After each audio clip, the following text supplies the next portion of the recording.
Splat, it's you. Somebody stop him. Hey, Splat. How you doing, buddy boy?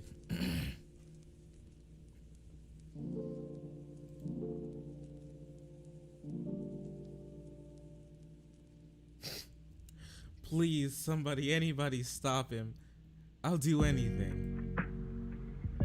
Please. He's so mean.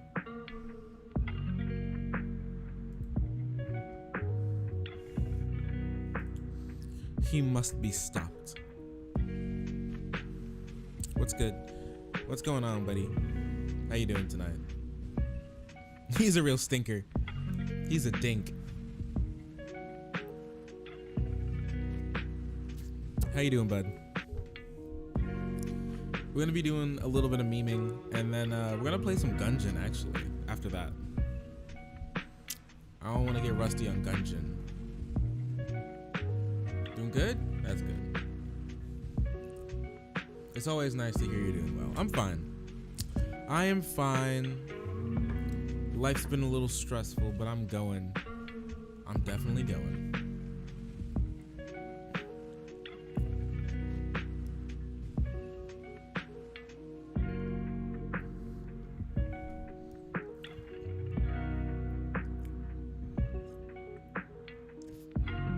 Wait, what grade are you in? What are you up to?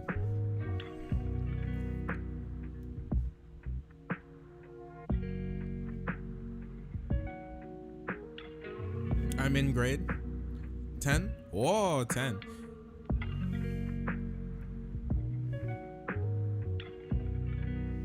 Oh no. What happened? 10th grade. That's a lot of grades. I'll tell you that much. 7th. Ah, there you go. About to move into 8th. Incredible. I remember in 7th grade is actually the grade where I made all of the friends that that I have now.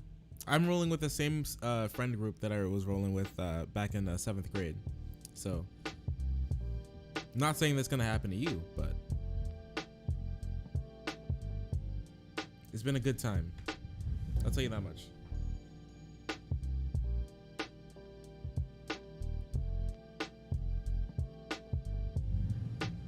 From 2nd. All right, my bad. Sorry. Dang. Okay. No, I was in the military, so well, I wasn't in the military. My family was in the military, so I didn't have a chance to keep friends that I made in 2nd grade. 2nd grade, my friends were all in New York, and after that, it was just like Missouri, Carolinas, other parts of the of like the eastern U.S., just everywhere. Woman, do you have any female friends? Any girls who are also friends? Because I know you don't have a girlfriend. I did not join the military. I'm not planning on joining the military. Maybe someday. Who knows? My mom doesn't want me to. She'd be very upset if I decided to join the military. Very mad indeed.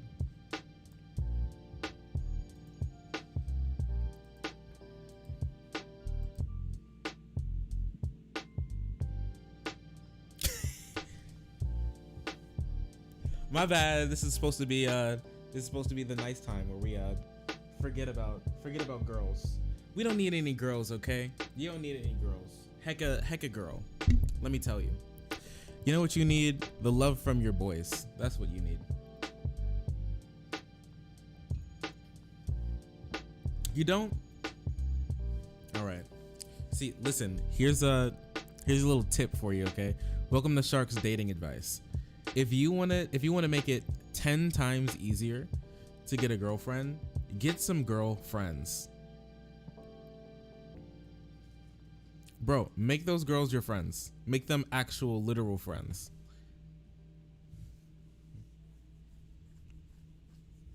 No, listen.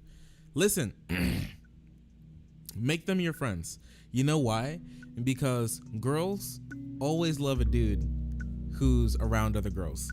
When a guy is accepted by other girls as their friend, that makes it like 10 times more likely that they're going to like come up to you. Oh, you got moved into another group? Well, go back to those girls. They know you. Go back to them. Be like, give me your Instagram or Snapchat or whatever you use, you small boy, and ask them and get a freaking group chat. Send each other memes. Treat them like the regular people and be their friend. You don't have any socials? What the heck? Well, give them. Ask to make like a group chat with your number. No socials? You need socials. Well, then just use your number then, and then get a group chat.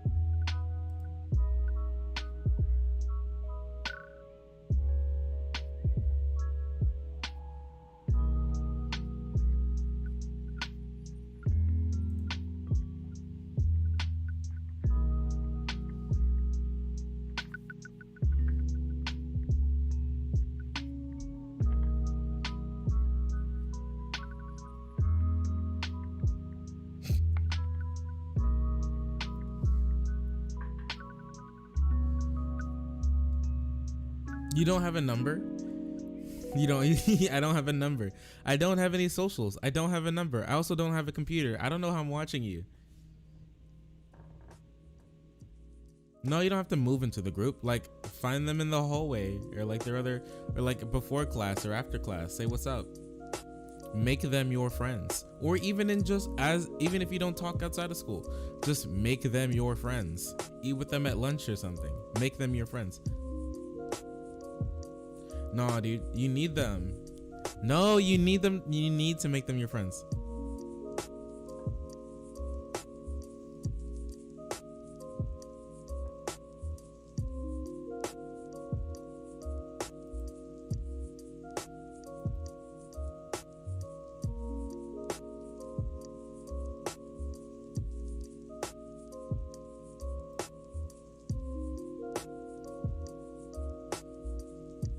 You'll excuse? You are not excused. I'm telling you. Listen, that's the go-to before anything else. Before anything else, like, look, no more spaghetti for you. None until you get some girlfriends.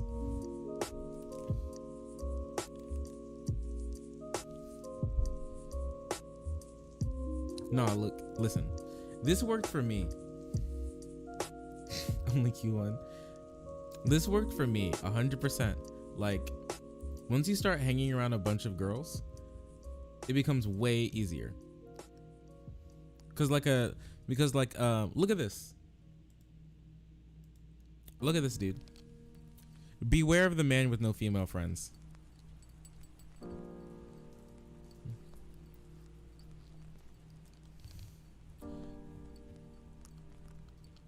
Listen, dude.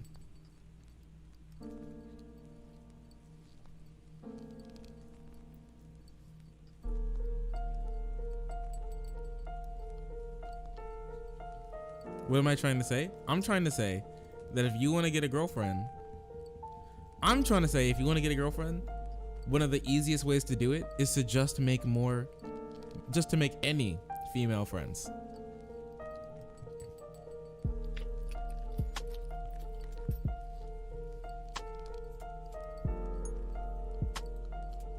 Look,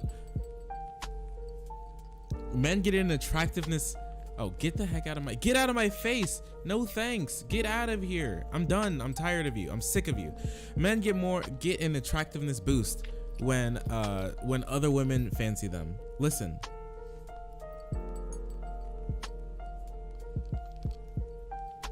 Kind of mean? No, absolutely not. This is just pure facts is what it is. I'm telling you. It works every single time. Because women love a dude who has, for one, likes something. I don't know what you like. Get a hobby or something. Why are we talking? We're talking about this because I care about you, buddy. All right. You see, you, you said you wanted to get a girlfriend someday, which is sick because they're cool. I think girlfriends are cool sometimes if they don't like try to kill you or something. Yes, you did. I remember you did. Don't you sit here and try and pretend that you didn't. I remember this. I was there. It was only the two of us. Now there are more people who jump in, but I remember it when it was only the two of us and you were like, I wish I had a girlfriend.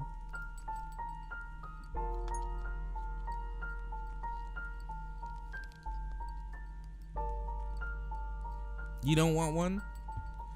You don't want a girlfriend at all?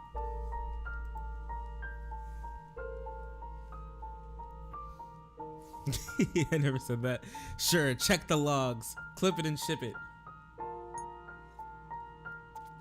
Check the logs. You'll check them? You won't. You're too weak. You're too weak to go back and look at your own texts. Too late, buddy. They won't come up, you dweeb. You'll never get them. No. Give me my logs back. Listen, I'm just telling you. Girls always like it when a guy has like girlfriends. And it's just better for you to have like more than just one gender as friends. It's always good. Especially when you want to dress yourself and you want to like, obviously I'm talking in like a heteronormative like subtext because straight people are the only people that exist. More than one gender? No. There's only one gender, and that's idiot. And we're all idiots. Remember that. Except for me. There's only one gender, and it's cringe lord. I am not a gender. I'm a non-binary. Because everybody's cringy except for me, and I'm always right. Straight white male. Are you straight? You're also not white, so you've excluded yourself from that. That's the only gender. Stop trying to call yourself white. You're not white, okay? Remember that. But neither am I. Welcome to the non-white crew.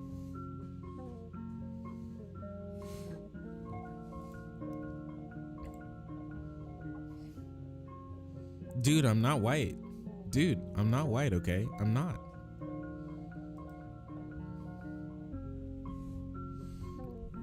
It's okay to be white if you want to be white. Hey, Omega Grab, how you doing? You doing good? You doing good? Nice to see you today. Please mute. Thank you. Very cool.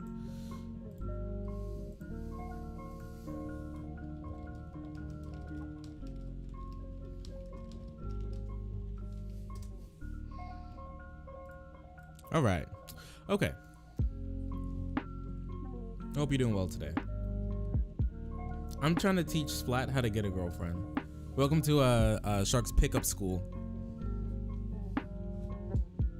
It's my pickup academy.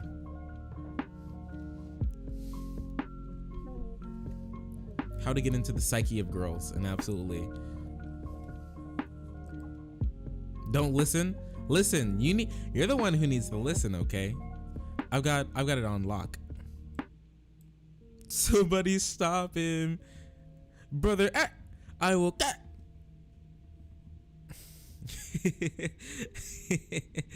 Brother, stop.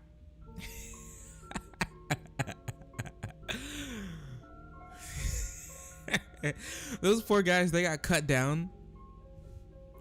I just destroyed them. It's so sad. They didn't deserve that. They really didn't. Today on the docket, conservatives got really mad over conservatives got extremely mad about AOC making a mistype, typing wrong.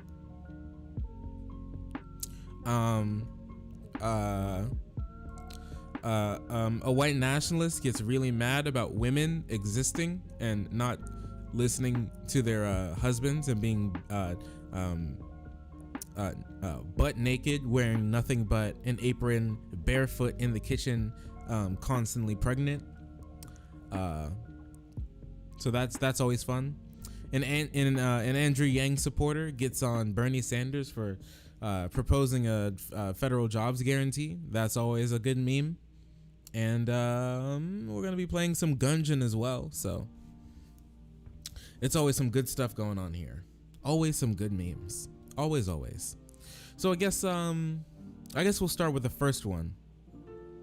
What do you think? I guess we'll start with the first one since it's in the title, which is going to be AOC. So I like AOC. She's cool. I think she's a very nice girl. She's cute too. But I guess that's less important. Let me go into her.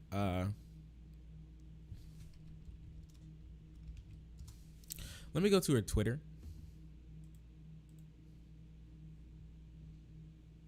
Oh, I'll just say whatever. Let's hop into her Twitter for a second. So, still, back in 2019, got 341,000 likes. She's very popular on the internet, at least. Reminders of what people are calling radical extreme agenda, Medicare for all, living wage, K through 16 schooling, K-16 schooling, good stuff. Against Michael Bloomberg because he's a piece of garbage who keeps trying to buy our elections. The Hispanic Caucus. Where is this? I don't know where it's in DC. Yeah, Congressional Hispanic Caucus. Good stuff. Just lots of stuff. Tweeting lots of stuff. Good stuff. Look at that. Look at little doggo. Thank you, little baby. I love you. Look, he's so excited to see you. Happy belated Valentine's Day. Also, hope everybody had a good Valentine's Day. I know. Look at him. He's so happy. So we like AOC. She's cool. Anime awards, stay away from me. Weebs, out.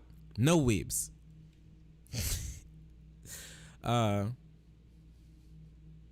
So AOC was on her Instagram, and I've always followed AOC on Instagram, right?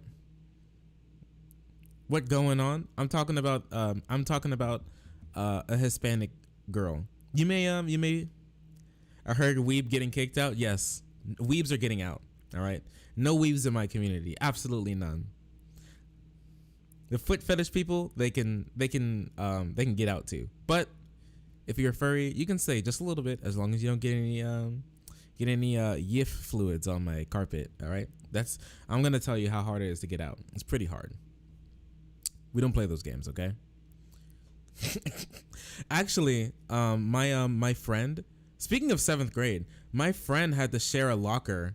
Furry gang. My friend had to share a locker with a dude who really liked feet. And he'd have pictures of his girlfriend's feet and also random girls around the school. He had pictures of his girlfriend and random girls around the school's feet posted in his side of the locker. Just out there with scotch tape. Just out there, in there. Just, going to town. Oh, reached 100 messages. How beautiful. Thank you, everybody. Yeah, Foot Locker. Yeah, welcome to Foot Locker. Giving Foot Locker a whole new meaning. Let me tell you. Yeah, so my friend was very concerned. Also, he kept drugs in the locker, and he almost got in trouble for it too. Even though it was all him snorting whatever off the pictures of toes of random girls at school in the locker, just good stuff, random stuff, good stuff, good things. Yeah, so talking about stop and frisk. AOC's fine. As a new to the cause politician, was a barista less than 2 years ago, I'll give her a good B, and maybe I'll up it to an A just because I'm simping and I think she's cute. So there you go. Give her an A minus as just a human being. And apparently she was on her Instagram, and here's this article that nobody cared about from the Washington Examiner, and as you can see, this is a very short art. Like, this is not part of the article. This is the entire article. This is it. This is the entire body of the article, right? This is the controversy that was going on. Like, in a snippet. This is like Spark Notes that I'd read right before English class started, because I didn't read the book, and we have to like participate in the Socratic circle. Like, this is slightly longer than that. What's hard to get out of carpet? I'll tell you when you're older. So Representative Ocasio-Cortez, Alexandria Ocasio-Cortez, were on an extended discussion about economics and John Maynard Keynes, where she referred to him as Milton Keynes. So what happened was AOC was talking about Michael Keynes, and apparently she said Milton Keynes. And see, Ocasio-Cortez, a socialist, has a degree in economics from Boston University, which she regularly boasts about online. Wondering how many House Democrats have a degree in economics like I do. Like, yeah, she boasts about it. I mean, a degree in economics is, no small feat. Most people don't pass college, and even more people don't pass college with a degree. I'm older. You're not older. What are you, like 12? Is it white like milk and sticky? I have no clue what you're talking about. The cream from Oreos? Furries do get the cream from Oreos like everywhere. It's really, they need to clean up after themselves. They eat like animals. So here it is, right? And this is it. Apparently in like an Instagram thing, later clarified, she's like, typo. It's John Keynes. No, I said Michael Keynes. Michael Keynes doesn't exist. John Keynes. Not funny? Listen, shush. So John Keynes.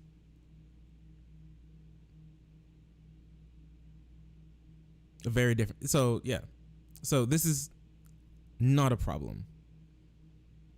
Oh, here's the little video apparently. It's funny you asked this because I was just reading today about how Milton Keynes, a famous economist back in the day, predicted that by 2030, US GDP would grow 6 to 8 times what it is, which would allow for everyday people to work 15 hours a week. The thing about that is that Keynes's predictions weren't completely wrong. US GDP and technological advancement has grown so much to the endpoint of productivity per person skyrocketing as well. The problem is that those advancements have not been enjoyed by the very people who are actually producing the goods in our society. So we'll pause it there. We don't need to have her speak about the whole thing, right? So she's right. With it comes to our economy, people are being more and more productive. Like productivity per employee has gone up drastically, but wages haven't. So that's the thing that you're sorry. Listen, it's okay. Kids in Africa. When it comes to kids in Africa, did you know that every minute passes, 60 seconds passes in Africa? It's very sad. No problem. See you later, bud.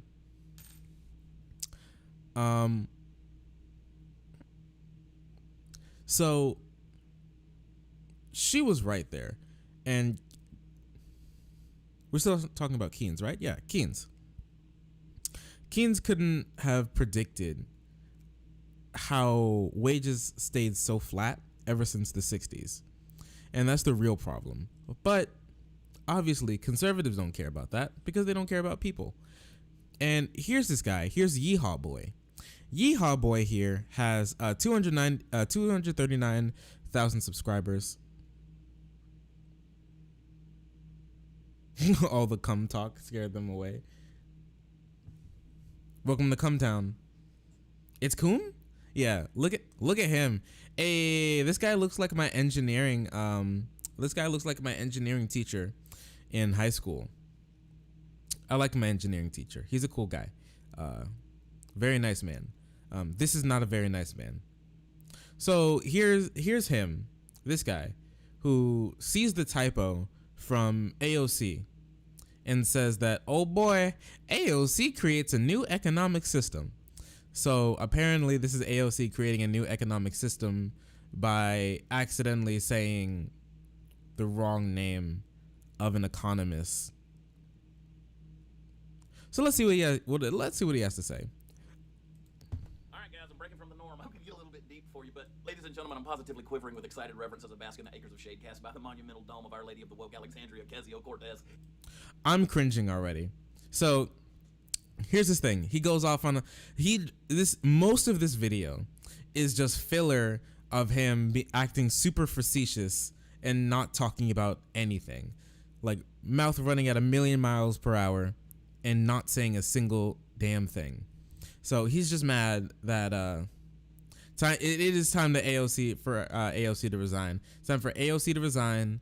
It's time for Bernie Sanders to die, and let the U.S. rise like a phoenix from the ashes into anarcho-capitalism, where the government exists no more and it's replaced with Alphabet Co. and Amazon, because the true capitalist dream will cradle us and take us to victory and glory. Yeah, you can never come back from a typo. You can never come back ever. So Yeehaw Boy is gonna crucify her. You know her, you love her. Yes, this Instagram heiress of the fortune that favors the boneheaded graces us on a pretty much regular and routine basis, bringing us solutions to life's problems in the form of product reviews and instant pot recipes, and most recently, a form of economic savvy that you almost have to be crazy to even begin to understand. I actually like her. She does a lot of self-care stuff on her Instagram. She does some book reviews. She does some she gives out some reading material. She actually has a very nice and engaged Instagram, considering that she's a full-time congresswoman, which is cool. Oh, she also does cooking. I remember back, especially when she was starting her campaign, she'd like do cooking streams. She's like, hey guys, I'm gonna follow like a tasty recipe, and here's my one pot recipe to eat for 3 days. So like, okay, cool. Maybe not even almost. You gotta be crazy. Just last week, everyone in the wide world of the web was waxing antagonistic in the general direction of our pop-eyed political princess because she had the audacity. No, literally nobody was doing this except for some conservatives who were just like chomping at the bit to say anything bad about her, even though she's just chilling, not doing it, just chilling, dude. Just chomping at the bit. They see anything to attack her on, even though Donald Trump literally walks out of the Oval Office like he just snorted a whole pack of Adderall on his desk, and to have like a speech where he doesn't take any questions, and he rambles for 53 minutes until he walks away, and the doors close. Well, I need to get a new mouse. This thing keeps double clicking. To invent a 20th century economist named, catch it, Milton Keynes, whom she paraphrased in an effort to back up her own substantially well thought out Martindarian economic theory. Indeed, the brush fire of backlash grew to a white hot flash of rage on the. Yes, let's keep I love how they keep crapping on her for being a bartender. Like, that sounds like the most American thing ever, to go from a bartender to being in the US Congress. Like, that's a cool thing. That's super cool, actually. Just to, out of nowhere be up and I'm running for Congress, and then win. Especially when you come from reasonably humble beginnings, working as a bartender. Her father passed away. Just super cool. And nothing I would crap on. But once again, conservatives hate poor people. So this is why they're crapping on her. They'd probably not say the same thing if, she was a billionaire or like an engineer or something, And I think it's really interesting that someone with a degree in economics found herself working as a bartender. And, they hate him. I thought conservatives love rag to riches stories. They do when it suits their narrative. A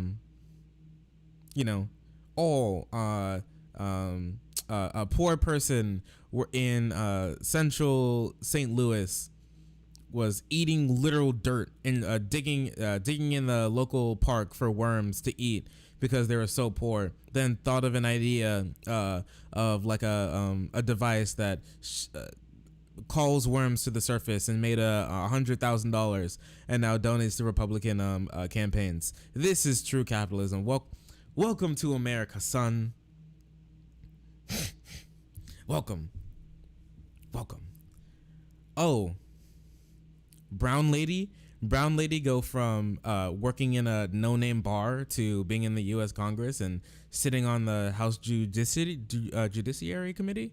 She's in some high position right now, and a massive following, and is actually like pushing other people through Congress, just like in a flash, in less than 2 years, being one of the biggest names in our political scene today. Like, oh, I hate that. What a dunce! What an idiot! I hate her. She doesn't even have any experience. Trump? Who? What? Did you see when he called that person ugly? What a fighter.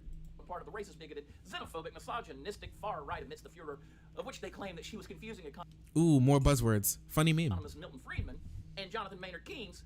You'll note the difference in the pronunciation because everybody else did, because they're two different human beings. She didn't really confuse them. And also, am I wrong? But isn't Friedman and Keynes talked about like side by side a lot of the time as like two very influential figures, even though they had very different political views? I'm pretty sure that when people talk about them, at least somewhat together every once in a while, or if you know of one, you definitely know of the other. Like, I don't think this is super crazy to accidentally say Milton Keynes. And I highly doubt that she thought she was making up a new system. But I digress. Now, as you can see, and have no doubt heard from all your friends, I wear a cowboy hat. See? Right? Now, what that does, it generally speaking lumps me in with all the knuckle-dragging, mouth-breathing, window-licking confab of conservative consciousness that you've come to know and look down upon as a sacrament of your woke sacred rituals, right? But today, I got to part with my good intention but poorly This is educated crowd cringe. of limitless hatred to land squarely on the side of Ocasio-Cortez. That's right, I'm on AOC's side here. I know you're checking out the window even now to see if there are pigs flying in the sky, or if perchance a surprise weather report of snow in the underworld has popped up on the TV, but I want you to hear me out. Listen to me, folks. Come on. Are you with me? The economics of Milton Friedman, known as monetarist economics, and the economics of John Maynard Keynes, known as Keynesian economics, are so wildly different that only a person without a pulse to pump blood to the brain could possibly confuse the two. Well, it's a good thing that she didn't confuse the two, and she just mixed up both of their names and talked about Keynes. It's like she held up a book from Friedman and then said, "Ah, yes, I love Keynes." Like, then you maybe would have a ground to stand on, some ground to stand on. Like, when everybody knew she was talking about Keynes, and then she accidentally like mixed up the name. Okay. Nobody cares about this, and conservatives don't care about this either. Like, and you know how much they complain when who is it? When all the late night TV shows play like compilation after compilation after compilation of Donald Trump like slurring his words like he's drunk, sniffing, rubbing his nose like he snorted crack, and mixing up people's names like actual politicians who are standing right next to him, like leaders of other countries who are standing right next to him, and he has no clue who they are.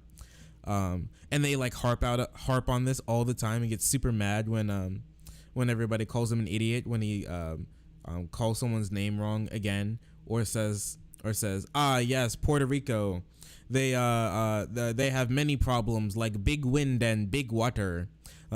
They get really mad when people get mad or call Trump stupid for that, and then they're chomping at the bit. She said Milton Keynes. Get her, boys, sick 'em. Put simply, the former approaches economics from a capitalistic perspective, surmising that the most amount of limitation possible on the government and the least amount of regulation on business will lead to the most robust economy. There you go. The latter, on the other hand, I don't really from a care. socialistic perspective that the capricious nature of the markets invites a firm and steady regulatory hand on the part of the government in order to synthetically, or one might say artificially, maintain economic stability. Pole, diametrically opposed. Now, I don't know about you, but I recognize, in the words of Alexandria Ocasio-Cortez, the genius of combining these two figures. Not only is turning two famous economists into one conjoined twin a bold move in uniting our wildly polarized American citizenry, but it also does what I like to think of as covering all the bases. In a modern world, where Okay, no, I'm about done here. He's not gonna say anything else. Cortez is brilliant. AOC is so darn stupid. She's funny. Got him. Children are learning this stupid way of thinking from her. Yes, because so many children look to AOC for their economic advice. I forgot about that. If AOC had a single brain cell, if AOC had a second brain cell, she'd be pregnant. Nice one. So yeah, there you go. And if I probably look at this like Seth Meyers clip, it's probably going to be 15 clips of Donald Trump forgetting his own name. So whatever. Very funny. Beautiful. I love it. Let's move on to another thing. We're gonna have some fun. This one is going to be of another Yang supporter. I love going over Yang supporter videos because I don't know. To me, it's just like, it's the same sort of mindset that like conspiracy theorists have, where nobody knows the truth except for me, and I'm the smartest boy in the world. Yang and Sanders aren't too incredibly far apart when it comes to like political beliefs, and then they believe that Yang is like leaps and bounds like the smartest human being who's ever existed. And the same people who like Andrew Yang are the same people who still like love Elon Musk as like a brilliant visionary who's like the Mr. Robinson from the Robinsons of our time. Like I said, Yang's a cool guy. I don't hate him, but you know, what are you gonna do? So this is a video of Andrew Yang, not of Andrew Yang, of a Yang supporter. I've seen him around a little bit. I haven't seen a video from him in a long time. Like, yeah, he's just another Yang channel. And honestly, I'm a little confused on what Yang supporters are going to do now. Oh man, really? He hasn't released that many videos at all. Wow. This is the last video I watched from him 2 months ago. Wow. Okay. Yeah, I'm kind of like, what's, yeah, he started his channel on Andrew Yang, so I don't know what he's gonna do after Andrew Yang. Maybe keep track of his whereabouts, stalk him a little bit, knock on his door, ask his daughter what's up. Who knows? But this is a video critiquing the critique that I've somewhat echoed myself, is that Yang's UBI is a Trojan horse, and saying that Bernie Sanders's federal jobs guarantee is the true Trojan horse designed to destroy welfare. So let's hop into it. Smart boy alert. For some time now, people on the left have accused Andrew Yang's universal basic income as being a Trojan horse policy that's actually designed to get people off of welfare so that you could save on the costs of welfare spending, thus making the neediest in our society worse off. I disagree with that at first. I think he had me at the first half, I'm not gonna lie. So I think most people, when they criticize Yang's UBI specifically, criticize it because you literally have to choose between welfare or the UBI. Yang, I do think Yang has good intention for that. Like I said, he's just your normal, like kind of moderate, New York City moderate Democrat with like a little tang to him. He's got a little spicy tang to him. You know, he's like sweet and sour. And that's the UBI, right? He's the UBI guy. Other than that, he's just he's like not too far off from Klobuchar. He's really not. Klobuchar isn't bad. She's just, you know, besides throwing staplers and chairs at her employees, she's not necessarily like too horrible on policy. He's not far from Klobuchar when it comes to his ideas. Besides like talking about the club momentum. Maybe that's what destroyed Yang's campaign, is the overwhelming might of club momentum like the great snowball club ball that barrels down all contendants under 7% in a national poll, just destroying the entire field right under Bernie's feet. So like he's not terrible, but his UBI was still bad, and I'm still against his UBI.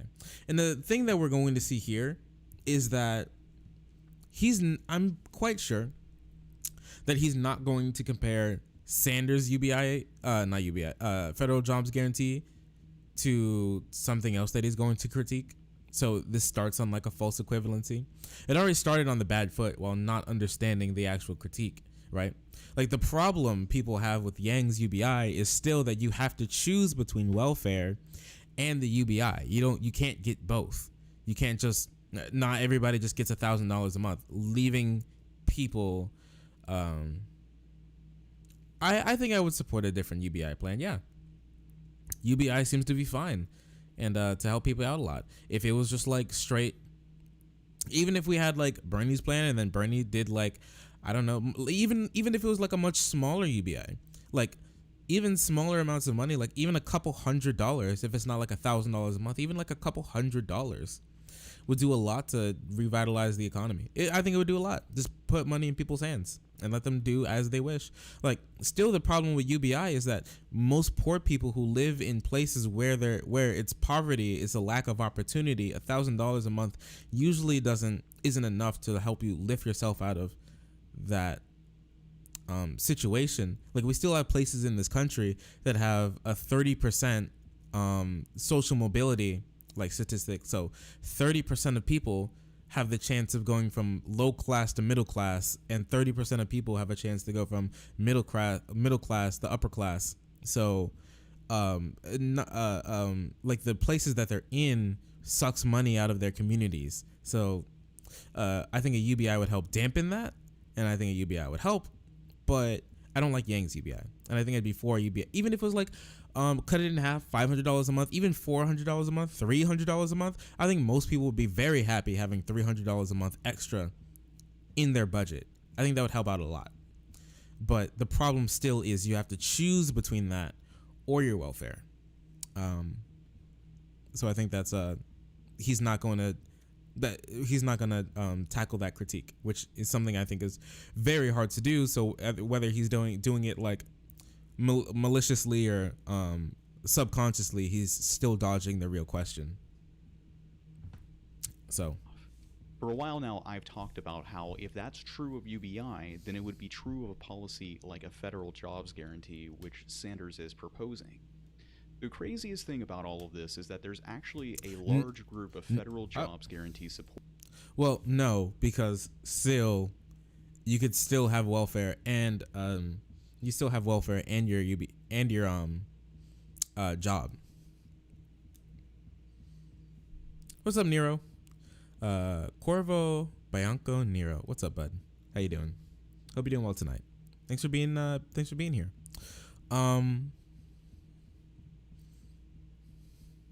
Corvo. Oh no. So yeah, it's still the fact that you have to choose between the two that makes it feel like a Trojan horse.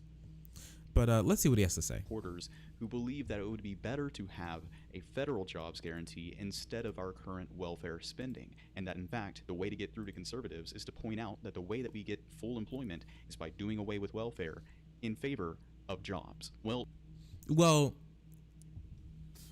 even if this is true, this is still not what Sanders is proposing.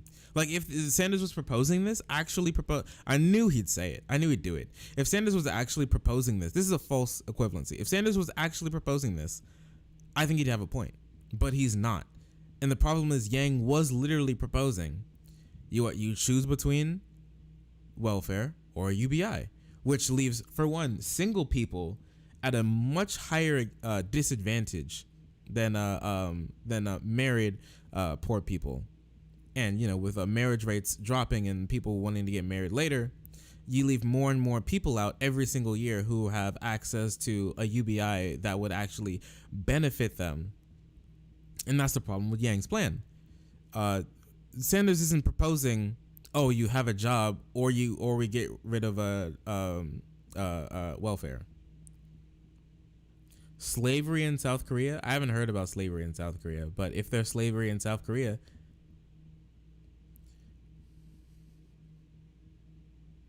sounds like it sucks. Unless they like it, which, then that's kinky and that's hot. So, is the slavery in South Korea them making Samsung phones? Well, today I brought receipts to show why this is true. What you're about to see is a panelist of federal jobs guarantee supporters explaining to you why conservatives should fully back a federal jobs guarantee. As you take a listen to this, just remember the phrase that Yang says: economic value is not the same as human value. And just socialism, I think if you tell most Americans what we're going to do is we're going to require that people who ought to be working, okay, define disabilities, I think very narrowly, they're going to have to work instead of welfare. And you ask them, what would you call that system? All Americans are going to call that, oh, that's capitalism. They wouldn't call it socialism. Didn't they already say we converted from welfare to workfare? I don't know exactly what that meant. Wasn't that a big thing? Well, but without the jobs. But at a minimum, you have to sell your time. That has value. Repeat that in your head. At the very least, you have to sell your time. This is the same paradigm we live in today, but a universal basic income. There's something. Is that better? Yeah, chill out.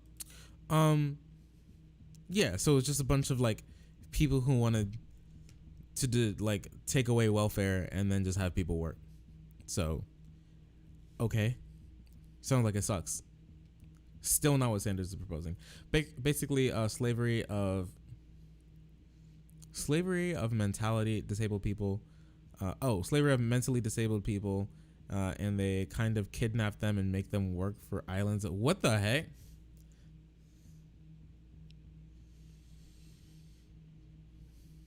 They don't even have, bro. I mean, I knew lots of Asia is still pretty like, lots of like mainland Asia is still kind of weird and like a little backwards, but that's really weird. If true. Gasp. We have a non-lib in chat. Everybody, be calm. Grep, take the shot or let him pass. It's on you. What's up, Volican? Nice to see you tonight. We're talking about Yang supporters, which is very cool. Very sick and also very cool. He can stay this time? Oh no. All right, it's on you, all right? If I have to, I'll ban everybody in this chat, okay? I'll ban myself. Everybody's banned. Shatters that, and that's what us advocates focus on. Economic value is not the same as human value. I'll agree with this. There's lots of people who provide value to this country who aren't like necessarily working. Like he'll say, people who care for children. He's not even a mod. People who do work for children, people who stay at home, different people who provide value and are very important to a functioning society who don't get paid for that sort of labor, right? So I still think and that's a good defense of a UBI, and it's still not talking about the main point about Yang's UBI, and I highly doubt he'll ever get into the point about Yang's UBI.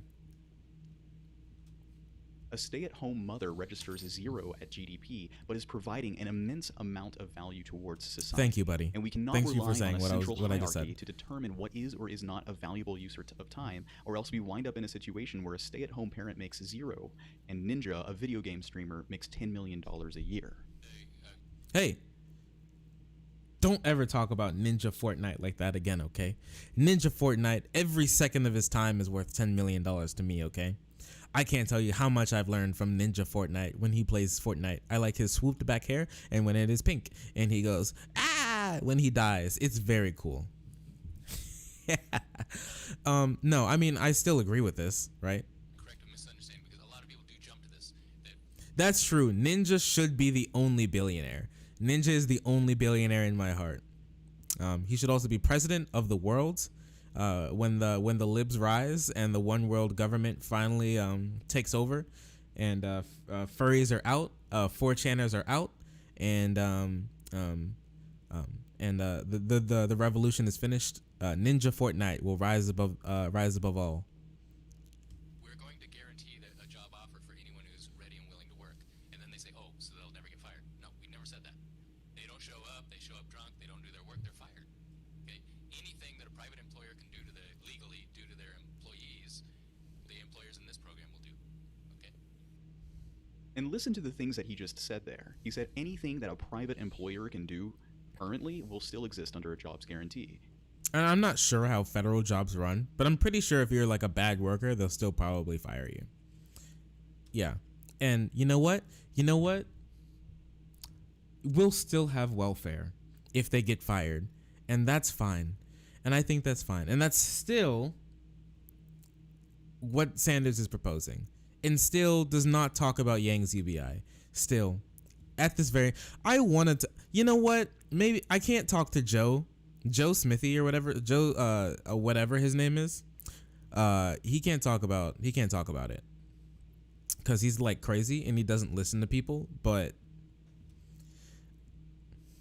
so I can't talk to him about it. But if there's like another Yang supporter anywhere who could ever like talk about this, that's one thing I'd want to bring up, and hopefully they'll just be like, hey, you're right. But I don't know. We'll have to see. Welfare shouldn't exist. Very cool. Thank you, Volican. Very cool. Why do you think that? If you show up drunk, boom, you're fired. You're still just as reliant on the outcomes of a hierarchy that has what you need, money, to survive, in order to do what they say. Nothing's changed under a federal jobs guarantee. 2, pay attention to what he says about disability and defining disability very, very narrowly, he says. Right now, 4 out of 5 people who are disabled are forced to compete with able-bodied people in the labor force because our means testing tries to exclude anyone that might be able to work because we're obsessed with having people working at all times. In 2017, 10,000 Americans died while waiting to qualify for disability assistance.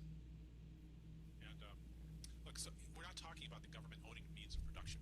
We're talking about the government providing for Yeah, and that's also a good point. Still not to his point. public infrastructure. Public infrastructure is all the things you hire people for, and then you've got this transition pool where you facilitate the transition from back to the private sector. That's what this does. Listen to what he's saying right there. A federal jobs guarantee is not about socialism, it's about public infrastructure work. But wait, why couldn't a universal basic income exist with a jobs program? Or why can't a UBI system work with a regular welfare system? Oh, the question he won't answer. If he does in the rest of this video, I hope we get to it. But he's still not answering this question. I really want him to answer this question. I really want it because that's still very important. Like, still, a welfare system can sit right next to a federal job system, which it really can. And what we're proposing, but Yang is not proposing a UBI system that stands right next to a welfare system. It has to be one or the other for the individual, not like universally, but still for the individual. It's still one or the other. In practice, it's still one or the other. If people can't succeed in society, why should my tax dollars go to supporting them? It makes absolutely no sense.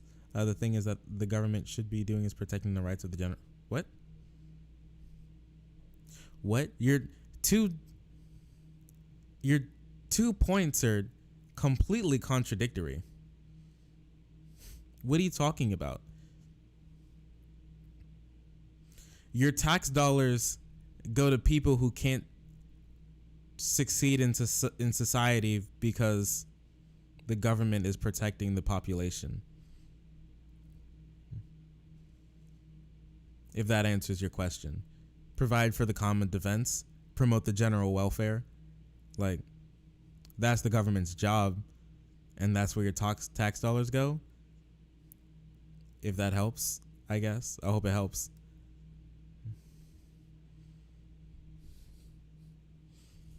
Okay. What he's admitting here is that he doesn't believe people will engage in work unless they're desperate. And think about it. Who's going to be working a federally guaranteed job? Certainly not the rich. Right now, True. the rich have the privilege of time and deciding where to put their labor if they even so choose to. And what do the rich do? They still do continue to work. The simple truth of humanity is that we're driven by our own passions, and what a universal basic income does is... Why is Yang a topic of discussion when he is now a non-factor in the 2020 race? Well, because he's... Well, technically no. Because he got the idea of a UBI to the forefront of the political mainstream, right? I'm pretty sure you're going even much smaller, to a much smaller extent than what Sanders did back in 2016 with Medicare for All. Yang did this election cycle to a much lesser extent with UBI. So I think he's important there. And I think was also one of the candidates to mainly talk about like the problem with automation.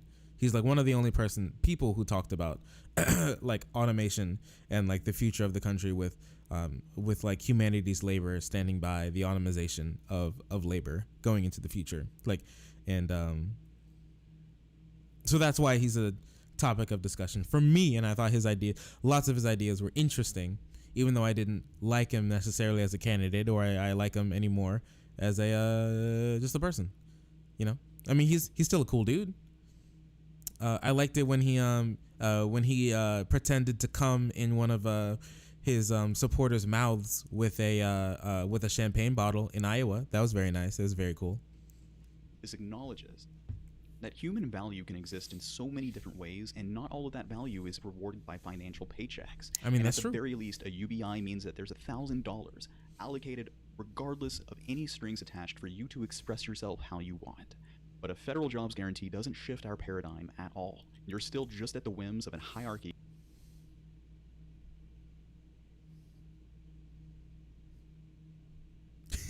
That's not what rights are, liberal. Why do you talk like that? That's weird. It makes me very uncomfortable the way you talk like that. That's not how normal people talk. But anyways, I won't impugn you for it. That's not what rights are, liberal. The only thing that the government needs to protect is the only thing the government needs to protect your right to property? What? No. That's very untrue. And no reading of the Constitution will ever tell you that. No opinion by a justice who cares about the world will tell you that. Who cares about the job will tell you that. Very untrue, very unbased, a little cringe, and not getting us any further in life. People have to work to gain that property. That's also untrue because rich people hand over their property to their kids, and those kids did not work for that property that they inherited. Like, that's completely opposed to the idea of inheritance. If someone can't make enough money to succeed, then they should have tried harder in life. No, because it's not one-to-one.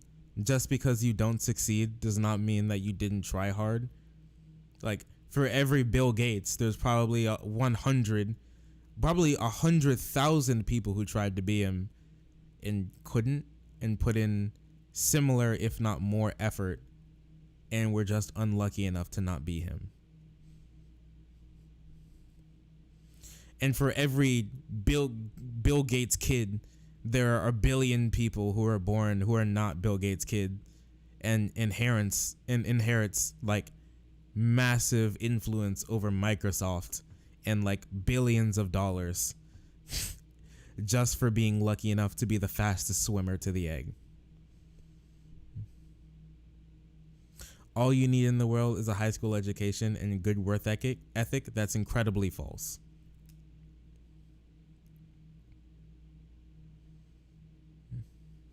I don't dislike Yang again. UB at this point in time is a non-issue because no candidate is talking about it in any capacity. It seems like a waste of time. Well, hopefully we can get them to talk about it if we talk about it. But it all starts with the people.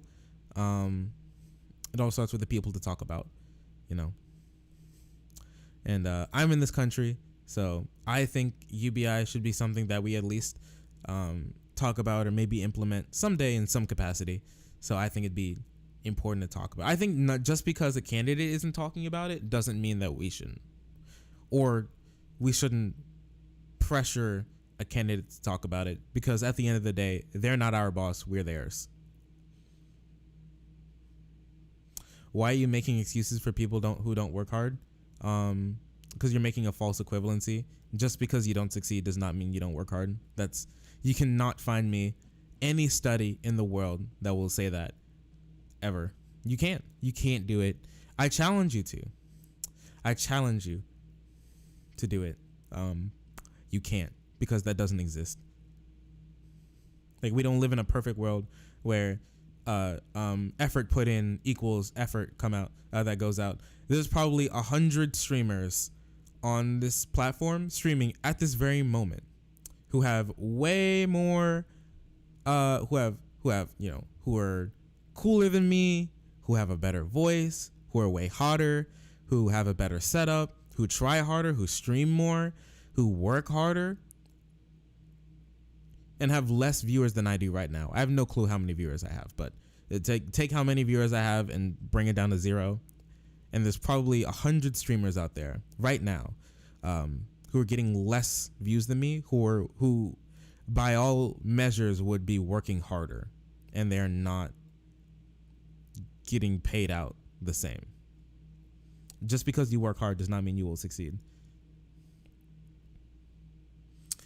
Any Malcolm X fans? I mean, I think he's cool. I like that picture of him standing next to a wall with a shotgun. That was interesting. You got 7. What do you mean I got 7? What do you mean? Just saying, in an election year and issues actually on the table should be a priority, just in my opinion. Yeah, and I was still Medicare for all is still my number 1 priority, no matter what. But we can walk and chew gum at the same time. I'd like to talk about other policy positions as well, and I think UBI is interesting. I think Yang's UBI is bad.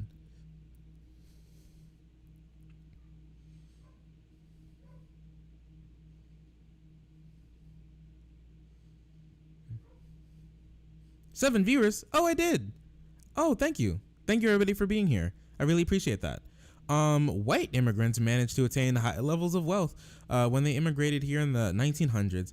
How come other people can't do the same? It's entirely why are we talking about race? It makes me I'm thinking I'm the thinking emoji right now. I'm the emoji right now with you bringing up race. I don't care about race. For one, lots of immigrants who come here do the same and make their way. I don't want to say racism. I didn't say that. Lots of other immigrants come here and do the same. We can talk about Irish immigrants who were called inside out N-words and were deprived of a lot of economic possibilities when they immigrated over here. Jewish people as well with the KKK back when they were relevant. They were also harmed a lot. They also made good gains. And once again, what you're not talking about, you switch positions. You switched positions. I didn't say it was impossible for you to work hard and get out of poverty. Like, you probably weren't here, but I said in lots of parts of this country, we have a 30% or less social mobility rate. That means 30% or if a person is born into a certain social group, like let's say low class or middle class, you have a 30% chance of making it from low class to middle class or middle class to upper class. So I'd be shocked to believe that all 30% of those people who make it from low class to middle class worked every single last one of them, which is what you proposed before, is what you said, is that when you work hard, you succeed. I didn't say that. You did. That every single last one of them worked harder than every single last one of the 70% actually who didn't move up. Like, yeah. Talk about that in Black History Month? No. No. Never talk about black people. We never talk about black people here. They don't exist, if you didn't know.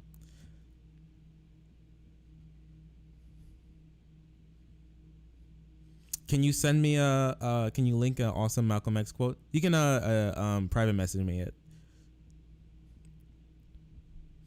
You can go ahead and tell me what I'm wrong about.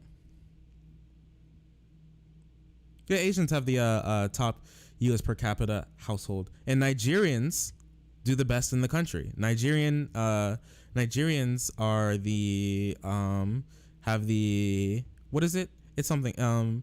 They succeed the most when it comes to especially education. Nigerian immigrants do. And Nigerian immigrants, like African Nigerian immigrants, do way better than even Asian immigrants who are both on like the top echelons of people who succeed the most in the country. However you'd like to define that in any certain context. But no, you can go ahead and Volican, you can tell me how I'm wrong. I'd love to hear. It has the resource you need in order to survive. So then I say to the assembled businessmen, typically men, I say, Mind you, none of these people are echoing arguments by Bernie Sanders and like talking about them. Like this is a false equivalency still. And I don't understand. I know he's smart enough to actually tackle this issue, but he just won't.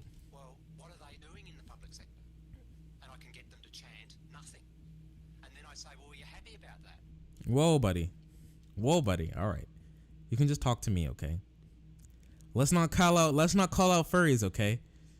He's doing his thing. They're doing their thing.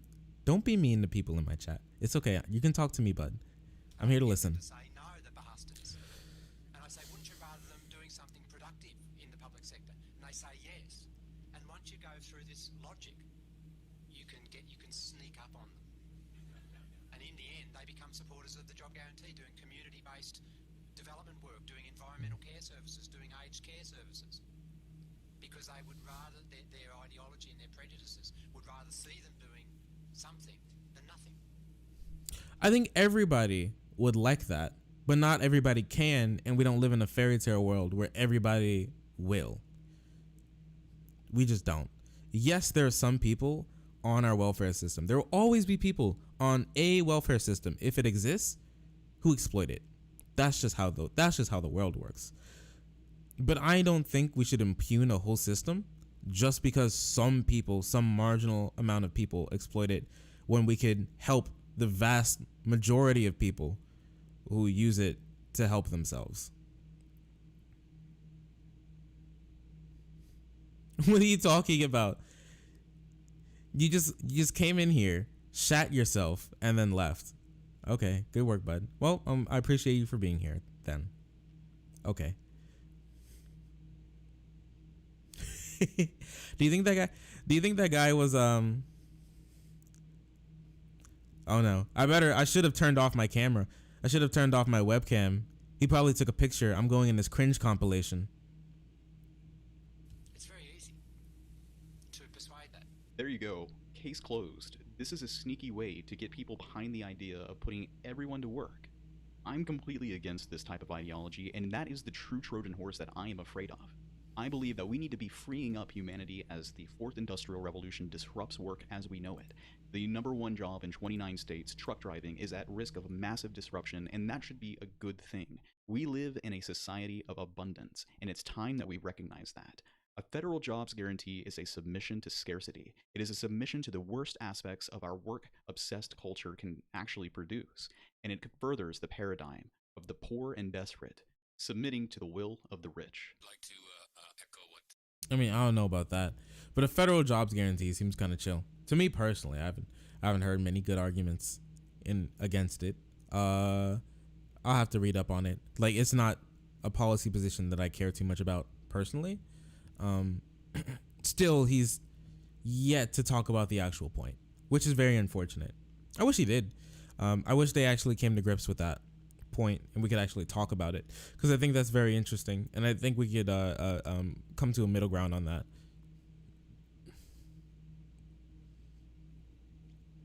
Like, I obviously don't agree with those guys, because those guys actually want to do the same, but we could probably easily find a clip of people who would rather give $1,000 a month to people and then like completely tear down the safety net and then reduce the UBI and then trying to destroy all welfare, our entire social safety net. Like, that's still entirely possible.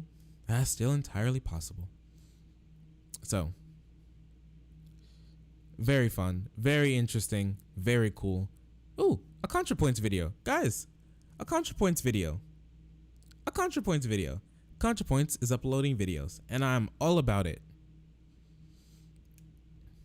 Coronavirus. I actually have a friend who's going to South Korea soon, so she may contract the coronavirus.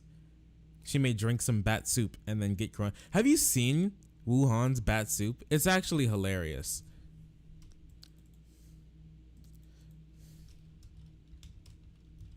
What? I can't type. It's so hard to type with this microphone in the way. I'm gonna turn on this just to make sure I don't get anything creepy that come up. Anything too bad that comes up.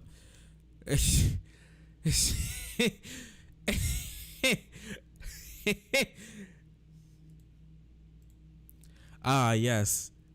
Ah, yes. It's delicious. You it's beautiful. 10 viewers. I did it. I've made it. Thank you so much. Also, thanks, C, for being here. I appreciate that. You've been visited by the coronavirus chant of bat soup and liver failure. Overpopulation and acute liver failure will come to you unless you type "I love you" coronavirus chant in chat. Please, everybody, if you don't want liver failure and overpopulation, please type "I love you" coronavirus chant in chat. Please, please, I don't want you to get liver failure. I beg of you. But yeah, we have a new ContraPoints video. I'll make sure to listen to that soon. We can move on now to, is this about it? Is about it that I wanted to talk about today? I think this may be about it.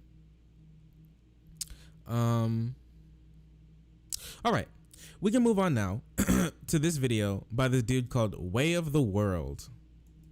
And Way of the World is a very interesting YouTube channel. Very interesting indeed.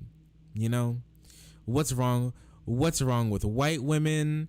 What is truly Scandinavian? You know, are we too smart to breed? You know, when you have a person who's talking about whether or not some people should be breeding, then we really have some very interesting things. We're closer to being ready for, I'm thinking about next week. I'll write you topics. Send me your email again, bud. I need you to, because it got deleted last time. I need to make sure I write it down. Because once you put an email down, it like deletes it. They do the same with numbers. It really sucks. Leaving nationalism, you know, the death of Europe. Together we thrive. This is an anti-Brexit video. How globalists stole our home. African Union, friend or foe. The joke is on us. We got a Joker video, boys.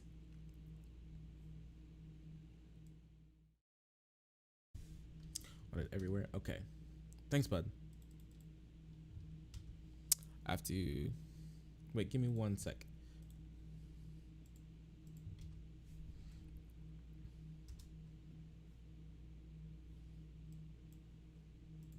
All right.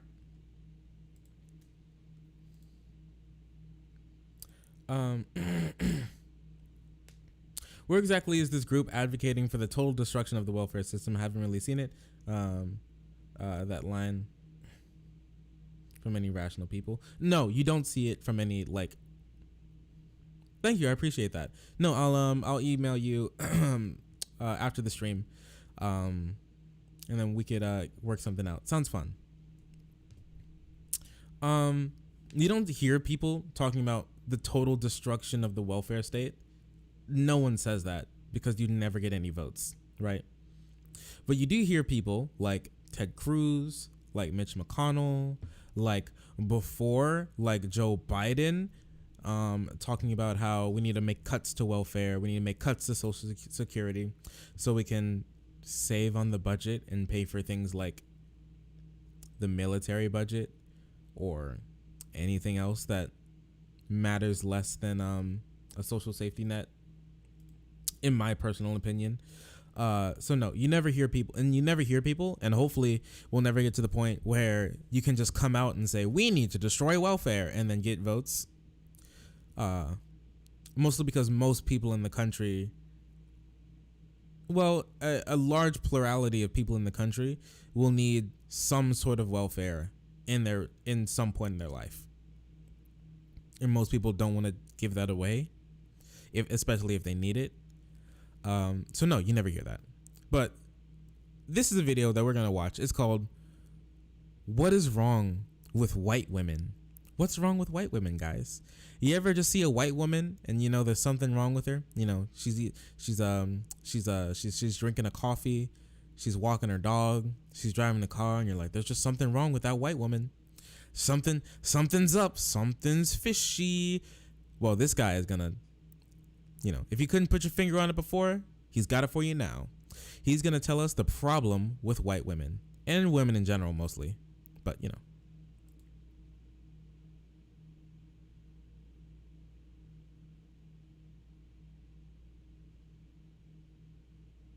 Cuts are different than destruction. Oh, did I say wait, what? What'd you say? Oh, there's no like real group advocating for it. Anarcho-capitalists capitalists advocate for it. Well, I mean, there's your group. My bad. I didn't think about that for a second. No, people like anarcho-capitalists do that, and it plays right into the hands of lots of more like Tea Party-ish Republican senators and other people who think that. Yeah. You go to people who, most people who call themselves like right-wing libertarians. Like right-wing libertarians actually want to take away welfare. They don't like any welfare. It was like what's his name? Volikan, like him, who outright said, what did he say? What did he say when he first got in here? What did he say? He said welfare shouldn't exist, just in its entirety. And I don't know what group he'd self-identify with. I don't know what group he'd feel like he's with, or we could group him in. He left before and I didn't really want to talk to him, but yeah, they do. What group I could put him in, we'd have to just like guess there, and I don't feel like trying to dig into someone's head who's not here, and probably we can't get any good things out of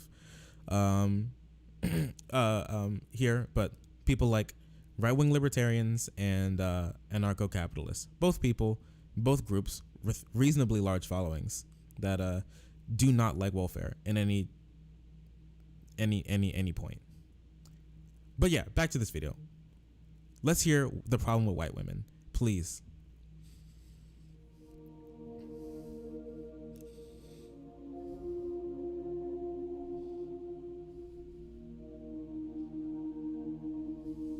Oh, what was that?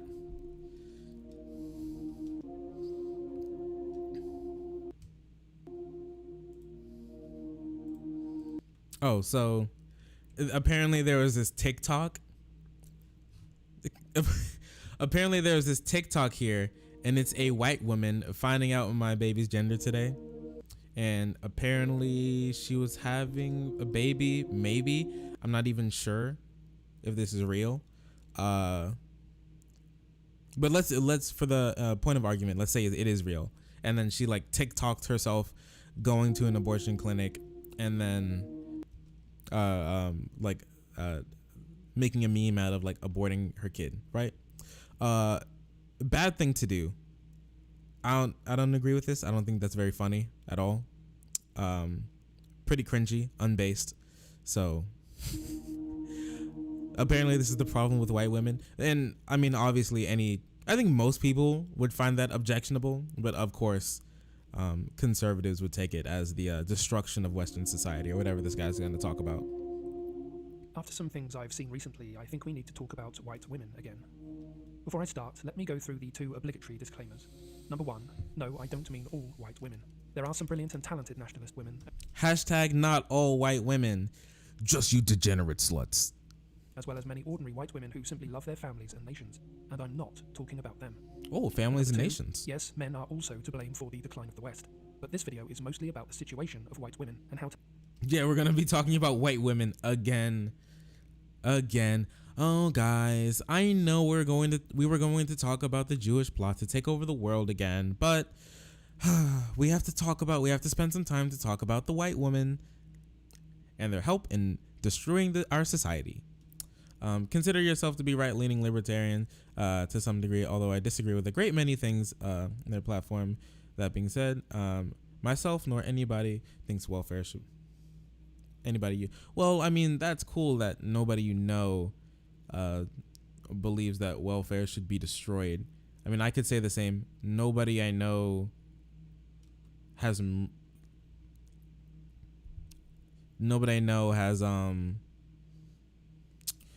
engaged in, like, big air quotes cancel culture, but I would assume that many people who come in here who consider themselves right leaning would talk about the supreme terribleness of cancel culture on the left, which is grounded in some reality. That's just something I could pull out of my head at this point in time. No, I mean, I will still stand by that many, and if you, I mean, you call yourself a right-leaning libertarian. I have no clue what your beliefs are, but if I am 99% sure, if we like take some time to go through like right libertarian sort of arcs in the internet, like sort of stomping grounds in the internet, I'm quite sure we'd find a great many people who believe that we need to get rid of all welfare, if not all to the point of crippling our entire welfare system to the point where it's almost basically unusable, which I would consider almost the exact same thing. I'll stand by that. And especially anarcho-capitalists, those people, their ideology is literally no welfare. To understand what's going on. With that out of the way, there is an undeniable and significant difference in the political behavior and social attitudes of... I really like this. I thought this was like really interesting and very telling. What our country would look like if only a certain person voted. As you see, like people of color over here. If only people of color voted, it'd be the bluest country in the world, and I think the reddest would be here. Is it? Yeah. Well, at least talking about the delegate count, the reddest would be here if only white men voted. Right. I think there's men of color. No, only men. Yeah, only men. As you see, women as well. This is the one he's probably going to talk about, I guess. But we have white women here as well, where it'd still be a overwhelming majority of conservatism. The sexes, and apparently only for white people. Almost What did he say? And how to understand what's going on. With that out of the way, there is an undeniable and significant difference in the political behavior and social attitudes of the sexes, and apparently only for white people. And significant Of the sexes? I mean, we have white women and white men here, and it's not like incredibly different. I did assume your vote. I'm sorry, bud. Listen, you're gonna have to go. You're gonna have to deal with it. Yes, you could, short bus. 100% you could. Are you trying to say that? I mean, I agree that you can find literally anything on the internet, right? But you said like large groups, and I would consider anarcho-capitalism and or right-wing libertarianism, like hard right-wing libertarianism, to be both together to be not a very large group, but an established real group in and of itself. I mean, we have a libertarian party as well. You know what? No, you can't, Devil Dog. You can't be offended. Not today. Not in my chat. Absolutely not. Nobody's offended today. difference in the political behavior and social attitudes of the sexes, and apparently only for white people. Also, yes, you can hear a bunch of left-wing people talk about how they hate white people, and that's very bad. Also, like, white women and white men, they don't vote too incredibly differently. It depends more on region than anything else. What would the election look like if only African Americans voted? Yeah, cool. Almost half of white women voted for Hillary's openly globalist multicultural platform in 2016. I don't know what that means. I mean multicultural. Oh, he's just throwing out the buzzwords. Globalist, multiculturalist regime, whatever. White women, yeah, okay. So white women didn't like Trump as much as white men did. Cool. Yes, we can agree that white women are the problem. Yeah, I remember I was scrolling through Twitter one day, and not Twitter. I was scrolling through Tinder one day, and I saw a white person, and I would assume that they are a woman being licked in the mouth by their dog, and I was like, yes, the destruction of Western society has finally come. And if only white women had voted in 2016, Trump would still have won, but by a greatly reduced margin. Okay. This article indicates that fewer and fewer white women are voting Republican as time goes on. Okay, cool. I mean, I think that's good, but apparently he would disagree. So we may have already said a permanent goodbye to the white women Republican majority. White women are slowly but surely defecting to the explicitly globalist, multicultural left. Is it globalist, multicultural left? Okay. Okay, I don't think that he realizes that. I think we talked about this the other day. Hello for the white women in chat. Honestly, all of you white women in chat, because I know at least 25% of you are white women. I love you. Okay, you're very cool, and I hope you do great things in your Chevy Impala, in your Malibu, in your smart car. Just great things. Okay, good work. But today, politics is not really about Democrat versus Republican or left versus right. The only political distinction that really matters is anti-white or white positive. That's very untrue. That's incredibly untrue. The only person who would ever think about this is someone who thinks about race to an inordinate amount. That's incredible to even start to believe that the only real political differences that happen in this country, and I'm very offended that some Brit bonger, bald-headed freak is over here trying to talk to me, trying to Brit-splain about my country's politics. You have no clue what's going on in my country, okay? Get out. Go back to eating your jellied eels and breakfast beans, okay? And both main parties in the US and UK are effectively anti-white now. That's very untrue. Very anti-white. I wonder what he even means by that. Does that mean we don't want to like round up brown people and like send them to the work camps? Or what does that mean, anti-white, to him? It's probably some super fragile America. Heck yeah, dude. There's only one country in the world. I'm living in it. Happy birthday, America. Happy 20th birthday, America.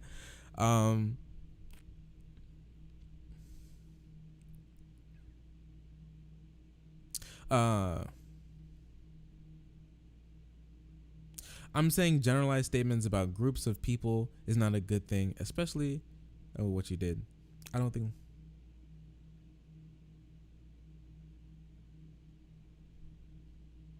All right. What did I say at the very beginning that started this off again? I don't remember exactly what I said. If you remember exactly what I said. I don't remember exactly what I said. No, but I would imagine like his idea of being anti-white, white privilege, white women. Heck yeah, dude. They're spreading their white privilege everywhere. I'm gonna slip on it and fall. His idea of like anti-white is incredibly fragile and incredibly meaningless to like today's political climate. So it'd probably be anti-white means allowing non-white people to immigrate to the U.S. That's probably anti-white policies that he's talking about. No parties are standing to preserve the white majorities in white countries. There it is. We found it.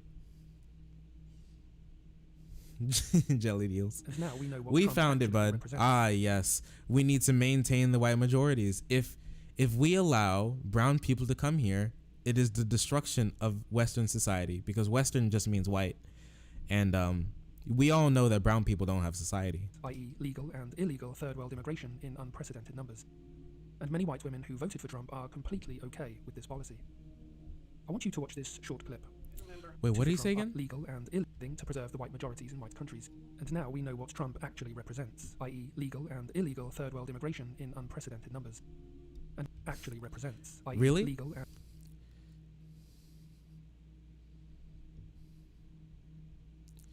Trump ad-libs that he wants legal immigrants in the largest. Yeah, this is what they say. Like, oh, it's not the illegal immigrants that we hate. It's the legal. It's not the legal immigrants that we hate. It's the illegal immigrants. I mean, there's lots of them that'll believe that. Obviously, that gets co-opted every once in a while to a fun, tasty little dog whistle. Yeah, legal immigrants in this case means in a dog whistle would mean only white immigrants. And white immigrants don't want to come to this country because why would they? Why would anybody from like Germany or, well, not Poland, but Germany or like France really want to come to the US? Like, for, what? and illegal third world immigration in unprecedented numbers. And many white women who voted for Trump are completely okay with this policy. I want you to watch this short clip. I was gonna go over this clip. Like now that I'm seeing it, I was going to go over this clip and laugh at how like ridiculous that it is. But now that he brought it up, I can laugh at it in a new context. So this is going to be the background to this video is that this is a Hispanic man, I believe some Latin American immigrant who came here. I think he's first generation maybe, and he has a son who's in the school system, and this is a PTA meeting, parent teacher meeting, and he got the mic, and he's going to be talking about how his son comes home crying sometimes because of the bullying that happens in the school system, and everyone's listening, very patient, and then something magical happens, and then we can see. So there's your context. Here we go. Are completely okay with this policy. Yes, most people are okay with immigration because most people aren't crazy. This short clip. I remember when I went to his bedroom to say goodnight, and he was crying because of the abuse that he was enduring in this school system. And why didn't you stay in Mexico? Look at him. He's like the look at this dude. He's like, what did I say? What did I what? Why are you? He's like the what's his name? Hannibal Buress. You know that meme where the why are you booing me? I'm right. He's got that face. Look at him. He's like, what do you mean? If we try to hang him, then why didn't he just stay in Mexico? Like, look at all the people who are like really upset.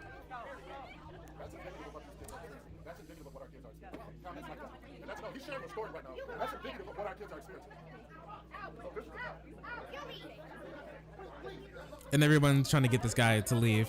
He's just standing there. He's just sitting there like, I did nothing wrong. What are these people so angry about? Like, can you even imagine you sitting like this is what happens in a cartoon. This happens in a TV show. Like most people probably felt super uncomfortable. Most everybody is like really uncomfortable here. That they would experience this in real life, right? It sounds fake. It's like someone's gonna pop out with a camera, like a camera crew's gonna pop out and a director, and they're gonna say, "Cut, nice work, everybody."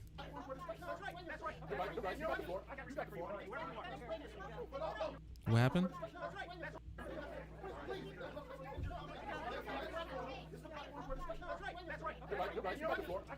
He was pointing at someone and saying, "You're right, you're right." Apparently, there was someone who's like, "Oh, well, this is a platform for discussion, so why is everybody so mad?" All right.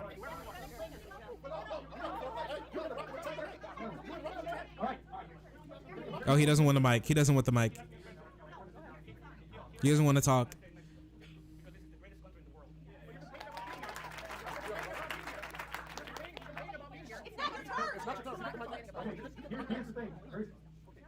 As you just saw, there really is nothing as vicious as a white woman who gets interrupted from her ritual of self-flagellation and non-white worship, like the white women cheering on the migrant hordes. Self-flagellation and non-white worship. Someone getting like, the definition of racism thrown at them in like a PTA meeting where they're talking about how their child was being abused at school is self-flagellation. All right, buddy. This clip embodies so much about what is wrong with the West. Tom Bertel, the white guy who dared challenge the Mexican, certainly learnt his lesson about white women that day. Probably He could not. feel the energy. In unison, they instantly gasped. How dare this white man challenge a brown man? Why has Challenge? I think they'd say that about anybody. I think most people would get pretty uncomfortable. Or I don't know about you guys. I don't know if you guys have experienced like racism in real life or anything in any capacity. If you're like a bystander or anything, I personally haven't. But like that situation is pretty messed up. I think by anybody's standards is pretty messed up, but not by this guy. And apparently all 9,000 people want to like this video. hasn't he checked his privilege? And when the black man got up to join in, you could just feel their delight in teaming up against the white bigot. I love his psychoanalyzation. Like he thinks he's the smartest boy in the world. When he saw this, he had a Jimmy Neutron brain blast, and he's like, yes, I can feel the destruction of the white race in this entire room. The beautiful pearly white man looks at the disgusting white hater, talking about how his kid was abused at school and told him to just leave, I guess.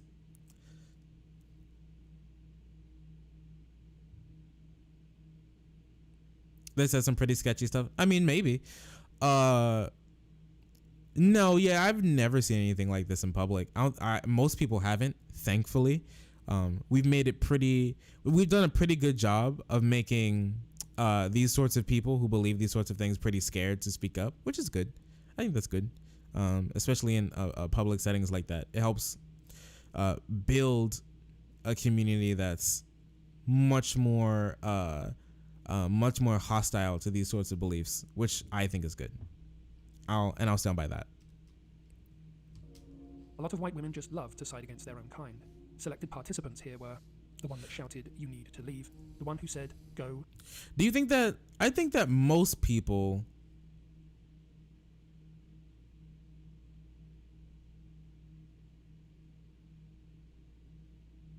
What? Mexico, China, India, Philippines, El Salvador, top 5 in that order, are the birthplaces for legal immigrants. How's that only letting white people immigrate? Oh, we didn't say that. We said when some people, especially people like this, say legal immigration, oh, we want legal immigration. Lots of times when you dig down into that and you ask them a bunch of questions about that, the real thing they want to say is they want more white immigrants, and they don't want from people from those countries, right? We didn't say that when people say they only want legal immigrants, that they're. I think most people, when they echo that talking point, oh, we want only legal immigrants, not illegal immigrants. I think most people are just mean they want legal immigrants and not illegal immigrants. Happy Black History Month. Thank you. Happy Black History Month. It's halfway done. I felt very history this month. I hope you have as well.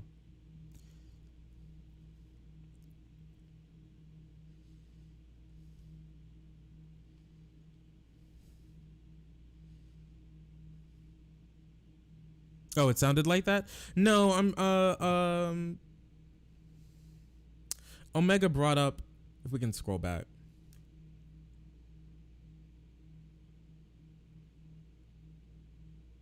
What did they I don't remember where they said it. But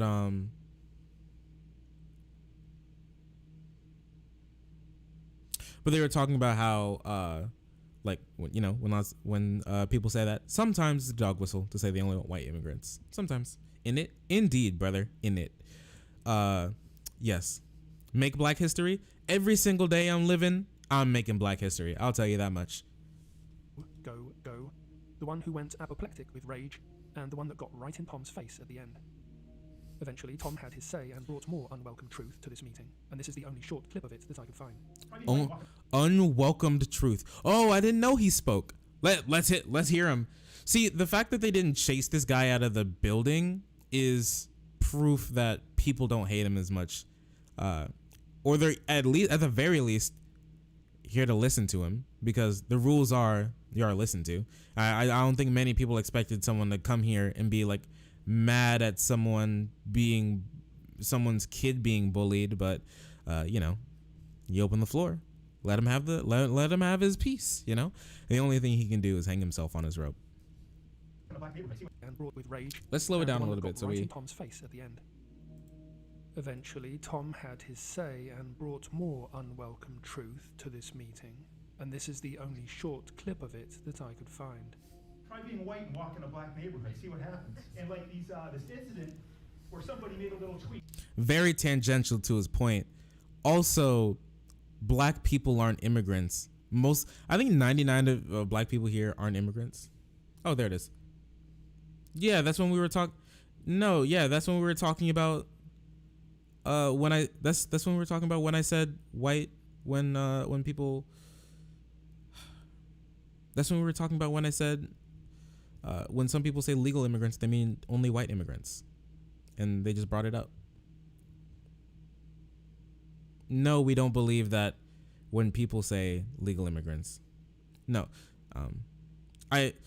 Grep, hey, Grep, when we post stuff like that, like we're not in a, like I don't promote like a super leftist community. So most people, when they hear stuff like that, it's going to sound exactly the same way how Short Bus interpreted it.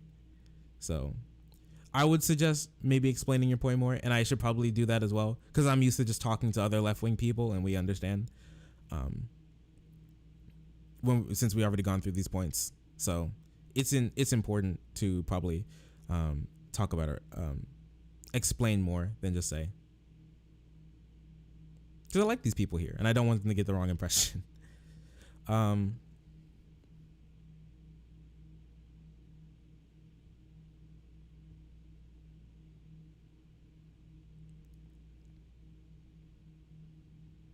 Coming from someone who served, it's pretty strange how racism doesn't really exist when shit hits the fan.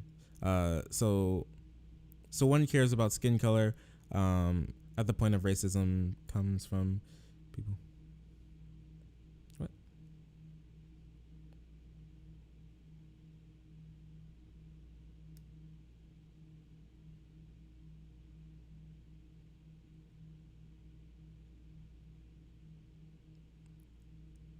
Yeah, racism does come from, and I also think it, like its core is fear and its core. Well, a lot of its core is fear and ignorance. Like it's way harder to find racist people who live in super diverse communities where you see like Asian people and black people and Hispanic people and like other sorts of people around you every single day, and you have to interact with them every single day, and they're just regular people, right? Because most people are just regular people, especially here in the US. We all have some like a pretty cohesive idea of the world when we're just like Americanized. So most of the time people aren't racist, especially not in the way that this guy is. Like everybody here was very concerned when he said that, and most people didn't know how to react because they don't hear that. No one hears this. No one hears something like this anymore, right? It's like you're in a movie from the 1950s or something. Well, why aren't you just if you're tired of us burning down your houses, why don't you just leave? What? Okay, nobody's heard that. And like Clip of it that I could find. Here we go. White and walk in a black neighborhood, see what happens. Like I said, tangential to his point, black people are not immigrants. Also, most people are fine walking through a black neighborhood. People do it all the time. And like this incident where somebody made a little tweet. Okay, nobody's heard that. That nobody got. If this story had been about a That's the truth. What he just said, cyberbullying doesn't attack. Black people mean try walking through a black neighborhood. Even if that's true, that doesn't help him. Like that that doesn't help his point. Like even if that was true, like every single time a white person walks through a black neighborhood or whatever he's trying to insinuate there, that How does that help him? That doesn't help him. I hope everybody can see that. That does not mean anything to his point. Like, just because, can you imagine if that's like how we run things? Like, oh, officer, I was assaulted, officer. I'd like to file a report. And the officer's just like, well, if you don't want to get beat up, just leave. What? Officer, hello, 911 operator. My house was just robbed. I'd like to file a report. Well, if you don't want to get robbed, just leave, bro. Omega lol. And then they hang up. Like, that's not how we run. That's not how the world works. White kid being racially abused in a majority non-white school, of course, none of this outrage mob would have cared. So-called diversity and... Well, for one, because majority schools are few and far between. And I'm pretty sure that's a big issue of contention there. Like, people still talk about it. I've heard people talk about that before. We had a whole talking. We had a whole what was it? We had a whole school assembly about racism, and they didn't just talk about racism against people of color. They talked about racism against white people too, and it was very informative. It was very nice. And tolerance only ever goes one way. Tom, one of the few white men present, was the... Yeah, because we were also referring to like this video where he was talking about he was talking about anti-white policies, and he said, yes, look at Donald Trump. We thought Donald Trump would be our white savior, but we see that he also supports the globalist anti-white policies of legal immigration. See, we could always go back, but I hope we figure that out. I hope we cleared that up. Only voice prepared to challenge the brown victim narrative and bring some balance to the discussion.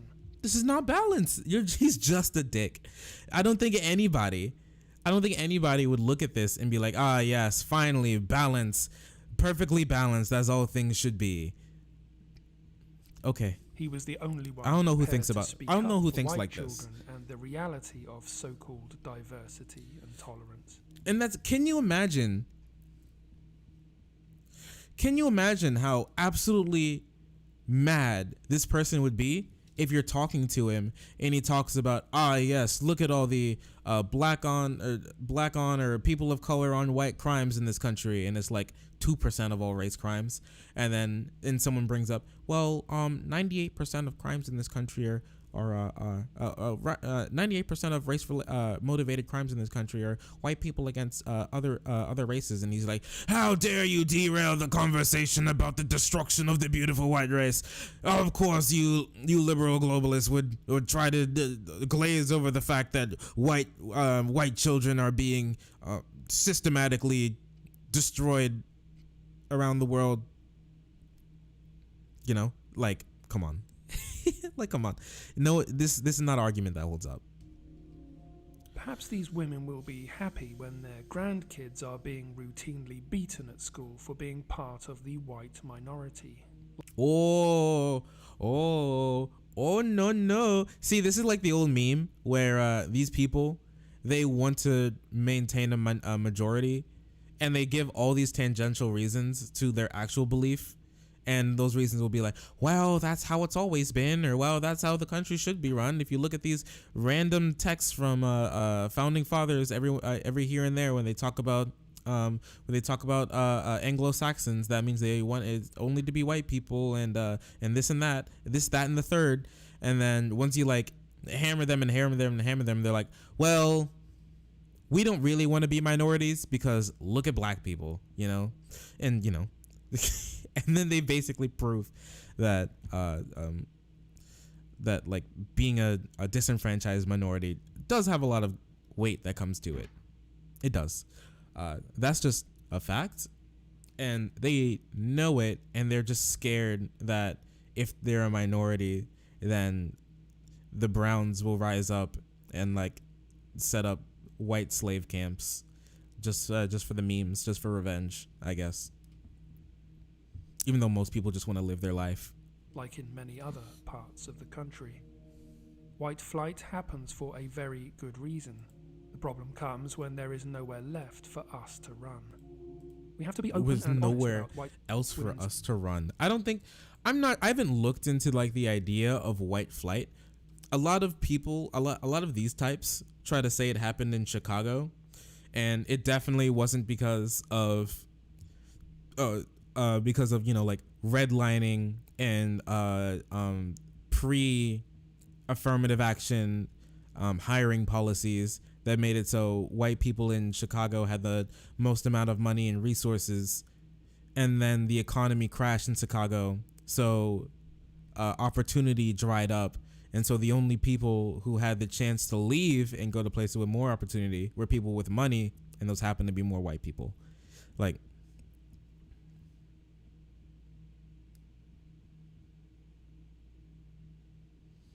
yeah, you want to do real gang shit, dude? Don't worry, buddy.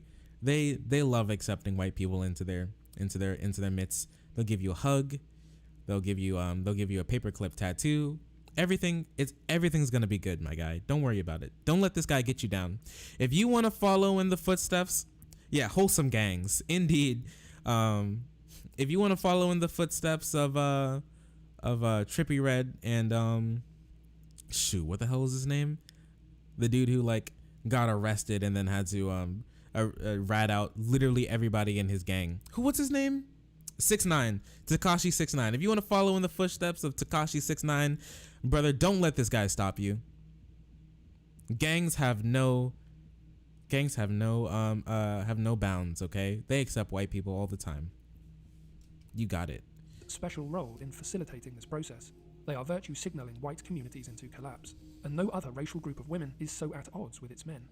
And if you don't believe the line I'm taking in this video... What are you talking about? Have you ever heard like discourse between like groups of black men and black women? Like that stuff's pretty mean. They get pretty angry. Like I've watched and heard many a video and many a thread about how black men do not hold up, do not like appreciate black women enough, or and perpetuate like racist tendencies towards them. Like I hear that all the time, and I'm not even in a bunch of like predominantly black communities, just a couple every now and again, and this is definitely a problem. It's just the world, buddy. The real problem, the real war, isn't black versus white.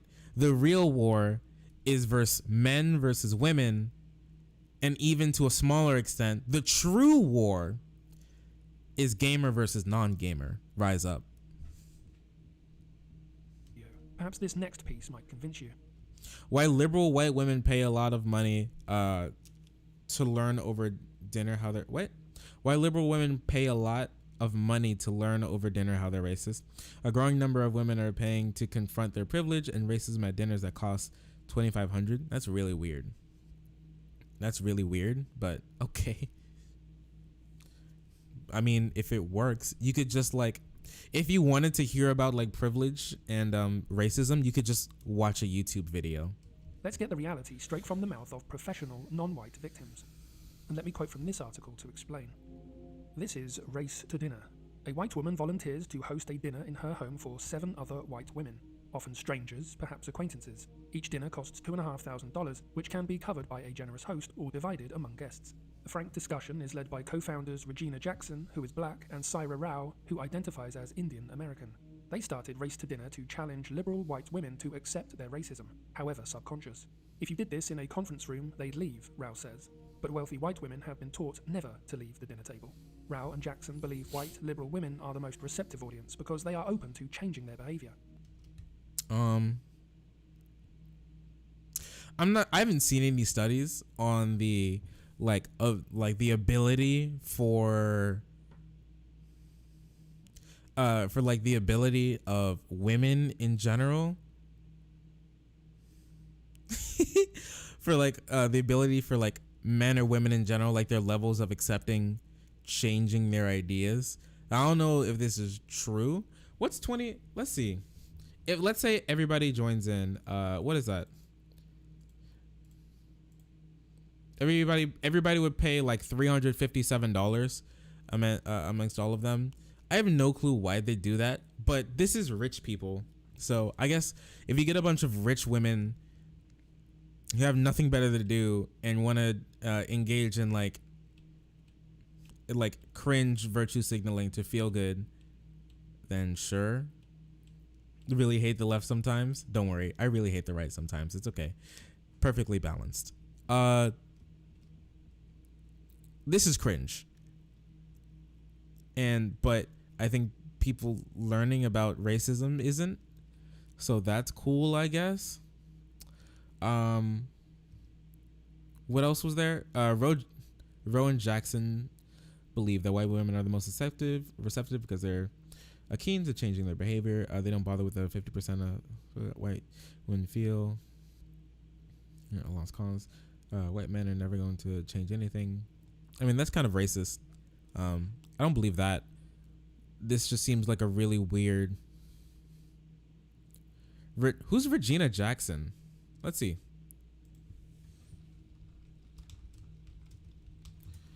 Who is Regina Jackson? She is black. Can confirm.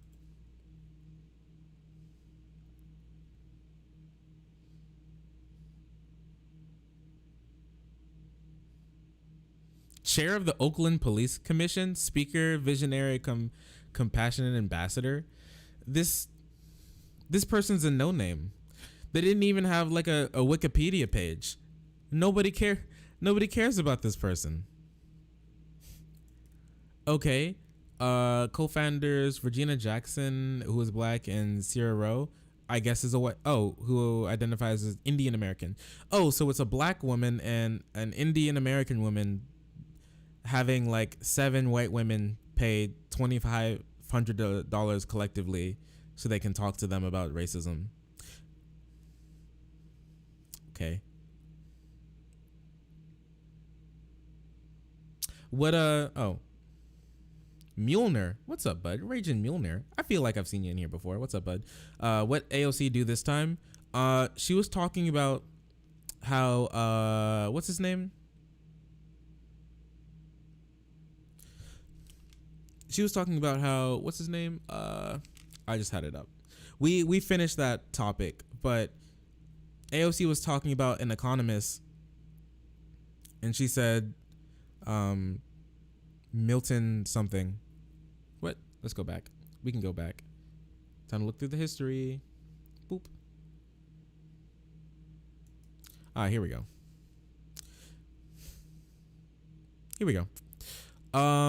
AOC was talking about how Milton Friedman pontificated that by 2030 we'd all be able to work 15-hour work weeks and be able to make the same or more amount of money.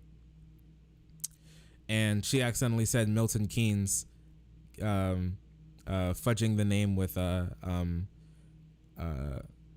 John Keynes.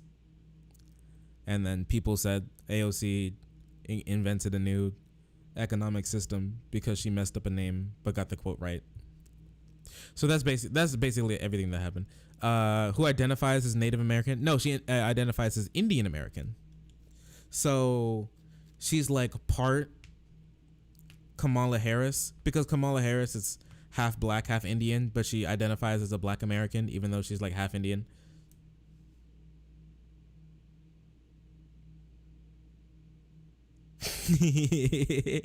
Yeah, I'm Indian as in like India, not Indian as in Native American, but it's okay.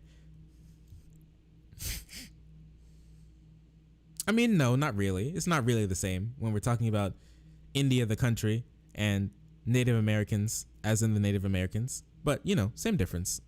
There you go. Room, they'd leave, Rao says, but wealthy white women have been taught never to leave the dinner table. Rao and Jackson believe white liberal women are the most receptive audience because they are open to changing their behaviour. They don't bother with the 53% of white women who voted for Trump. White men, they feel, are similarly a lost cause. White men are never going to change anything.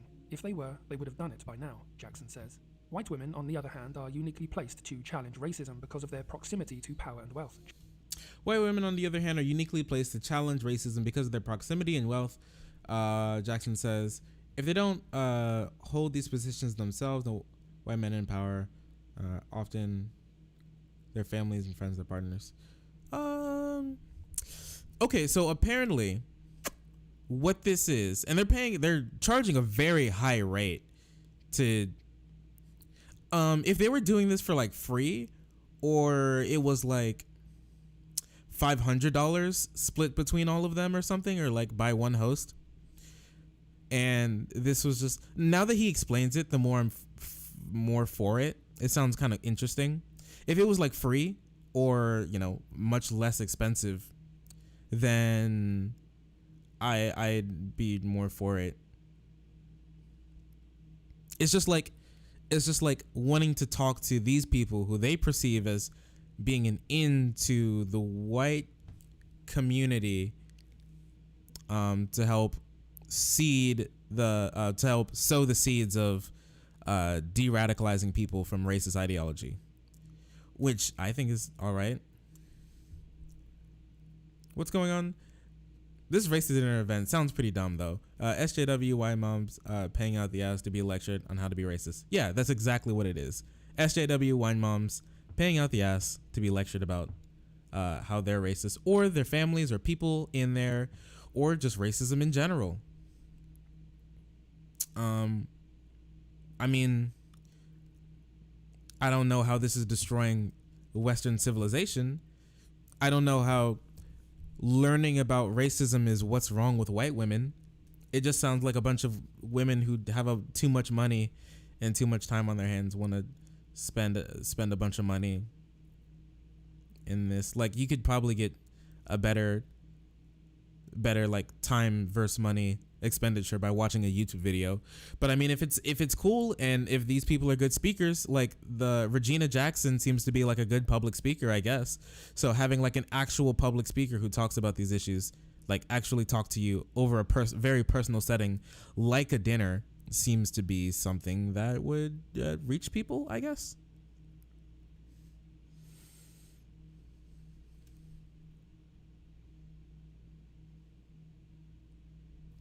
I don't know. It looks like they have some potatoes. I don't know. What's that? Maybe some bread.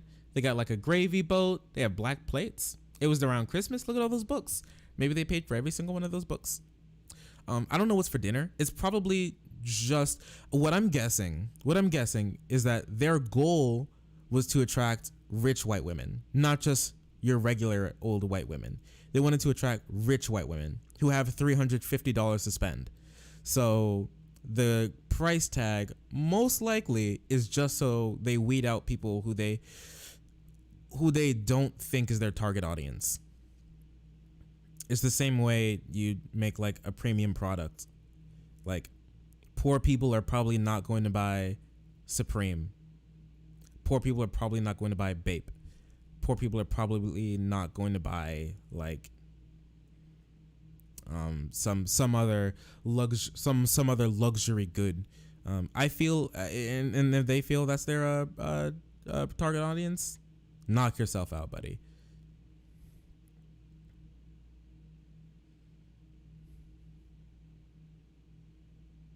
Ramen to get the full experience. So I don't know if they're grifters. I don't know if I'd call this grifting. If people seem like I mean, this one, Regina Jackson, she's an actual public speaker I don't know if you'd call that grifting. They seem like they're actually wanting to do how would this be grifting in this case? How would you define grifting in this case? Because I think grifting would be like make money off of something non-genuine.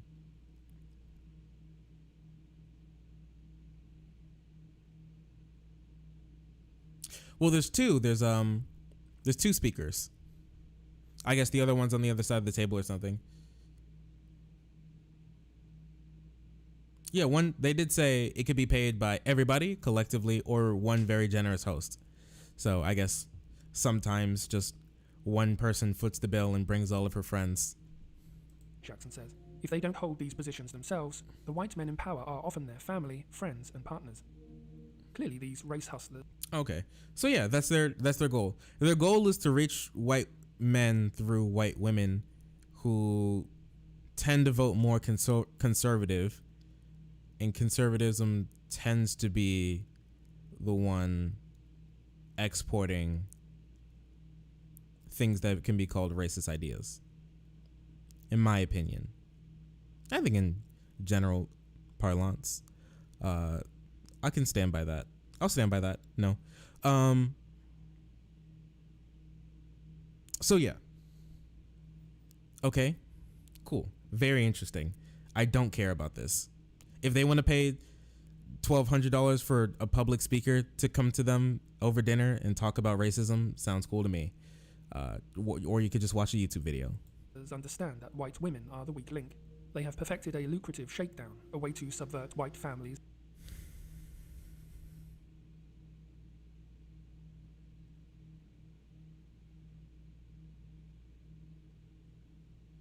If you could get them to pay $300 a plate, it's actually more than 300. I think it's 357.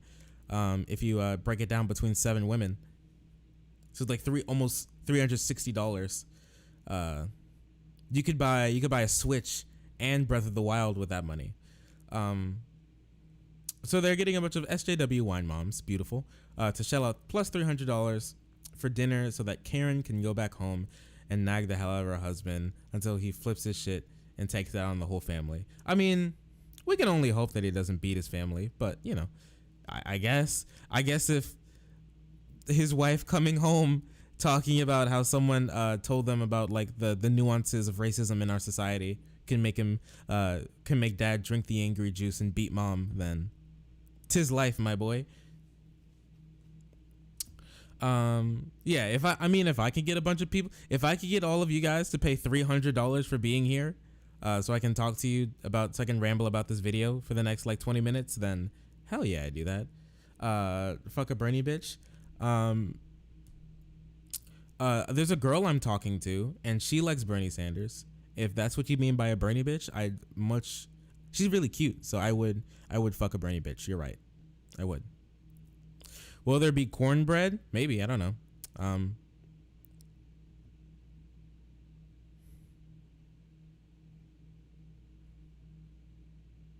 I should be ashamed of myself as a black man. Why?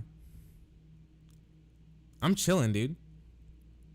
Feels Bernie Man is a really good dude. I want a Bernie bitch. I don't know about you, Omega Grep, but I want a Bernie bitch. If I could have a Bernie bitch on my lap right now, I would. Sounds kind of hot to me. Why should I be ashamed of myself as a black man? I like that part. I like that picture of him being arrested for being at a civil rights protest. That's kind of cool. You have black friends that beat the shit out of me. Well, I have a gun.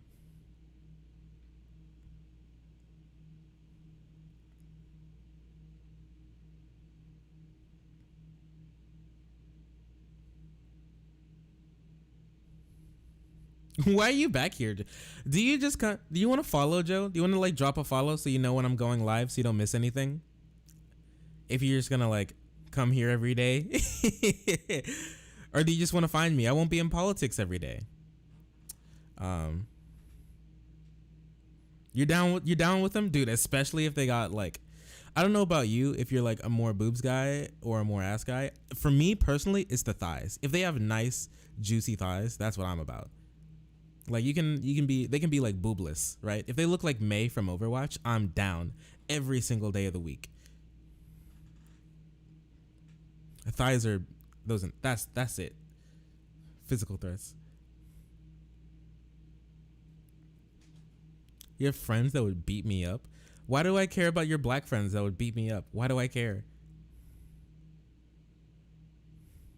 Excuse me, Joe. Didn't we talked about this yesterday? Excuse me, Joe. Once again, you are erasing Bernie Sanders' Jewish heritage. He's not white, he's Jewish. I don't know how many times I have to tell you this.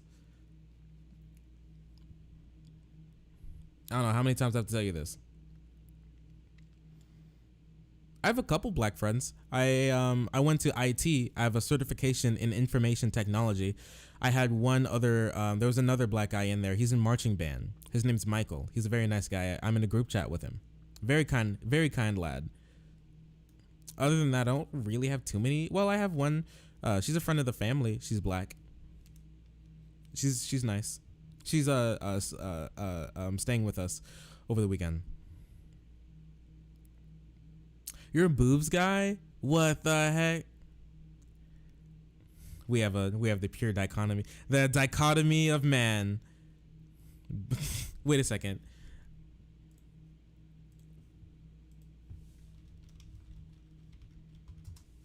Oop, I can't type apparently. Not now. All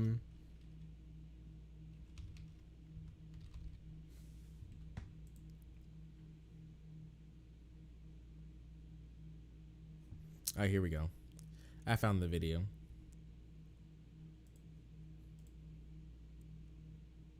Is this gonna be? This might be a little loud. I'm gonna turn it down a little bit. Ted! I'll fucking kill you! Ted! I'll fucking kill you! This is me and Devil Dog right now. Nah, dude. Yeah, I bet Joe doesn't even eat ass. I bet he doesn't even. I bet he's scared of it. He doesn't even eat pussy because it's too close to the ass. You must be one of them pony boys. No, you're a dog-faced pony. You're a dog-faced pony soldier. Have you ever been in a fight? I have been in a fight. I've been in a couple fights actually. I'm not gonna flash a gun on stream. What are you, crazy? What are you, dumb?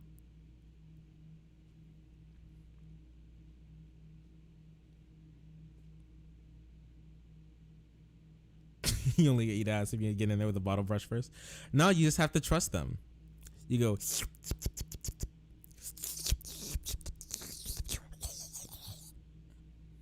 It's easy. Easy rares. And if she left some in there for you, that's just a treat. She left some flavor in there for you. Because she loves you.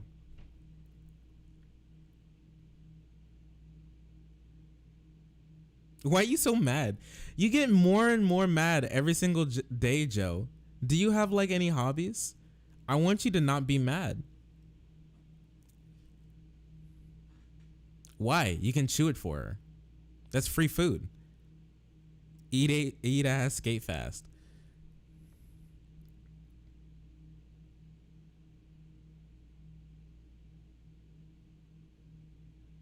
No, I'm not going to flash a gun on stream. You crazy person. I'm much smarter than that, and I have better like gun etiquette than that.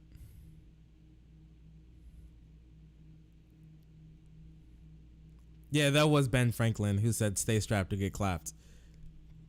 One of the best founding fathers, mind you. Attitudes by playing on white women's unique suggestibility and need to virtue signal. And business is clearly good, because these are far from the only ones in this line of work.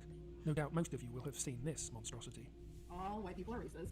So I put this up because I really want any white person in the room to know up front that this is what we're dealing with, that it's not going to be this coddling of white tears and what that looks like. We're not going to discuss, oh, maybe some of us have worked it out. No, you're always going to be racist, actually. So even when you're on your path to trying to figure out how to be a better human being, because I believe that white people are born into not being human, like that actually instead of people of color and black folks being dehumanized, that actually everyone is dehumanized off rip within white supremacy, that y'all are born into a life to not be human, and that's what y'all are taught to do, to be demons.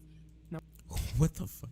I mean, that was cringe, and I'm not going to support that. That's a really dumb person, and I hope they didn't pay to get into that room, because that was absolutely abhorrent to like actually believe that. You couldn't hear it? Let me redo it.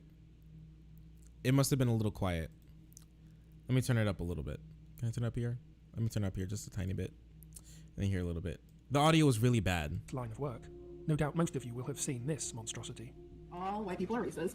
So I put this up because I really want any white person in the room to know up front that this is what we're dealing with, that it's not going to be this coddling of white tears and what that looks like. We're not going to discuss, oh, maybe some of us have worked it out. No, you're always going to be racist, actually. So even when you're on your path to trying to figure out how to be a better human being, because I believe that white people are born into not being human, like that actually, instead of people of color and black folks being dehumanized, that actually everyone is dehumanized off rip within white supremacy, that y'all are born into a life to not be human, and that's what y'all are taught to do, to be demons.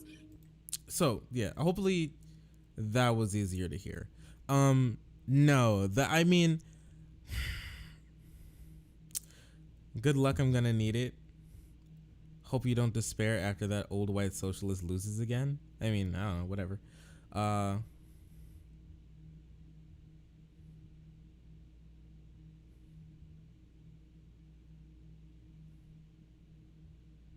Yeah, Joe's an undercover Twitch mod.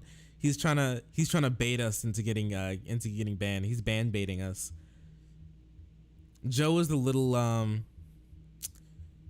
like I do something wrong, and then from the door, like behind me, like right here, freaking Chris Hansen pops out and he's like, "Take a seat." Oh, you're already sitting.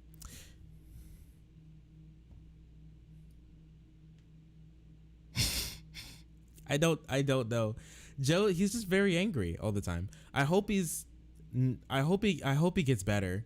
I don't want him to be so angry. Oh, he's still here. I thought you left.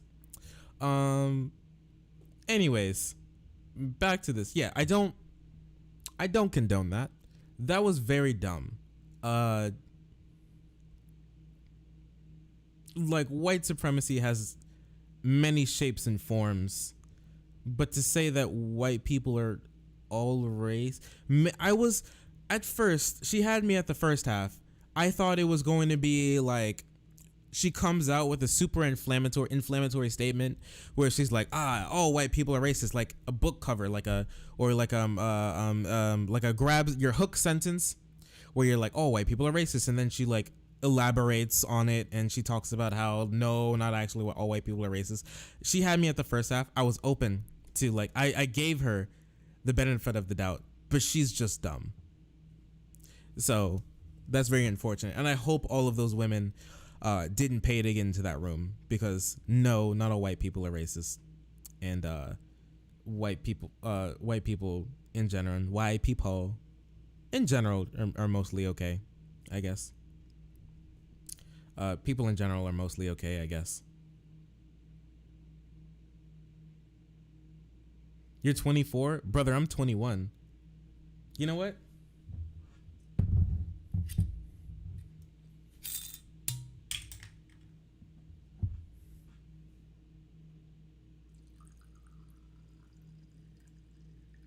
Just because of all that with Joe,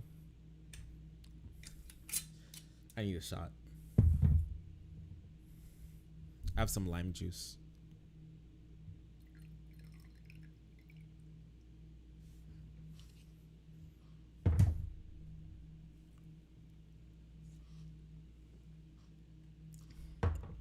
There we go.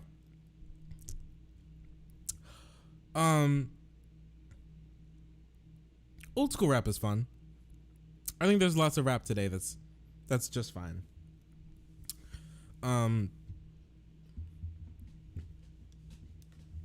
But I don't know. I think there's lots of new rap that's pretty cringe. I don't listen to the radio. Most of it's pretty bad. I like a lot of creative artists, and I feel like a lot of creativity doesn't get appreciated on the like news cycle, like attention and click cycle that we have, like attention economy that we have today. Like, a lot of creative artists go unnoticed because they're just not getting the same clicks, which is unfortunate. But you know, what are you gonna do? They're always there. You could always find them. A lot of good Bandcamp artists. A lot of people on SoundCloud. Lots of people on YouTube just putting out good music, doing their thing. Now, to anyone with an ounce of self-respect, these weirdos and parasites would not be given the time of day, let alone receive payment or an invite to your home. But there is a thriving market for self-hatred and in-group disloyalty. But why are they so focused on women? We can ask whether women are genetically more predisposed to this sort of misguided empathy with outgroups. Of course you would. I don't know. I feel a lot of this when it comes down to brass tacks, when they try to make like prescriptive statements about the world, a lot of it comes down to people just being biologically deficient, and it's no problem with our society in general. It's or like what we build. It's just if something's wrong, it's the people who are just biologically incapable of fixing it. And that just boils down to like essentialism and breeds racism.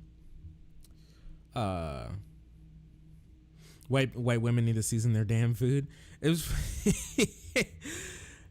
Listen, okay? Listen. I have a funny story. Me and my friend like to go eat out. We have our little dates.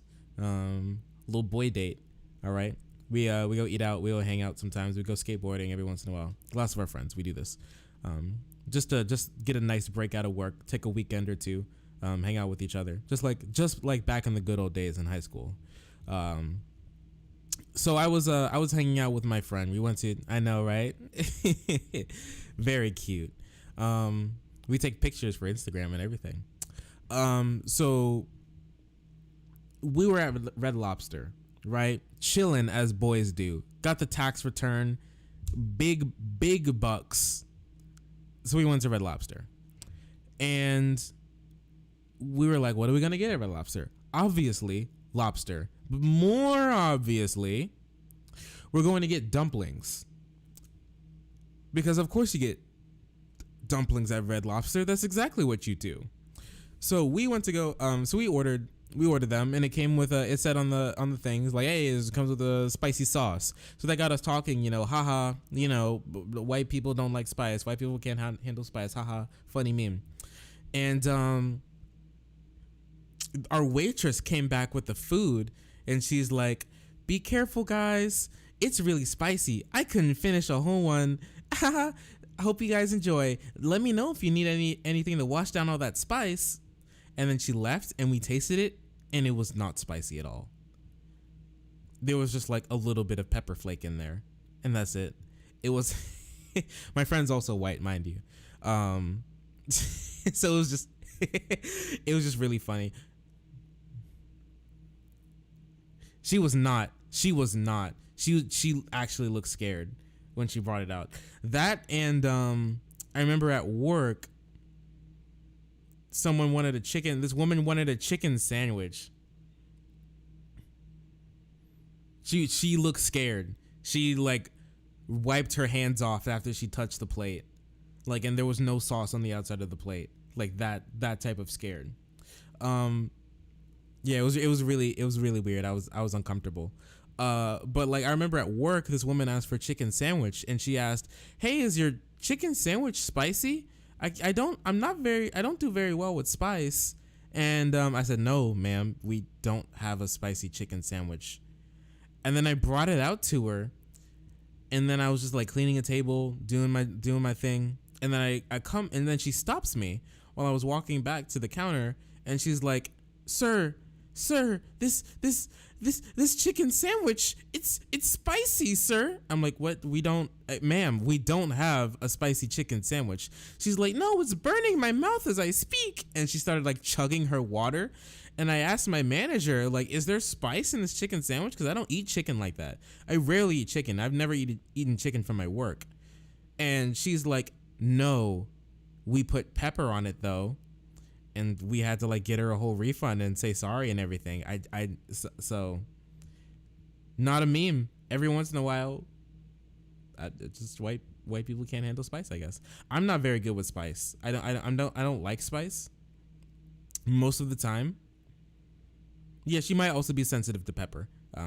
But it's just funny that it plays into that. Like it's just funny that it plays into that vision.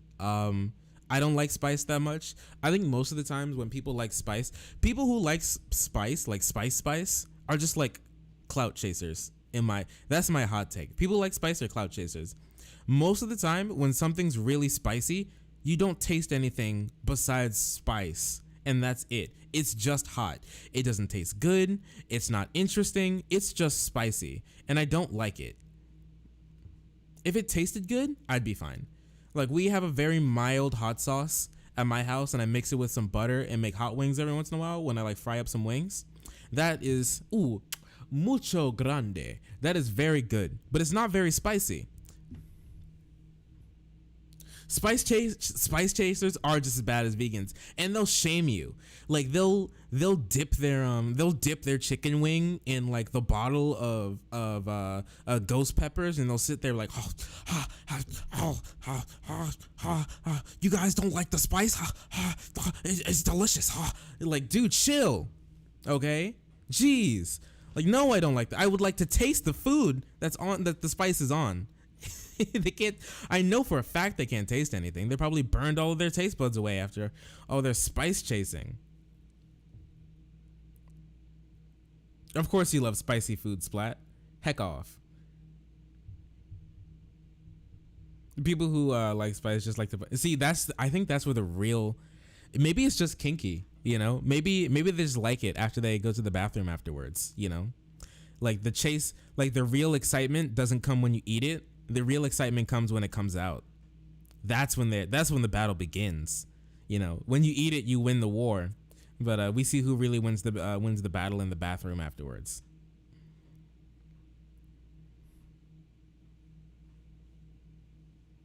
Nothing better. There is nothing better than good poop. You ever like take such a massive poop and then you get up, you feel 5 pounds lighter. You feel like you just like went to the gym. You lifted like 350 pounds above your head. You feel like you ran a marathon, and you get up, you like wipe the sweat from your brow, and you're like, whew, whew, and you look down at your like Mona Lisa in the toilet, and you flush that thing, and you're like, I did it. We can ask about the effects of feminism and so-called female empowerment. We can ask whether there is some weird. I love it how these guys think like anytime a woman like does anything besides like pumping out babies and sucking dick at home, that it's a detriment to society. Yeah, like, or when you get up in the morning and you take that like 3-minute long pee. It's psychosexual motivation to blame. Perhaps it relates to the obvious decline of masculinity. But these women seem to have successful husbands, stable families, and I don't think there's a decline in masculinity. I don't know how you all feel. I don't think there's a decline in masculinity, whatever that means. Like, masculinity has changed. Obviously, women like different things in men, and men like different things in women now. I don't think that means it's a decline. Yeah, no problem, bud. Hope you have a good night. Thanks for being here. Good homes. So why are they behaving like this? It's hard to tell precisely what's going on. But whatever the cause, there's Look a problem at the King Kong finger. See you, man. Thanks for being here. Immense social pressure on our women to not have families. No more spaghetti. Stop. Take a look at this. I want to take you back to the 1950s, or at least that's what I thought when I read this Brisbane mum's Facebook post. Brooke Smith shared her routine online. Here's what she said. I always make sure I don't go to bed until everyone's lunches are packed, their clothes are set out for the next day, including my husband's, and the house is clean, dishwasher is on, and a load of washing is on. I always get up early, 4:30, with my husband to make his breakfast and coffee. Go, Brooke. Whatever. I mean, I tell you what, though, Chris, I mean, a lot of people online are saying, well done, praising her. Who? Who are these people? Oh, has he hypnotised her or something? Who does this stuff? Making his breakfast and then putting his clothes out overnight? Is he disabled or something? Like, seriously? Is he disabled? No, I mean, if you want to live your life. Yeah, let's go back to the 19... Make America great again. Hold up. Black people be like, wait, hold up. Hold on now. Yeah. Like, if you want to do that, if you want to be the stay-at-home mom, like I make the joke, like barefoot, like pregnant, washing dishes. If that makes you happy, go ahead. Go ahead. Don't let me stop you. Don't let anybody stop you. If that's what makes you happy, if being happy means like being the stay-at-home mom, caring for your family and your husband like your child, and he's all down for it, and everybody's having a good time, do it. That's fine. That's perfectly fine. The problem comes when we push it as like the default that women should aspire to, because most women are happier when they're career centered. Like, that's just true. Most women today, like millennials and up, are much more happy being career focused than being at home, and that's also fine. And I don't think we should also either push that as being the default either. Like it should be fine with that. Whatever you want to be, go ahead and be it. That's the life I want to live, you know. And obviously people are gonna, you know, be like, what are you doing? Is it like a slave woman? You know, whatever. I'm fine with it. Get off your bum and do stuff yourself. My only theory is that she might actually like her husband, and she might actually like to get up at 4:30 and spend. Yeah. No, I mean, I like my husband, but make your own bloody breakfast and coffee. I mean, you know. But anyway, apparently this couple run an MMA fighting gym, like mixed martial arts, and they also breed bulldogs, so they can do whatever they want. I'm like, not arguing. Yeah. Hey, you know what? If it makes her happy, but I mean, nothing on that list of things there, you know. And she's got 4. Yeah, nothing on that list of things were necessarily bad. You know, make sure the kids are in bed, do the laundry, get up at 4, they probably have the relationship, you know, like from Up, like the old dude from Up, like who's always thinking about his wife who died, fixing his tie in the morning, you know, making breakfast, fixing his tie for him in the morning before he leaves for work, and then they, you know, go. She stays home, go about their day. That's like the life that they live. That's fine. That's chill. I don't think anybody got up in arms about like the woman there from Up, right? And then like she died, and he had to learn how to tie his own tie, and that was like a interesting moment. That's fine. That's fine. Everybody's happy here. If everybody's happy, we're doing great. Age of 6. But did you see her photos too? She still had time to like make her hair look beautiful, put her makeup on. She looks gorgeous. Yeah, gorgeous. Yeah, making the rest of us look bad. Watching that video, it's hard to contain my anger at the way that woman. It's hard to contain my anger. The only dude who was actually mad, like going hard, and I think he was mostly saying it in jest. There was only a dude who was like, "Oh, fix your own breakfast," and then like the other one was like, "I love my husband, but dude, make your own coffee, dude. You're a grown man, and that's fine too. That's fine too." Is portrayed. She's a beautiful wife and mother, and is dedicated to the well-being of her lovely family. Could there be anything more noble and wonderful than that? I mean, if she's happy, no, I guess. Just like there's nothing more noble than a woman who feels, instead of like the man being like the breadwinner and her being the house caregiver, it's more like a 50-50 kind of thing, and or they both work, and or they both do equal housework, and there's nothing more beautiful than that. Like two people like splitting the work that has to be done in a family equally and loving life while doing it. Nothing more beautiful than that either. But I think he'd find a massive problem with that. It's telling that at the end of the clip, the female presenter lets slip she's making us all look bad. And yes, she really is making you look bad. And very jealous. Like jealous.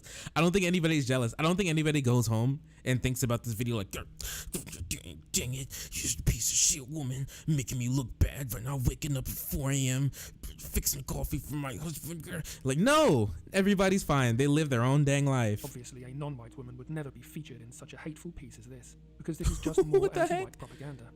Do you think they would ever mock a Muslim housewife? He's so angry. And even if they did, they wouldn't dare. It's so transparent and disgraceful. While the problem with white women is indeed complex, I think the best thing our men can do is to focus on self-improvement and rediscovering their masculinity. What does that mean? The sort of man they want to be with. The sort of man they want to have families with. Most so-called career women know what's up if they're honest. They know that a good life is not spent slaving away for a corporation that will forget you. The struggle to conceive with frozen eggs. Become a poster child of her freezing eggs, but it didn't quite work out how she imagined. I mean, I don't know. Like these dudes also imagine like, oh, these women, they live their slut life, and then they realize that their eggs are all dried up. My throat's a little dry. And they realize their eggs are all dried up, and there's nothing left, and they're a used piece of trash, and nobody wants them.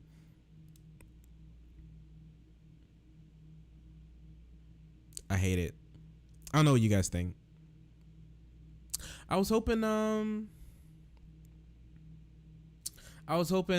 Bell Quesadilla would be here tonight. I was hoping he'd be here. He wanted to talk about how Hitler was a socialist, apparently. Obviously I disagreed. But so hopefully he'll be here. Probably next time or something. Next time we stream.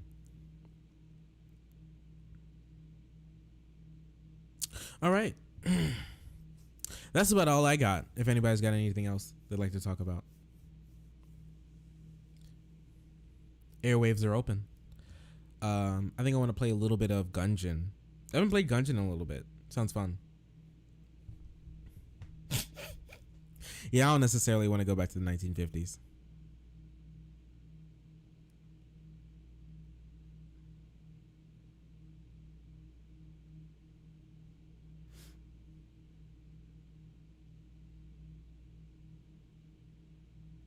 What is this? Oh, apparently Andrew Yang had his like final conference or whatever.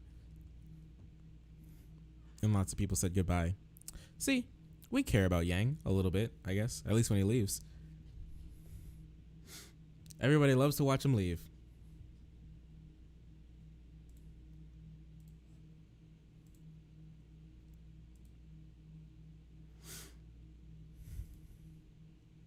Whoops.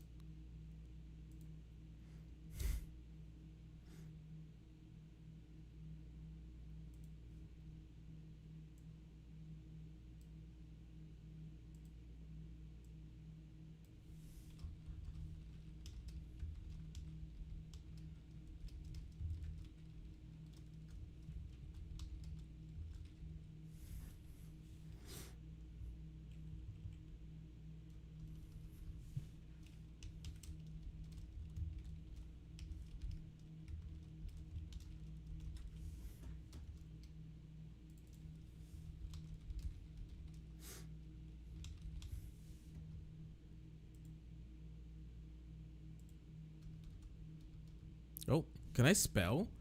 I don't know if I can spell tonight. There you go. Fixed it up a little bit.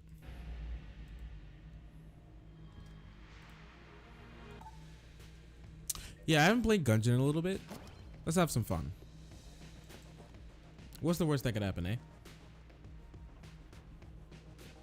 What, we lose?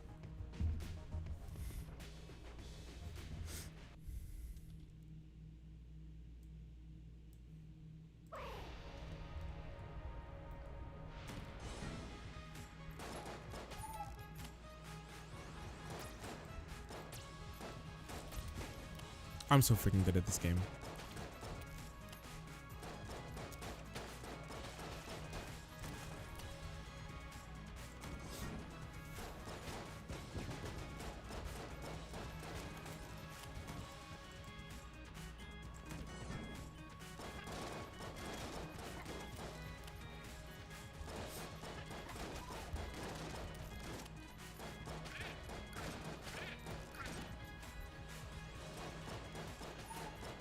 I'm getting some interesting rooms. I haven't seen a lot of these rooms in like a year. Oh. Yeah. Here's the shop. Anything fun? The Brick Breaker. Hey, boy. Maybe. That's the gun that shoots like Mario turtles. I'll take it. Why not? What's the worst that can happen?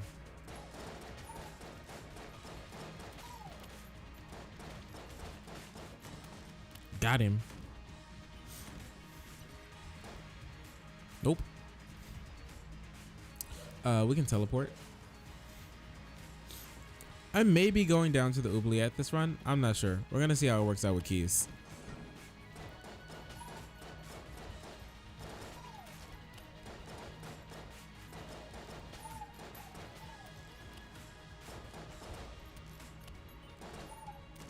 There we go. Ain't never seen anything like this.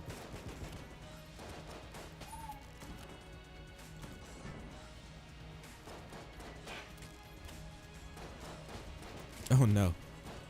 I hate these guys. These are one of my least favorite enemies. Oh no. Speaking about my least favorite enemies. These are one of my least favorite enemies when it comes to like one of the first couple floors.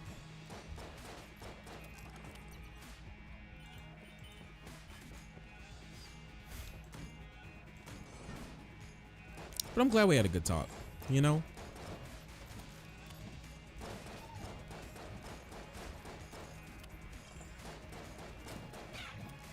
Stay away from me. I don't know why Joe always comes back. I don't know. Do you think Joe goes to other streams? Or does Joe always get mad at me? I don't even say anything inflammatory about Yang. He's just really mad. I don't know if he's baiting me. He may be just baiting me into saying something wild.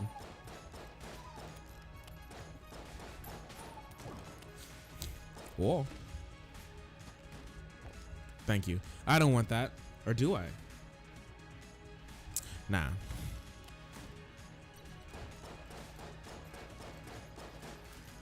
He may just be baiting me, so I'll be wary, but he seems genuine and he seems genuinely mad all of the time.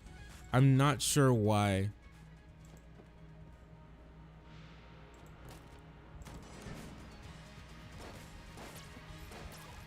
Beautiful.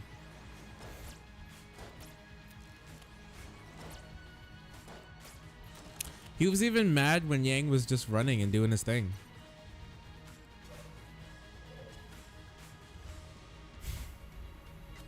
I do wonder what he's gonna be up to now. Like, lots of people have been saying he was going to run for mayor in New York. Maybe. He's been out of New York for a little while. Because Bill de Blasio is term limited, if I remember correctly. So he can't be running, like, much longer. And he's just really mad about Bernie Sanders, I guess. I don't know, maybe Bernie Sanders just, like, took all the wings out of his boy's sails. Yang still built a very devoted following, so.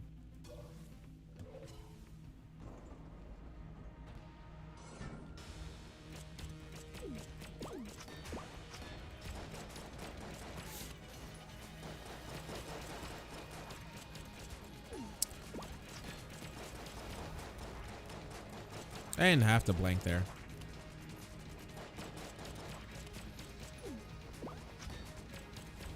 Oh, huh? Hang on now, buddy. Let's not get crazy. Let's get some damage on him.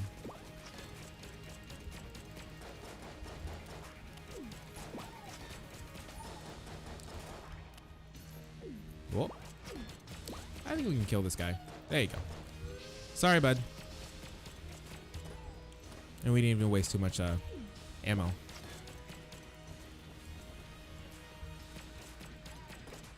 Not today, buddy.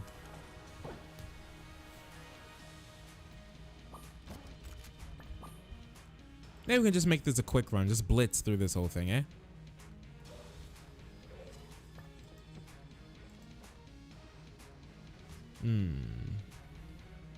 How much is this? 45? The brick breaker's all right. I'll buy it. Who's gonna stop me? I have to see how much ammo I have left in my my silencer. Silence pillow? What's it called? It is called silencer. I used over 100. Let's use the brick breaker. This is gonna be our room clearer. It's not a crazy gun. It gets the job done. Oh, I let him hit me? What a dunce. What a buffoon. What an idiot. How'd you let him hit you? You knew exactly what was going to happen and you did it anyways. Stop shooting. Oh gosh, he just died.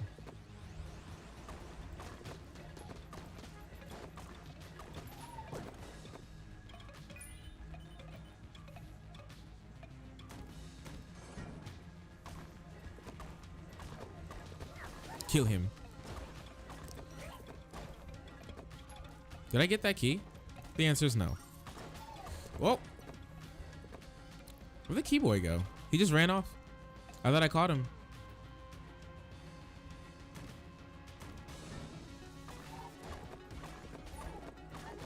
Nice one, Chief.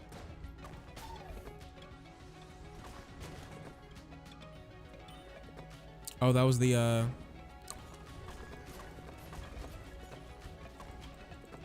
Can we kill him? We can't kill him this first run. There you go. That's good enough.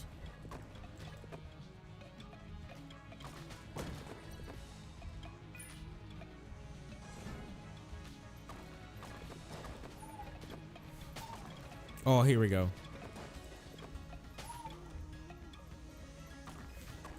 See, the brick breaker isn't bad. Don't let the meta boys tell you that the gun you're using is bad, okay? Whatever suits your fancy, all right? That's what it's all about. Whatever makes you happy. Let's open it. Oh, let's go. Free heart. I'll take that any day of the week. Any day.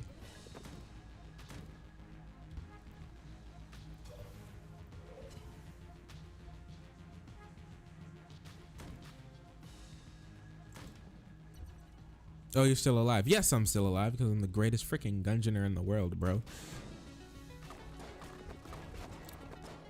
Did I just blank? I just blanked.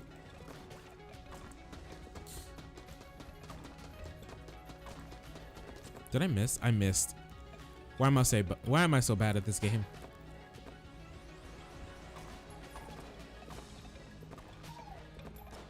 Kill them.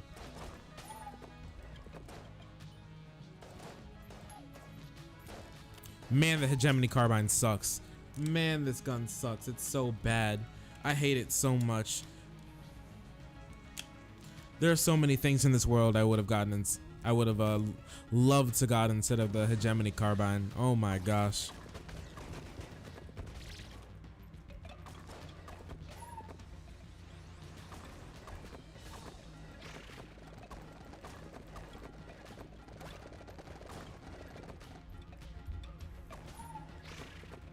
Please stop. Please die. Please die. Thank you.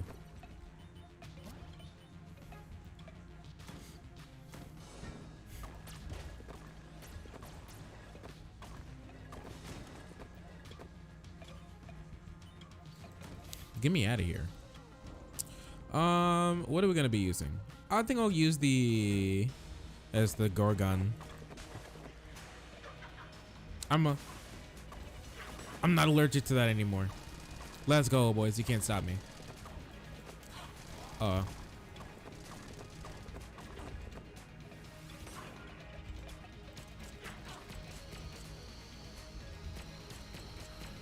forgot how to dodge this. Apparently I'm doing well, even though not knowing what I'm doing. This'll work.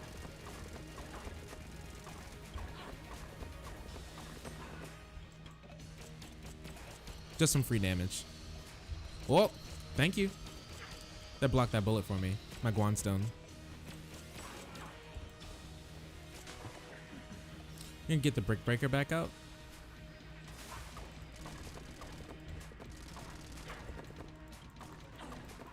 Get some free shots in and then move back to the silencer.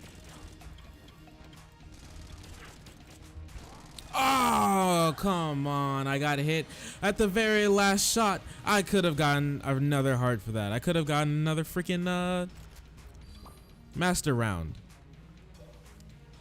What a dunce. What a buffoon. He had it all. It was in his grasp and he threw it away.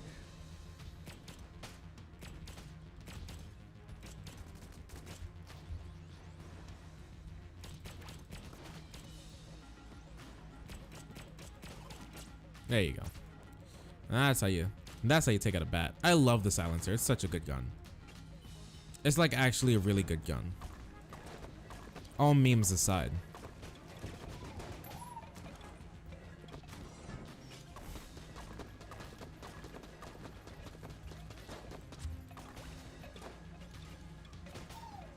I was kind of hoping I was gonna corral that guy into the other one so I could get an explosion off. That's mainly what I was doing. Kill them.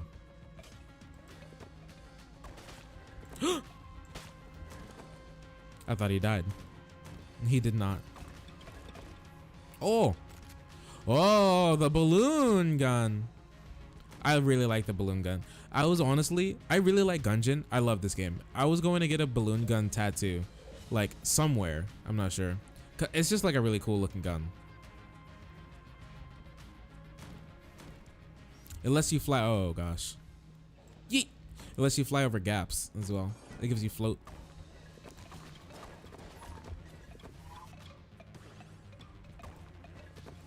Watch me get this trick shot on this guy. I can't get the trick shot on this guy. He's too strong.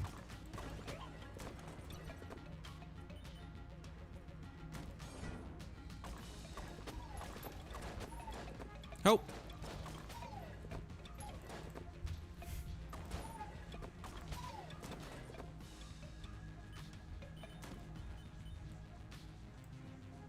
I think that's about it. Are there guns I want to give away? Not really.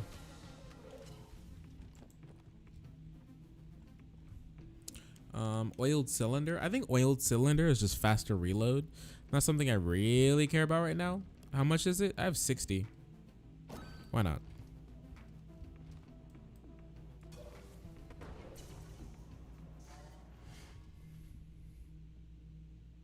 What did you miss?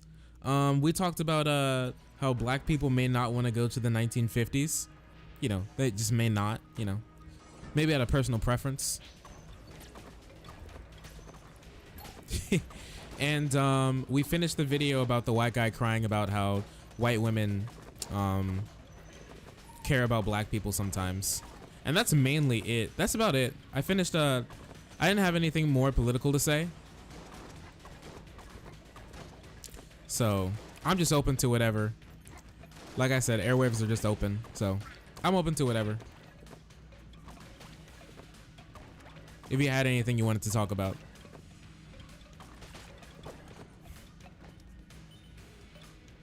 What is that? There's a hole in here. Is your man Joe filthy? I don't think Joe's still in here. I was just saying, like, Joe is in a perpetual state of just anger. He's just so mad. I don't know why he's so mad. Like, he was even mad when when Yang was still running. I don't know why he's so mad. It can't be good for his heart.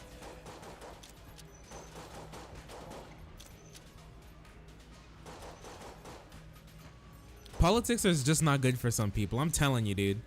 It's funny because ever since I started doing more politics, and I'll say anything about Yang, right? He like come in here. I don't know if you've noticed, but I don't even say anything bad about Yang. Most of the time I'm like his heart's in the right place and I like the guy. He seemed like a nice dude, but I'm not the biggest fan of his UBI plan, and that's like it. It's like really mild criticism. And he just goes off like he said, like, you should be ashamed that you vote for a white guy. As a black man, I have African Americans who would punch you in the kidney. Like, okay, dude. Have fun with that, I guess.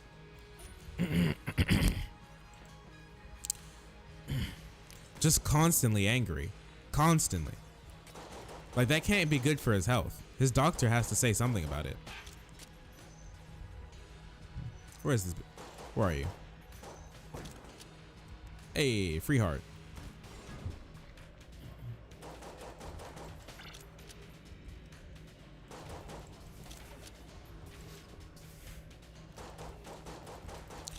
Oh my gosh, he split.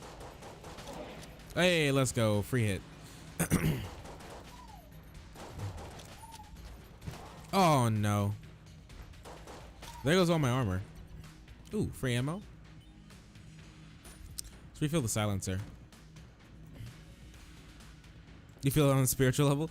Dude, you know those dudes who are just like always mad about something? Like, chill. I just wanted to play some video games. Like, dang. I just like took a shot of vodka. Not vodka. I just took a shot of tequila and I just want to play some video games. My man. You said you you said you lean more conservative, right? I should pick that up.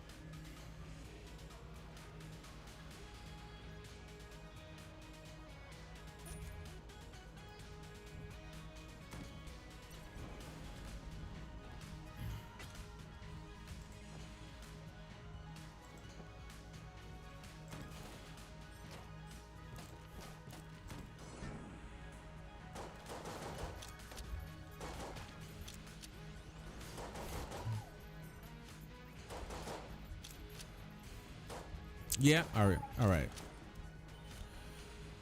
I didn't think I'd get many conservatives in here. It's very interesting. Online politics is extremely interesting. I didn't want more of a community that's here more to listen. Maybe I'll do a debate day. What do you think about that? You want to see a debate day? We go in, we hash out all of our differences in the marketplace of ideas. I'll tell you, I have a monopoly in the marketplace of ideas, okay? I have all the ideas.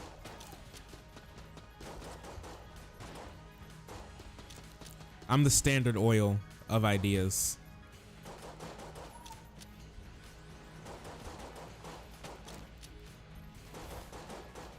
I just need to get a bunch of random ass dudes. And what do you think about a debate with Joe Filthy? You think it's interesting? I feel that. I feel that. You know who I hate? Crowder. I hate Crowders. I hate Crowder so much. I think there's very few people on this planet that I hate, besides like people who actually like commit like literal crimes, than Crowder. Do it. Maybe I should debate Joe. Maybe he'll just get on and like cry about like family issues or something. I don't know. There has to be something going on to be that angry constantly.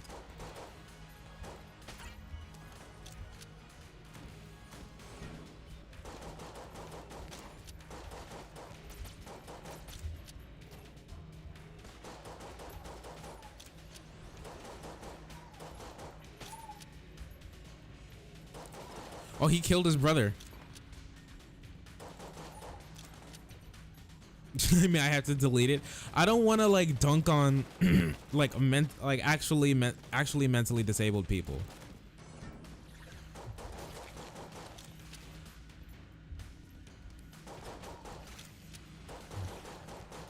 I don't know, like the way he types and talks just worries me. I don't want to like diagnose him or anything. I feel like that's uncouth. But just there's something going on with people who are like that on the internet. Do you agree with this sentiment? I'm just chilling, my dude. I just think left is best.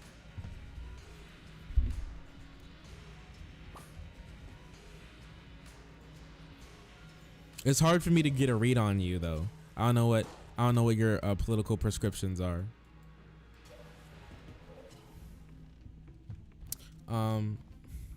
What? Come on. Maybe we should get a new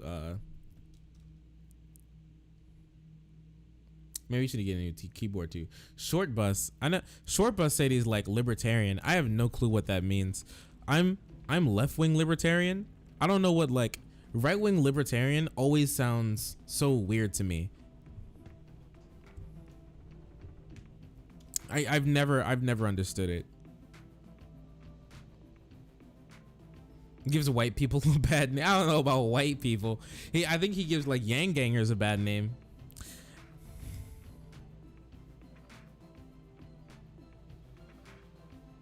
Just not the majority. What do you think? If you mind, what are like some of those ideas? Explosive rounds. Explosive rounds is like actually really good. I highly doubt I'll be able to get it, especially since I have to buy some keys. So let's go open the green chest.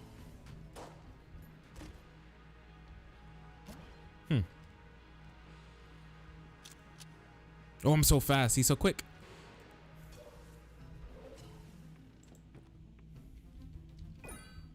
I'm so fast. I'm gonna kill myself on all this fastness. I know it. I know it already.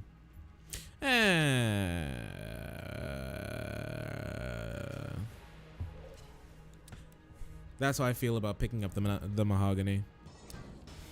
Yes, I know. Cannon Balrog. Funny meme. I was gonna kill myself there. What do I have a? I do.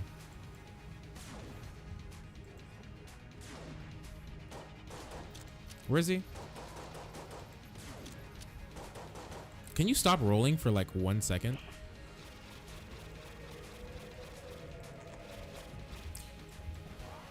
I got scared.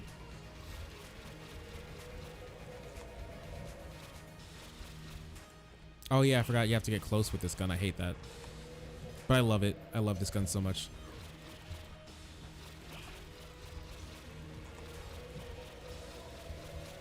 Oh, I'm so good at this freaking game, dude. Someone put him on a team.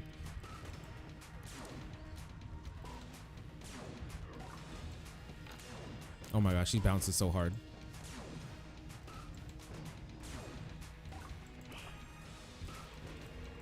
Oh, I got hit. What a dunce. Oh, I got hit again. I'm so angry. It was all coming together. All right.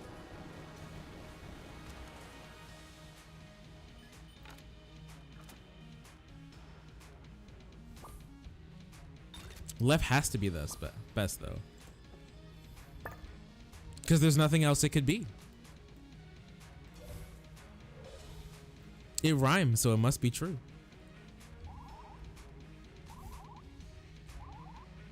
I'm fine.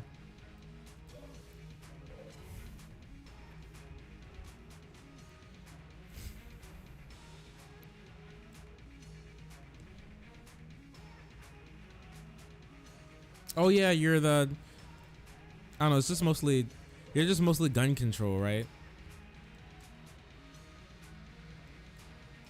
What if we just like take away all guns? I remember you were saying that about like, I mostly side with gun control.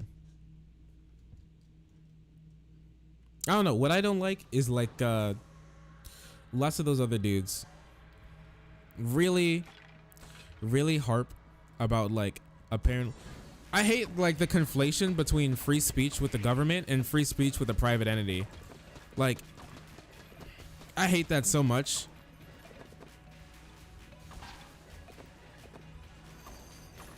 How lots of people on the right, like internet right, complain so hard.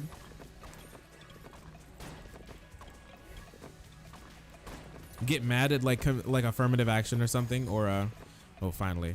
You're done now. You're done, bro. You're not coming back.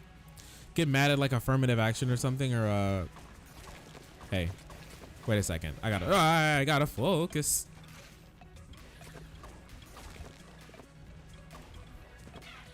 Oh, he's dead. What a buffoon. What an idiot.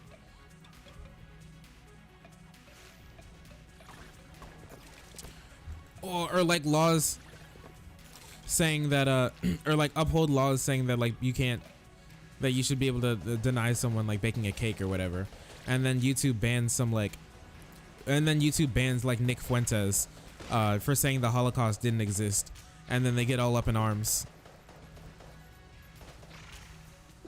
about freedom of speech. Apparently now they care about freedom of speech.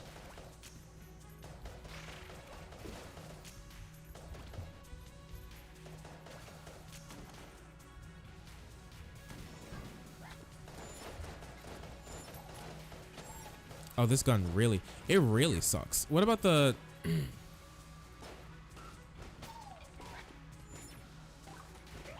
this gun kind of sucks.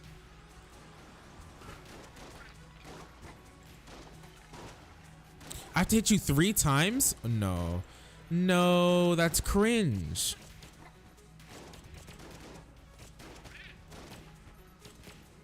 Oh no. Look at me taking hits. You're not for all the social safety nets. I understand that there are some need. Help a lot of people. It's easy to take advantage of the system, and there's no plan in place to keep them off the system once they're on them. I don't see any problem with like I don't see like there's some massive problem with people taking advantage of the social safety net, because most people don't want to be poor. And even if you just did sit on all of your for one, like most of the time you have to like show proof that you're actively looking for a job, for one, and that's a whole argument in and of itself. But no summoning, none. That, and also like most people don't want to be poor, and even if you did take like full advantage of all of that and then just like sat everything out and just, I don't know, and then just like relied on the social safety net like that, what happened to my, oh, here it is. About to say, like, where's my grub launcher? I want to use this instead. Like, you'd still be very poor. Most people don't want to be poor. Like, I think study after study finds out that, I mean, for one, we demonize poor people. So being poor is in and of itself like gives you a large sense of shame. Most people don't want to be poor.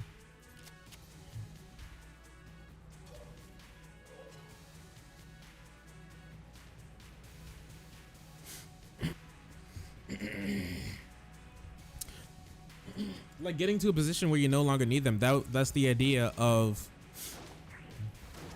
like having them show proof that they're looking for work. Like that's the whole idea behind that. So they can like get off of it eventually once they're financially stable.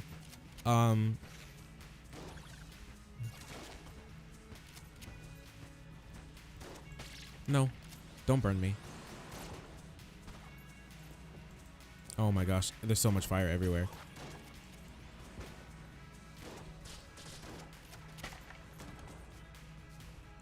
That and like the just not wanting to be poor, and also once you get to a certain like income bracket, you're just taken off of it. And I think a lot of those brackets have problems because some people, because you can get out of the bracket, you can get into a bracket where you're no longer eligible for a lot of those safety net programs, but you're still too poor to live.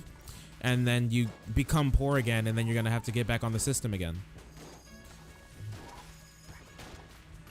Where is he? There he is. Kill him. No, stop living.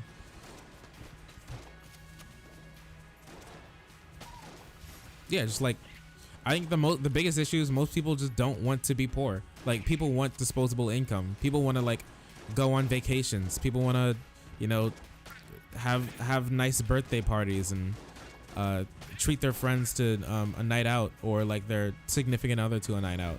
Most people don't want to be living like check to check poor on the government.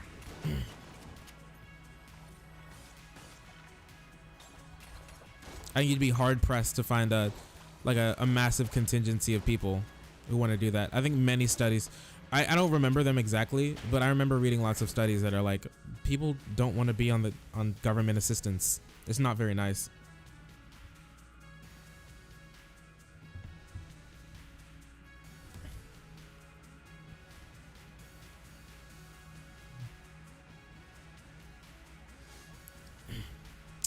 Well, I think there are too many holes in our social safety net to where people can't, and just like infrastructure problems, communities where money gets sucked out of them. Like in poor communities, there's usually low opportunity. So when you spend $1, that dollar usually doesn't go back into the community to build it up.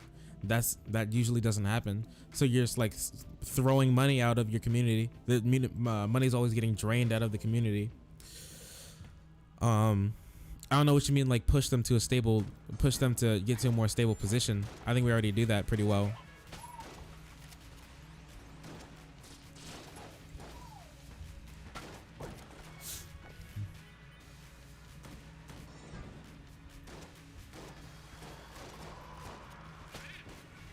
I just think there's lots of holes in our social safety net. We could do a lot. Come on. We could do a lot better, like Medicare for all. Especially when the GOP stopped the rollout of the Medicaid expansion to a lot of their states and screwed over a lot of poor people who need it. Rural states, like deep red conservative rural states, are the places that need the Medicare expansion the most, and the places where most of them didn't get it because Republican senators and politicians didn't want people to get any health care through Obamacare for a political reason.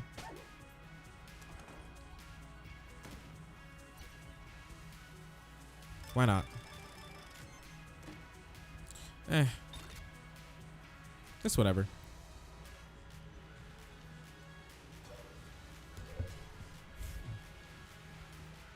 Like in my state, we stopped the Medicaid. We halted the Medicaid expansion.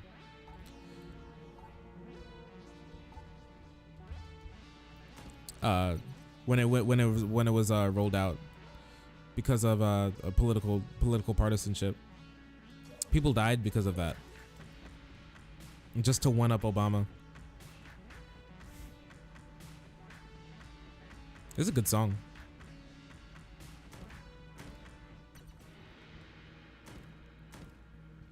Hey, buddy.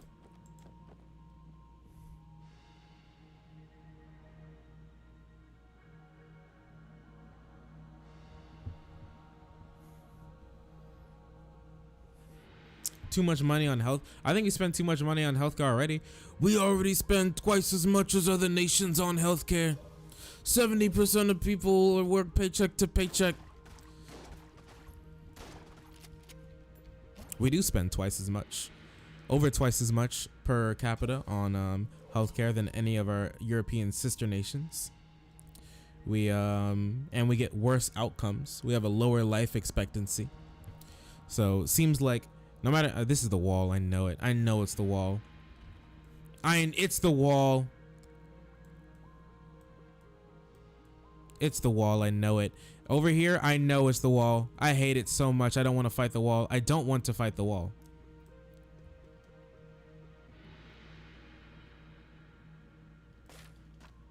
I don't want to fight the wall. I don't want to fight the wall. Oh, it's the kill pillars. I hate the kill pillars as well. Ah, yes. Ah, yes, the kill pillars.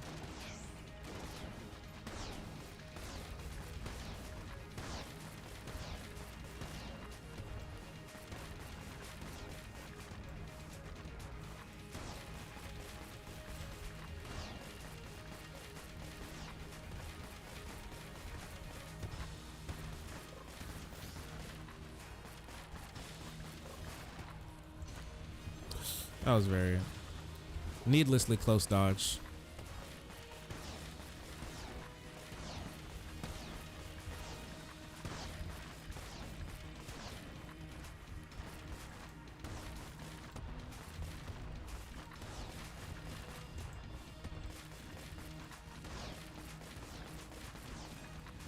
Don't fight the wall. I don't want to fight the wall. I hate the wall.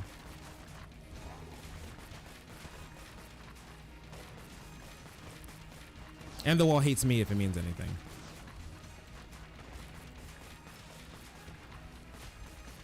There we go.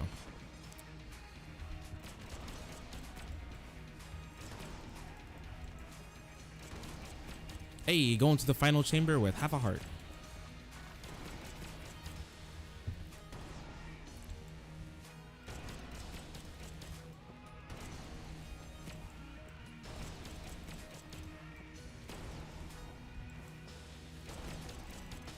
I don't know why I decided to get roasted on this fight. I fought the kill pillars enough. Maybe I'm just tired and drunk. The wall wouldn't hate me. No, the wall would hate me. Definitely. 100%. I hate the wall. The wall is a boss. It's just a massive wall that creeps towards you. And you're on a time limit. You have to kill it within a certain time or else it'll crush you against the other side of the wall. And it's just a bullet hell. Just a bullet hell everywhere. It's there's fire everywhere. There's bullets everywhere. It's just an entire mess. I hate it. And now I have half a heart going into the final chamber. Because of course I do.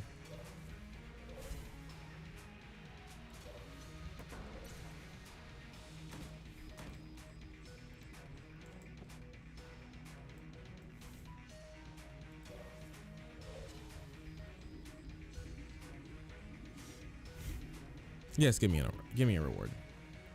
But yeah, no, we definitely need to change our policy on healthcare. Healthcare is my number one issue. Is it? I love Gungeon. Gungeon's such a good game. If you ever played it. No, yeah. Like, I don't know. That's why I was like harping on about I don't like the both sides are bad meme. because one side is very clearly worse than the other.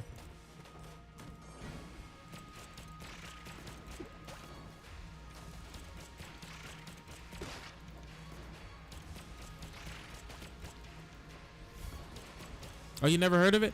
Oh, this was like a, it was like a really popular game, like back when it came out. It was like 2017 something. It's made by Devolver Digital. They I love all their games. All their games are great. They have a lot of jokes. They got a lot of memes. Oh, I have the I have Pit Lord. Good stuff. Can't go there. Leave me be. Leave me alone, Hammer.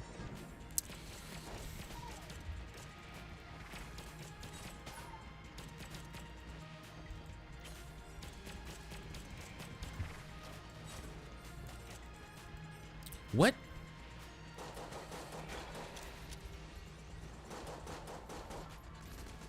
What? All my guns are out. All my guns are out of ammo. Help! I hate my life.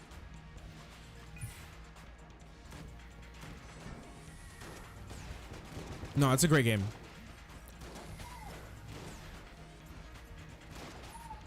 It's one of the only games I've ever been able to like sink most of my time into.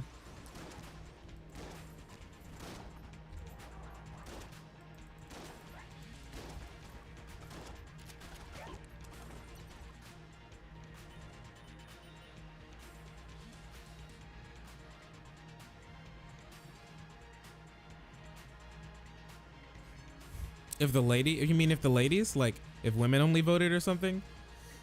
What do you mean if the lady?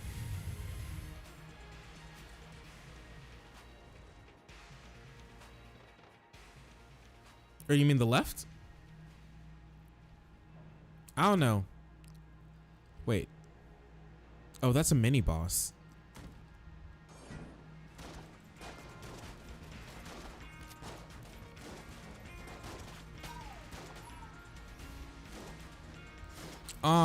I don't know. That sounds like a.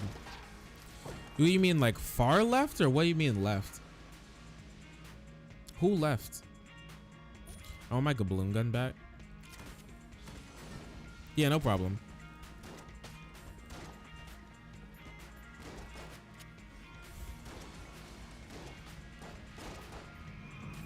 What, like, what do you mean by left?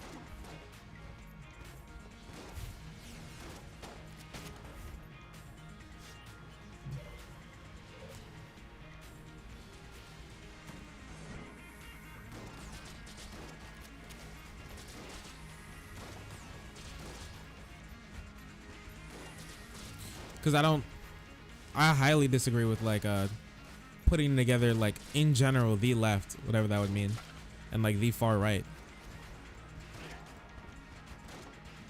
Yikes.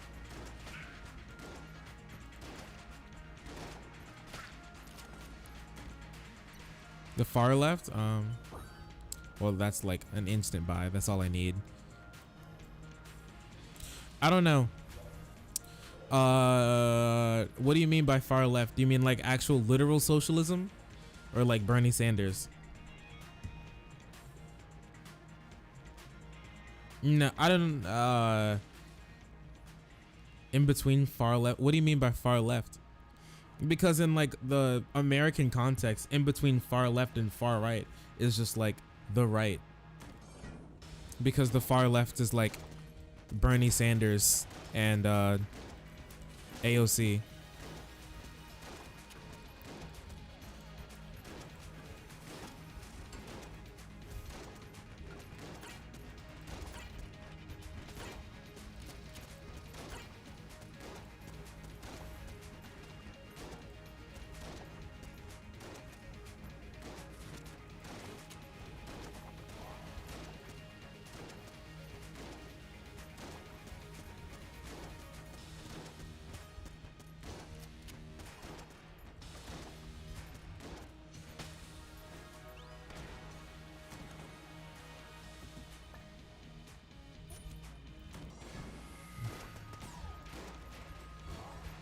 Oh no, that was a horrible dodge.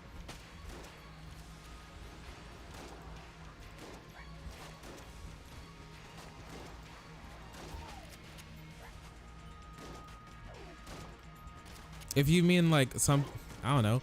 I think we need something between left and far left. If far left is like communism, so we'd look a lot like our, look a lot more like Europe,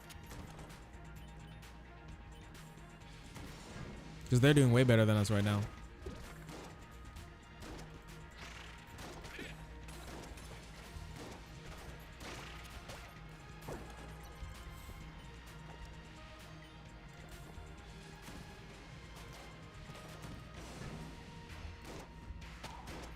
Nice. It's a good gun. Hey, what the heck? Why do I suck at this game?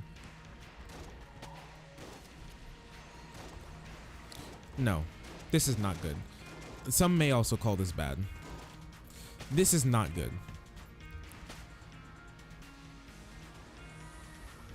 This is not good. I do not like anything about this. Oh, nice. I made it. What'd you say? I don't know. I just feel like it'd be easier to find a candidate that mostly agree to say 5 years ago.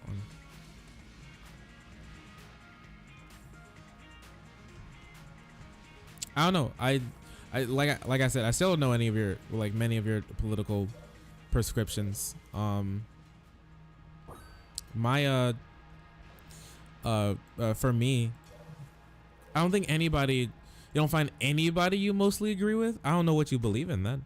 And there's lots of candidates that some people would mostly agree with.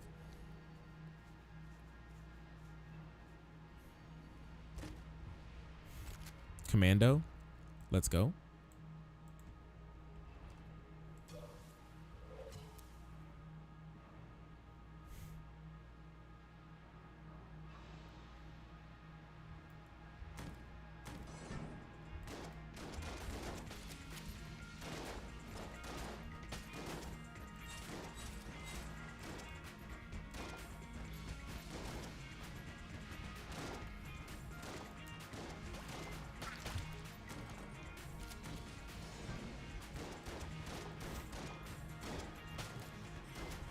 Because you'll never find a candidate that you'll almost never find a candidate that you completely agree with.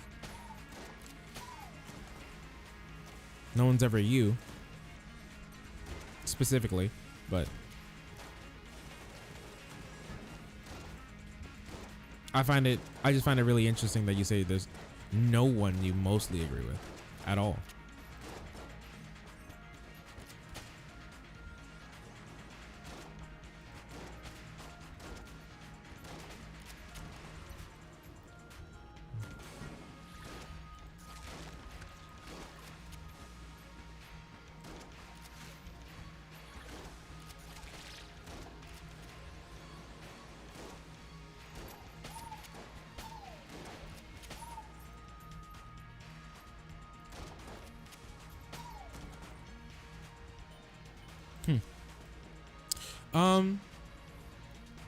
Hard to find something that you even mostly agree with.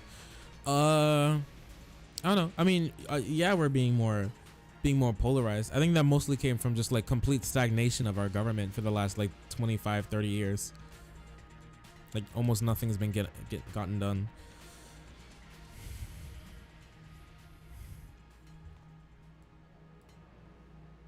Middle ground anymore. I don't know where middle ground would be. I find it hard. For me personally, I find it hard to find a middle ground with the current Republican Party that isn't just like dropping the country into like ruin.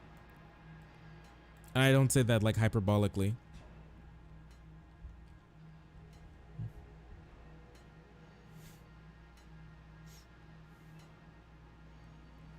I wish he had a blank for me to buy.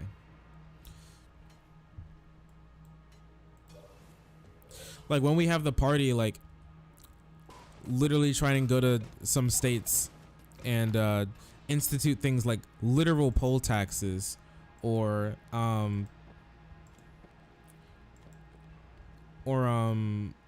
was it? I think it was like North Carolina, where the Supreme Court had to step in from them actually trying to stop, like surgically targeting black people from being able to vote.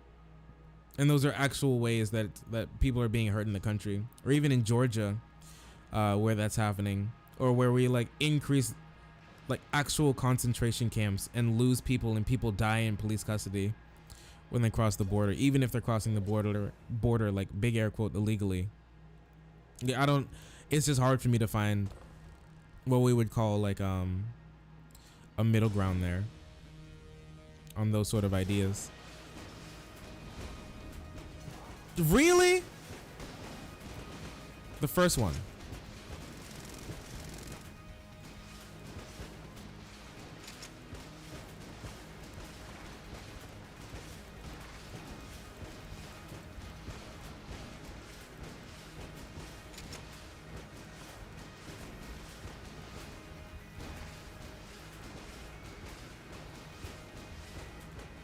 Oh, well, there you go.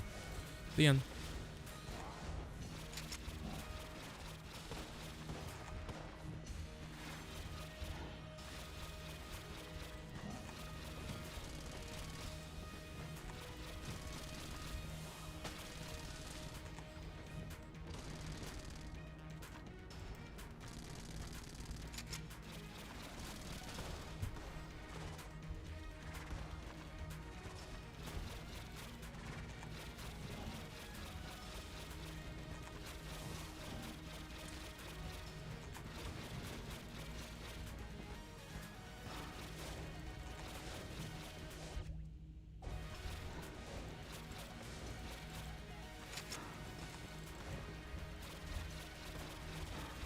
Ooh, yikes. Yeah, it's the high drag gun. I lost. I got hit. I was really close to. I was about to beat it. Rip. Kill pillars. Knock me out of the race.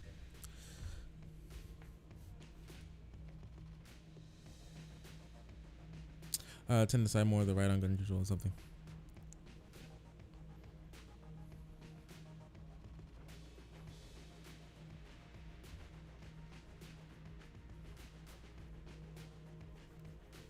High Dragon. That was her name. I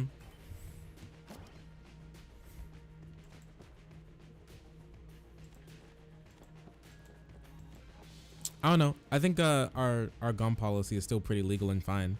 I'm pretty hard set in my idea about guns. Like I'm fine. Like I'm fine with people having them. The biggest issue with our guns still is the culture around them, and not like the actual guns themselves. But still, like I think we should need to like get to a better place when it comes to guns. We need to understand that but that just actually because lots of people won't admit that just having guns in the world increases the murder rate and suicide rate. It just does. Like I don't think until we get then we can have a healthy society with guns.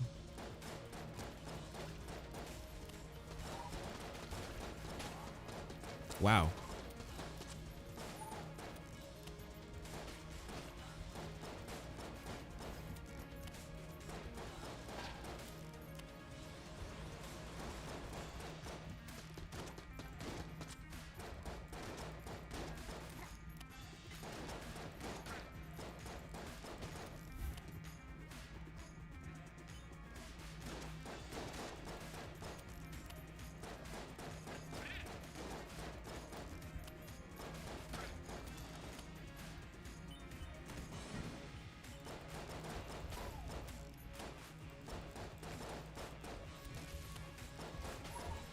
What?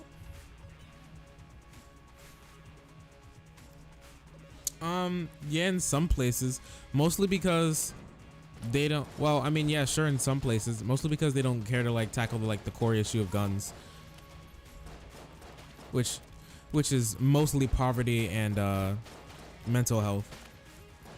Two things we don't really care about in this country.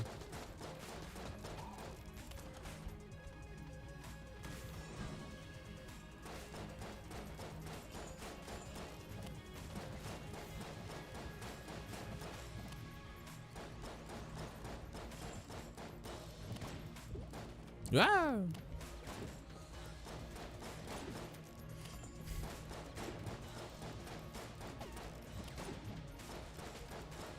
Or The right cares about it when the left gets mad about another gun, about another mass shooting. Guys, let's talk about mental health. All right, everybody's forgot. Guns are great.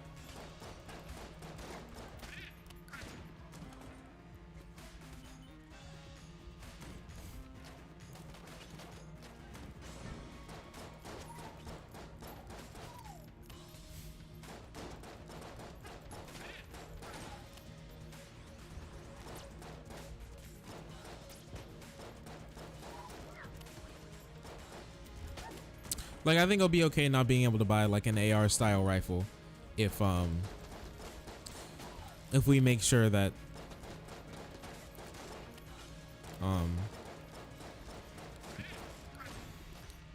we have some good we have some much better policies that keep people safe.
Sure. I mean,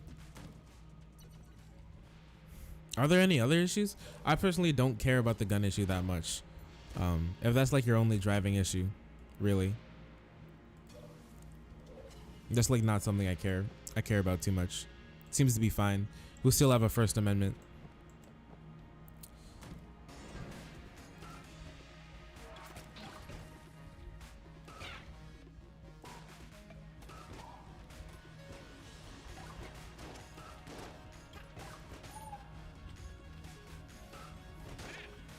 Second Amendment, my bad.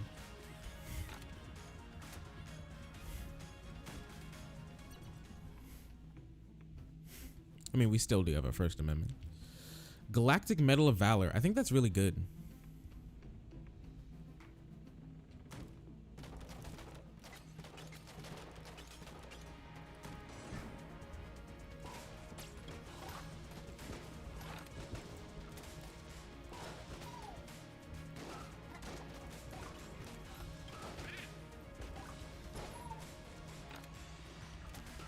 Nope, he gone. Goodbye, you'll be missed. No. Yeah, I just don't care too much about it.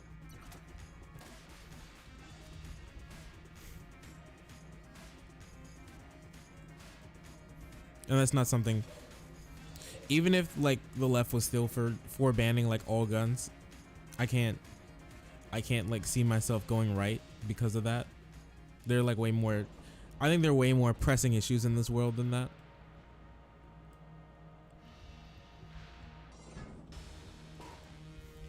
What the heck? This gun's terrible.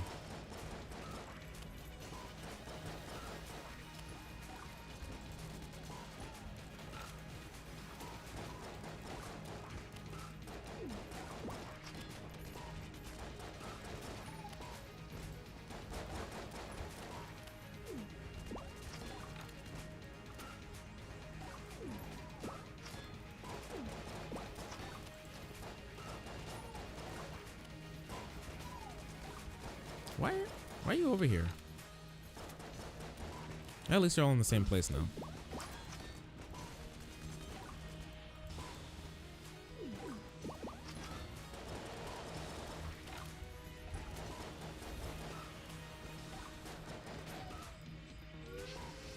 Now he's mad. Look at him. Look how angry he is.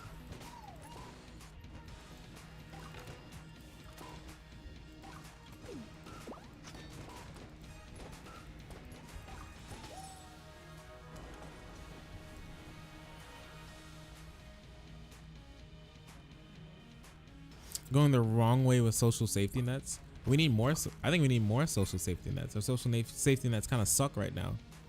There's still so many people falling below the poverty line.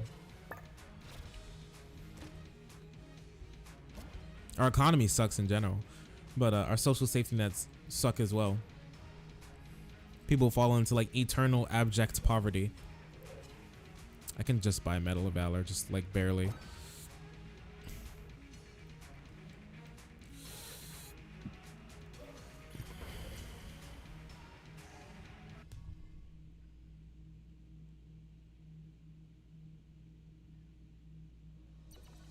And the right still wants to cut lots of social safety nets. Should I be walking around with this gun? I'm a little tired. I'm gonna lose it if I do.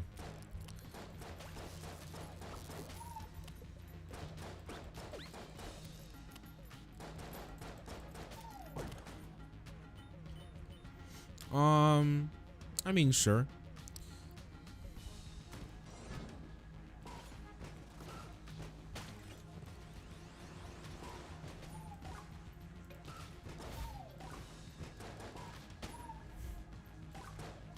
I think our social safety nets still have too many holes in them.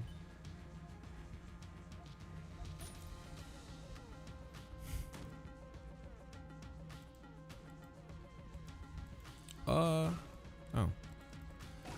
Weird.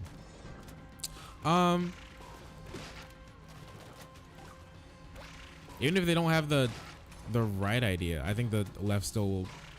On this idea, the left will still always have the better idea, because we still have like social democrats. Because on our like further left side we have like social democrats, and then on the right's further left side they have like right-wing libertarians, and those people are like diametrically opposed when it comes to the idea of social safety net. Like I said before, still the right-wing libertarians still barely want a safety net at all, if any, and their senators want to cut them anyways, leaving more people in poverty with no help. Like whatever the left's direction is, I think the right's direction is still far many times worse. Or the current left's direction, which would be the democratic establishment.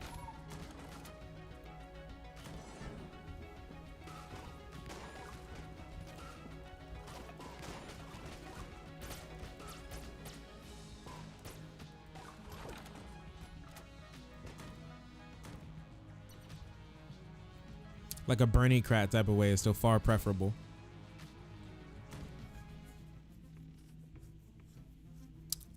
Potion of lead skin is always really good. Oh, it's a black market. I can't go into that black market. To go into a black market, you need either one level of curse, I think, or 100 shekels, and I have neither.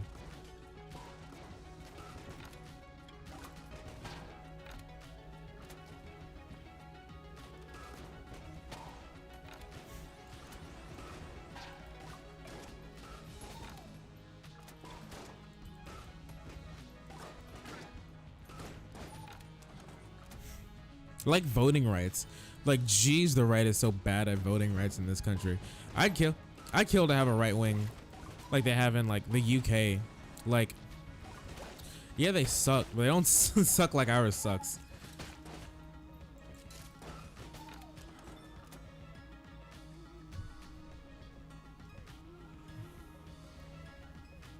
Like, what do you care about? Mostly I've heard like gun control. What else do you care about?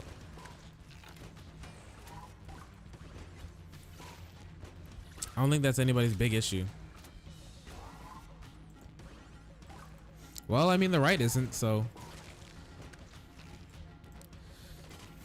Risenford. I'll stand by that. I'm not for voting rights.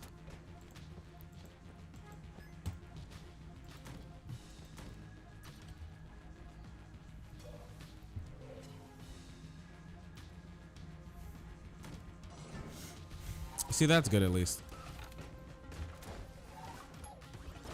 I do think all citizens should have the right to vote. You're in here. Might as well vote.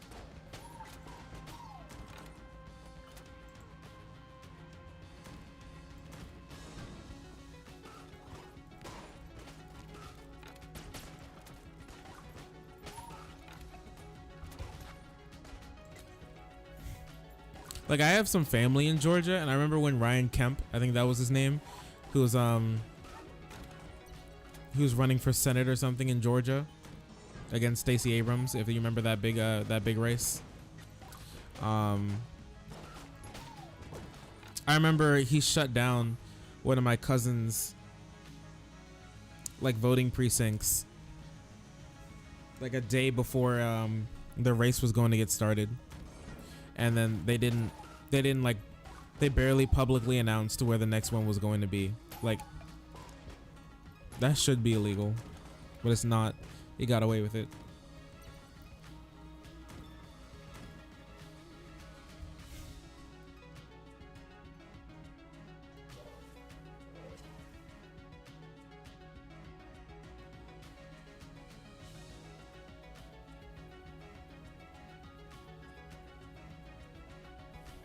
Well, I mean, at least soon the right is going to be forced into irrelevancy or to move left, which I think is pretty good. The way the country is going, which I think is pretty funky, fresh, because they won't be able to survive in the sort of more left environment that's coming up.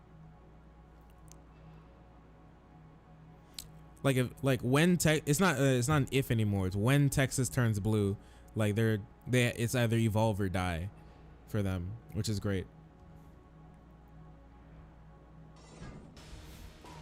And finally move into like the 21st century.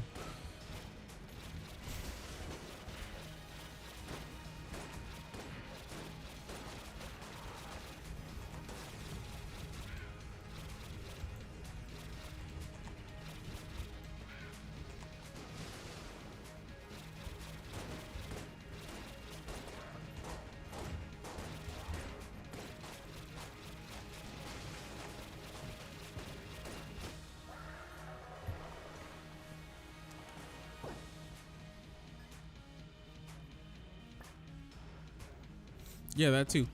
That's always. Why did I get the hegemony carbine again? I don't want it. I don't like it. Give me another gun that's good. It's bad.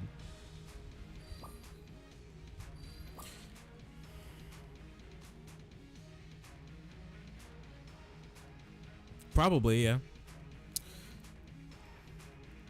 Like, people meme on saying far right.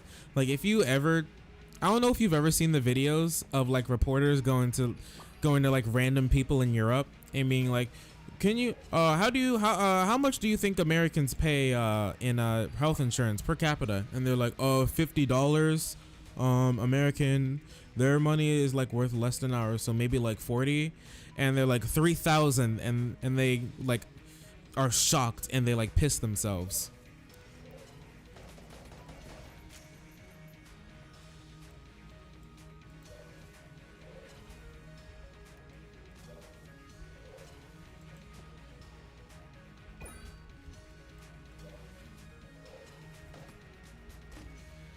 Jetpack.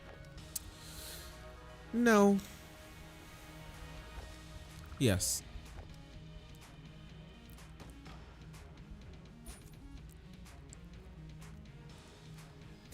I don't even know what they'd say. That sounds hilarious. If when like Texas turns blue.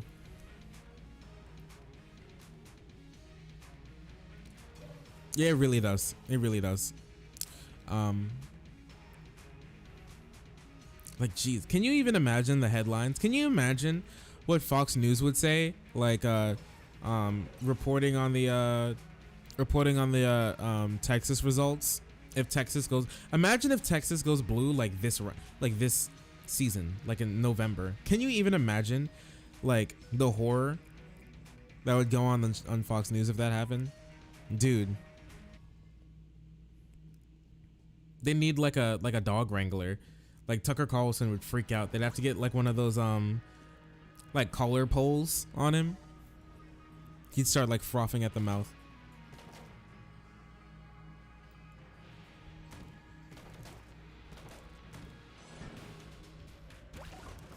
Oh, universal healthcare seems like the way to go.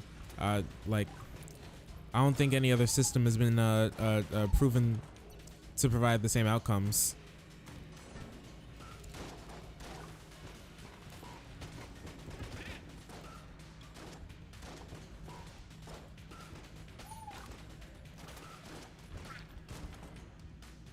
Definitely not a for-profit. Definitely not a for-profit system.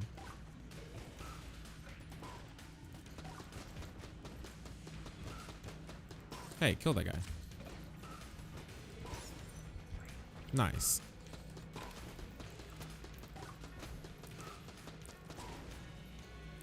Catch him. Kill him. Oh, got him. Oh, kill him. Oh, kill him.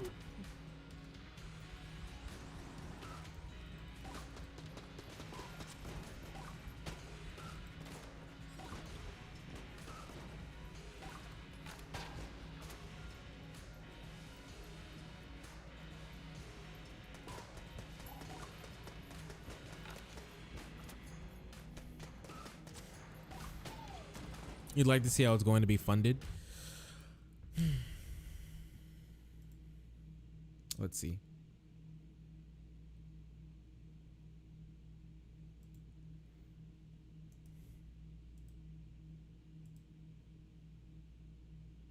No, that's not it.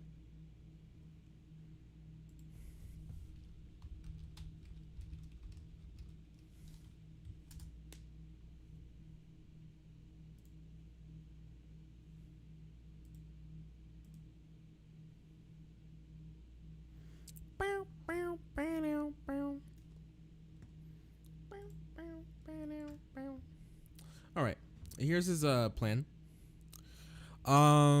Here's the Medicare for All plan. I think this is, I'm quite sure this is updated one. Yes, filed April 10th, 2019. This is his new Medicare for All plan, the one he's running with right now. The old one, I think, was like 2017, 2015, I think 2015 or 2016 is when he filed the first one. He filed his new one here.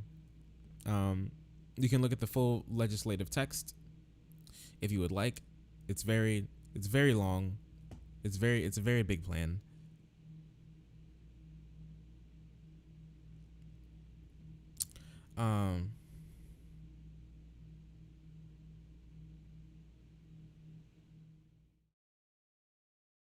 Well, the whole plan wasn't to tax the rich. That was just well, for one, that was to bring our marginal tax rates back to the same levels they were back in like the 60s and 50s, which is much better than putting money in the much better redistribution of wealth that helped people out more than it does today.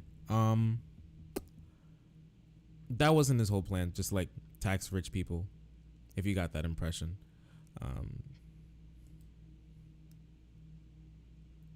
Here's his options to finance it. It says options to finance Medicare for All. So here in this document, he listed all of his options that he felt like would work for funding Medicare for All. Say in the United States spends more than $3.2 trillion a year on healthcare. About 65% of this funding, over $2 trillion, is spent on publicly financed healthcare programs such as Medicare, Medicaid programs at $10,000 a person. The United States spends far more on healthcare per capita than the percent of GDP of any other country in the world. So yeah, he just goes, "Hey, what's up? Jestro GG, what's up, bud? How you doing tonight? We're looking at Bernie Sanders' Medicare for All plan." Some people wanted to go over it, and here is the most important things that you wanted to look at, which was the taxes imposed. Oh, really? Like years? Really? Really? I feel like I remember you. From Plug. Whoa, hey bud. What's going on? Jeez. It's me, DJ Squishy. What's up, bud? Wow. It's been a long time. It's been a whole long time. It's nice to see you. It's always nice to see people from Plug around. It really is. Oh, you are. Oh, hey. Give me 1 second. You're Epic's brother. Just 1 second. Oh, that's wrong.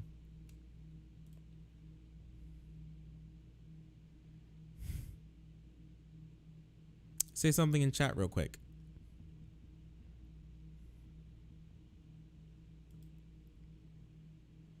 I want to catch you. There you are.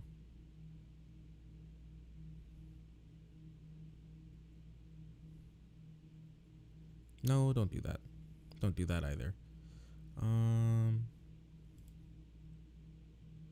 That's not what I want to do. I just got new powers.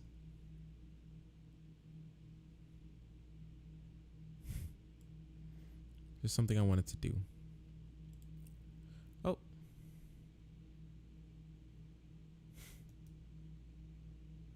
I wanted to, it won't let me right now. For one, I'll add you as a friend. And two, I was going to give you like VIP status. I can't do it from here, but I'll look for it.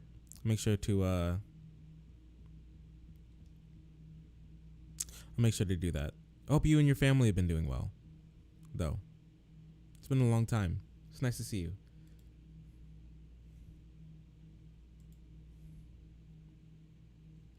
I'll make sure to VIP you soon. Next time you should be in here, you should be VIP'd. Or something along those lines. It's been doing a bit better. That's always good.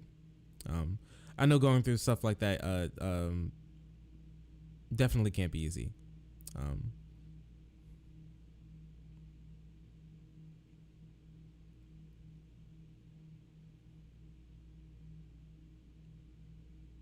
Just to know, like, you're always welcome here, bud.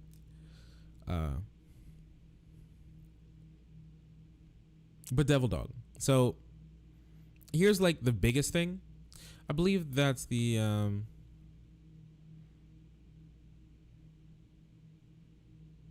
like the biggest one would be the 4% income based premium paid by households. That tax would be the biggest here. So right now we're paying $10,000 per person, and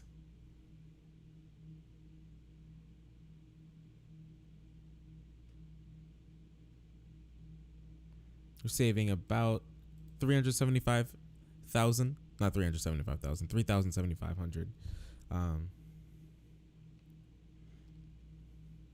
Well, savings of more than $9,000 per employee for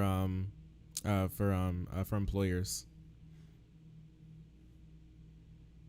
So in 2016, employers paid an average of $12,865 per employee, and on a Medicare for all, they'd take that away, and then you'd only be paying a 7.5% payroll tax, and then you'd only be paying $3,700 per employee, and then there'd be a saving of over $9,000. And employers' first $2 million on the payroll would be exempt, so it help out small businesses. So until you get on your feet, you won't be paying this tax. And most of the big businesses that will be hit by that are far, far above that threshold already. So that'd be 3.9 trillion over 10 years. 3.5 trillion would be paid for by a 4% income based tax.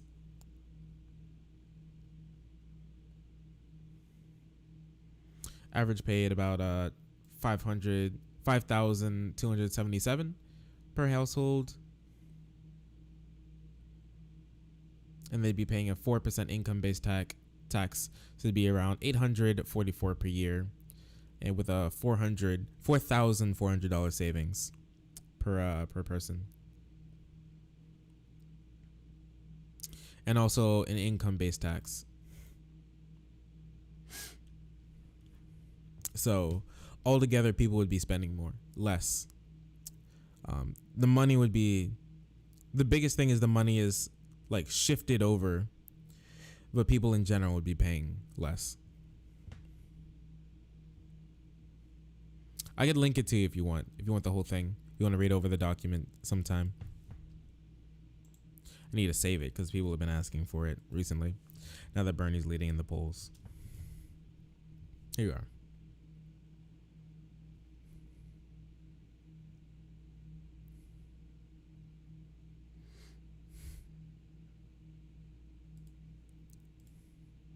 We're gonna hop back in the dungeon. What were we doing? Spend more? No, they got me. I thought I was able to glaze over the gulag, the 2.9 trillion over 10 years for the gulags. My bad.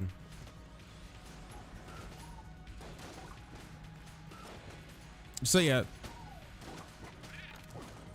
it's much harder for people to say, how are you gonna pay for it? You know, people still try, but thankfully that message is being dampened considerably ever since it came out. Because when you explain, yes, your taxes go up, but you don't pay premiums or deductibles, the amount you're spending goes down. It's just mostly because we have a really unhealthy relationship with our government. I think that's one of the most the saddest parts about like this country is like our founding. Everybody thinks it's all like sick and cool, but it led to like really unhealthy tendencies when it comes to our interacting with our government. It really did.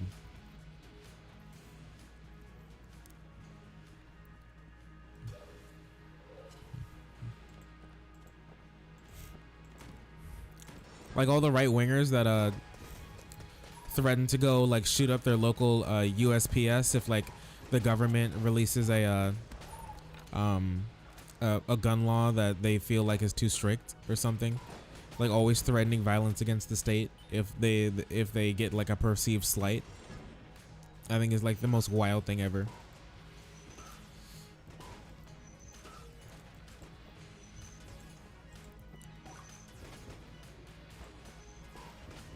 And then they get mad and have the audacity to call like left-wing people violent.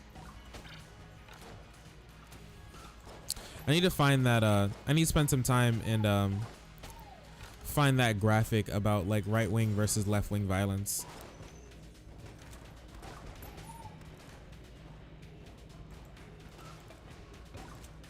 What the heck? I got hit.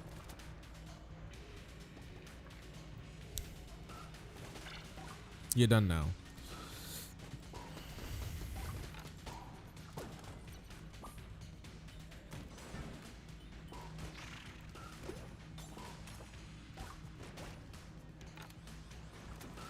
No.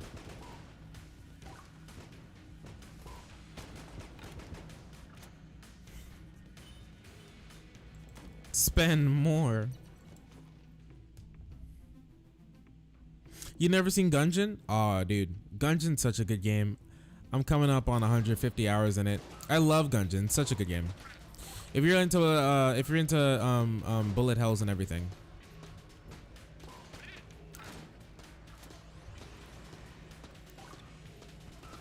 This is your game. It's funny. It's got memes. It's got guns. What else could a boy want in a video game? In a vidya game? Not much, let me tell you. Not much more. It's even got boobies. Come on now. How old are you now, actually? It's been such a long... It's been like, what? The... 25... It's been like 5 years, hasn't it? I'm 21 now. Boobies are nice.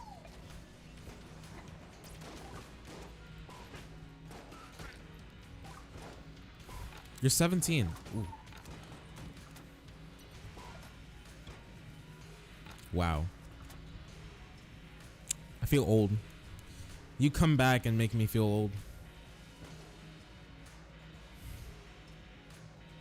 You're in your herd, booby. Dude, just buy the game. It's like $14. Hundreds of hours for $14. And the dark depths of the ocean to meet and learn surprising facts about the creatures in them. What is it? How'd that go?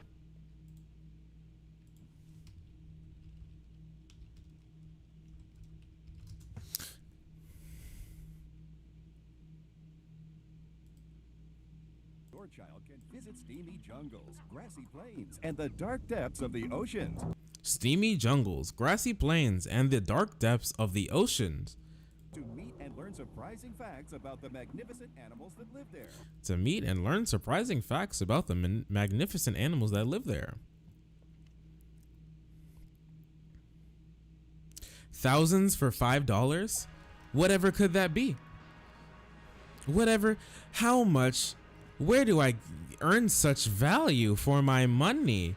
My hard-earned money. Gary's Mod? Never speak to me about Gary's Mod. What do you think this is, 2013?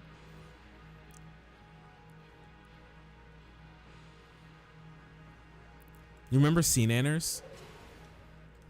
I remember reading up about what happened to Sea Nanners. He, where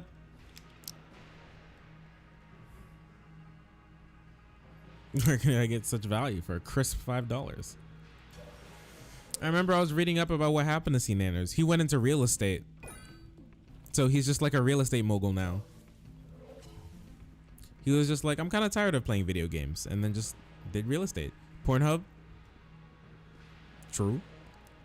This is truth. He really is.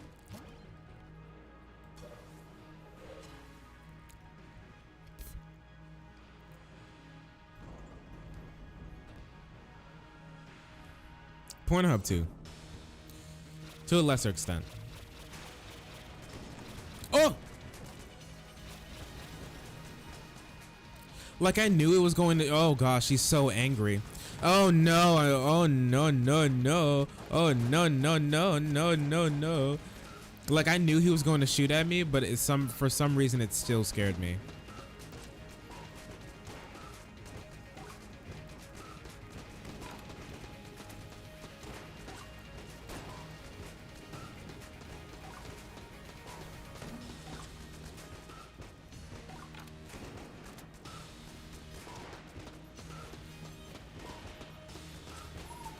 One day I have to do like a deep dive on this. I have a beautiful story about a kid named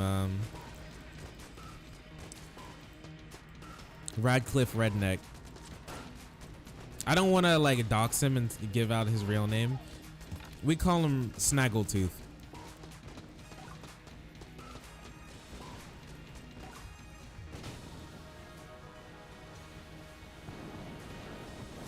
I can't imagine who's actually bought Pornhub Premium. Like, what are you doing, dude? There's like mountains of porn in front of you at all points in time, and you decide to buy it? Can you even imagine? I can't. We call him Snaggletooth. I hate that kid. And we found his Pornhub account. You call him Snaggletooth because he has terrible, disgusting teeth. They're mangled. He looks like a catfish. And he, what is it? We were able to log into his Pornhub account because we were able to log into his Instagram, and he uses the same password for literally everything. And we found a video of him jerking off. It was actually one of the worst things I've ever seen in my entire life.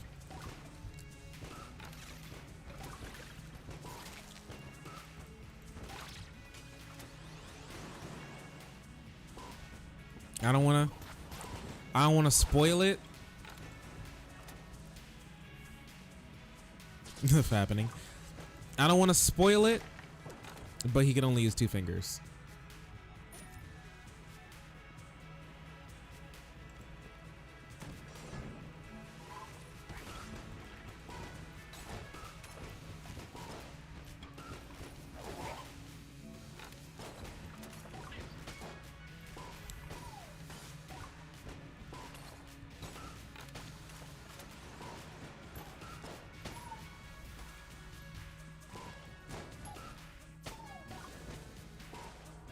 Ah!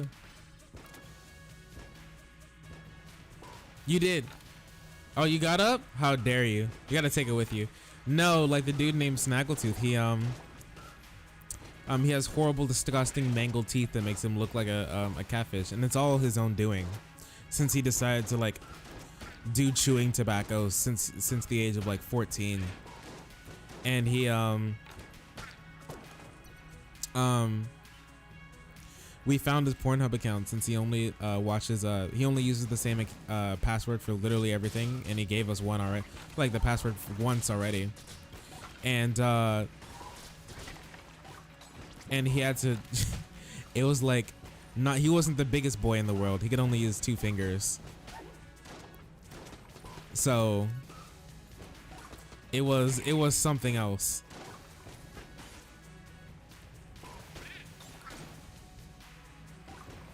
Really was.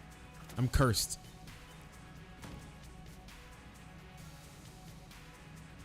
It just sounds kind of gay. I mean, not if you say no homo. And not if it's for Oppo research. It's for research purposes.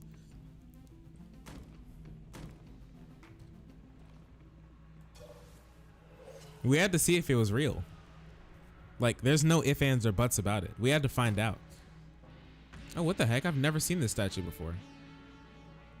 A shrine to the evil eye, a sphere of many guns, the beholster. It appears each arm of the shrine could hold a weapon.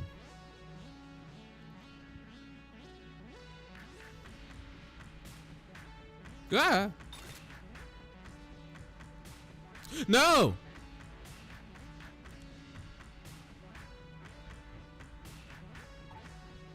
Give me my freaking thing back, dude. Give me my thing back. Give it back. Dude, give it back. Oh. Is it F? It is F.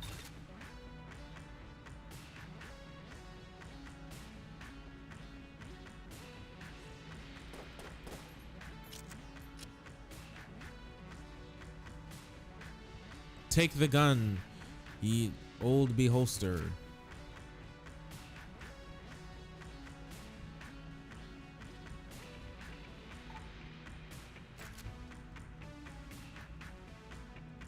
Take the gun, almighty beholster.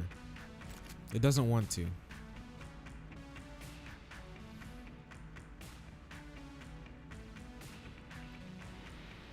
Yeah, he posted the video, like, onto his account. Enter the gungeon. Hey, Under. What's up, bud? Nice to see you. Heck yeah, we're playing Gungeon.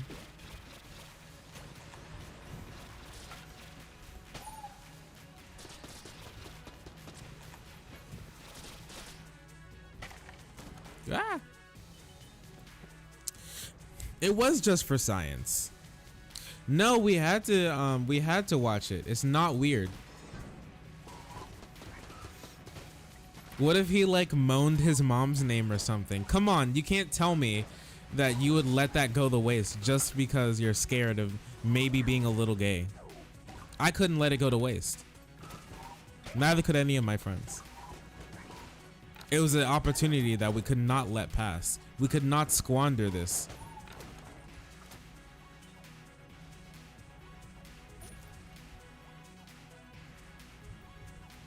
Well, then we don't know what's going on in the video. What do you mean just play the audio?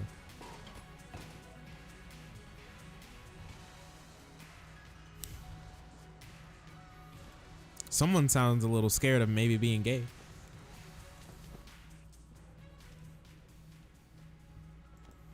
All I'm hearing are excuses.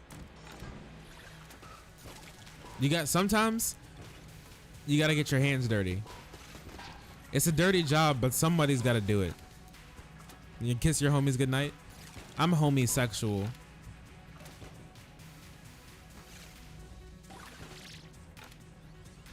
That's all I'm saying.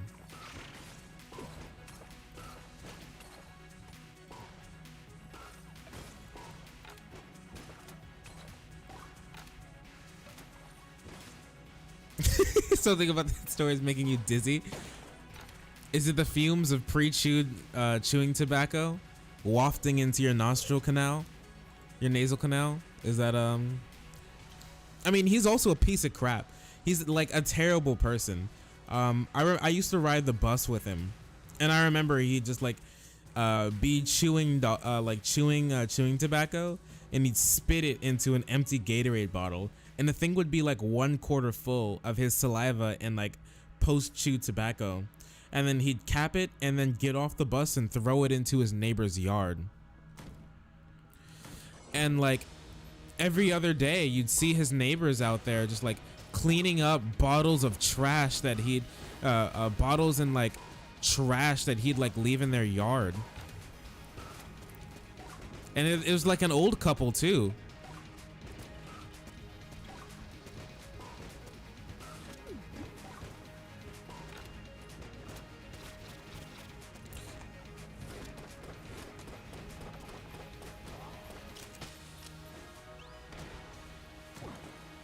Yeah, it's disgusting. It's disgusting for one.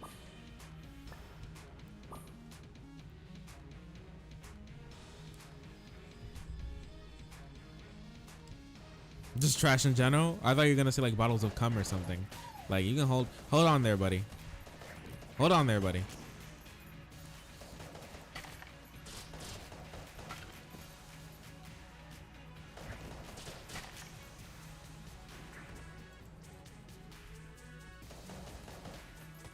I didn't want to fight him.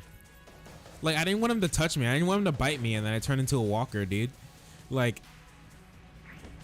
we called him Snaggletooth for a reason. That was his main weapon. Dude, he bites you, it's over. Game over, dude. You're getting like freaking gangrene. It'll be patient 0 to some sort of like super mutant disease. It's not gonna be okay. You get like the freaking yeehaw coronavirus.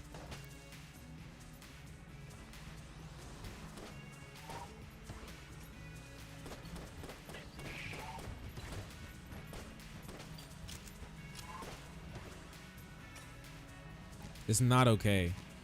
I'll never let that kid bite. I can't get close to him.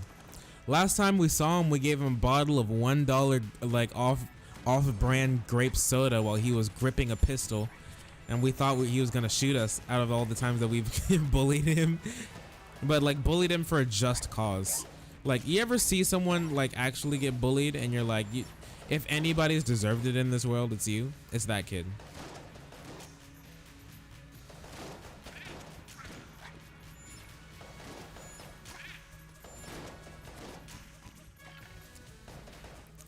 Like, I remember he made a video about how he's not homophobic, but he wished like all gay people would die, because he did have a YouTube channel, and his on his YouTube channel he like reviewed like chewing tobacco.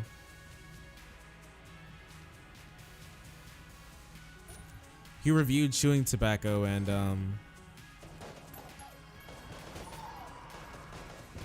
wow, and vape brands. He can't do it anymore because he's not 21. So I don't know what happened to his channel. It ruined his whole business model. As a homeowner, if some stupid ass kid is throwing spit bottles, throwing hands, dude, that's disgusting. And not just the bottles filled with his own saliva, filled to the brim, mind you, of this kid's nasty breath saliva. He just throw just random trash, like because they had a corner house, you know, right in the corner of the lawn, so not corner of the neighborhood. So there'd just be like that little bit there where people turn, and there's like the little hole, you know, that little like dip hole that when it rains it fills up with water right before you stop at the stop sign. It was there, and just there would be like full of just trash in general for one. But I know like about a third of it was his, because he just dumped it there after he got home, after he got off the bus, and the bus driver would like call him out and call him an idiot and like stop, and he just get like he spoke like Boomhauer too. That's one part I forgot to mention. My bad. He spoke like Boomhauer, who just had a stroke. I hate that kid so much. Make him drink it. Give him like one of those little twisty straws. Make him drink it back up. Honestly, I'd live for it. I'd want to watch that.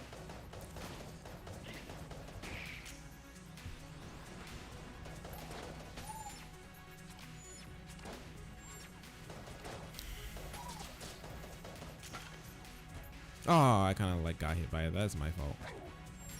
The bees. What the heck? He hit me. Oh my gosh. I'm getting trolled.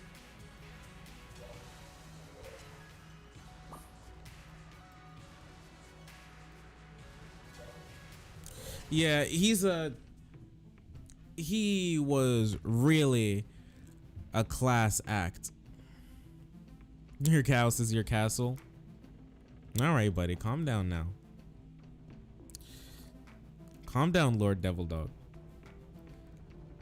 Let's not get too antsy, all right? Oh, we didn't open that, we didn't open the red chest. Boop. Ooh, RC rocket? I'll be taking one of them, please. I'll take two, please. I don't know, dude. He was, if you ever hear that I'm happy to be out of my school.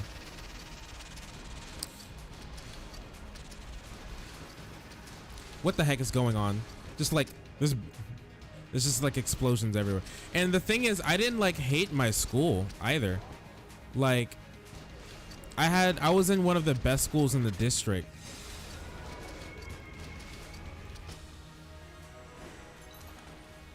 If not the best high school in the district. If you see, like, the RC rocket just destroys. That's why I love it.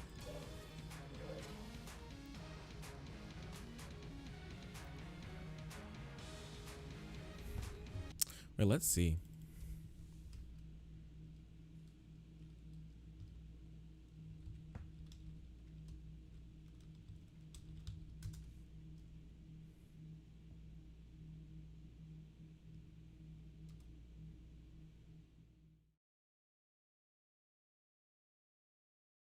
His name was the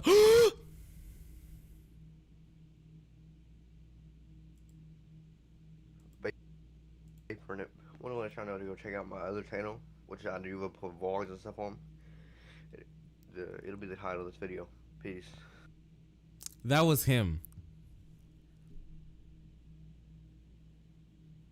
That was him. I'm telling you, thought I was joking. You thought I was memeing. I'm not memeing. That's not a joke, okay? When I tell stories, they're the truth, the whole truth and nothing but it, all right? Don't ever speak to me. He played Fortnite. He reviewed vape. He got a weed tattoo.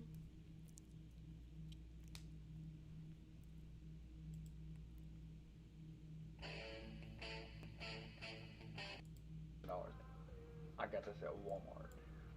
And this is fairly old. It's called Days of Work, Days of Work. This is him reviewing tobacco. And it is 2 ounces in weight. It's made by Finger and Bald-headed fuck. I hate it. It's been used for like 4 years.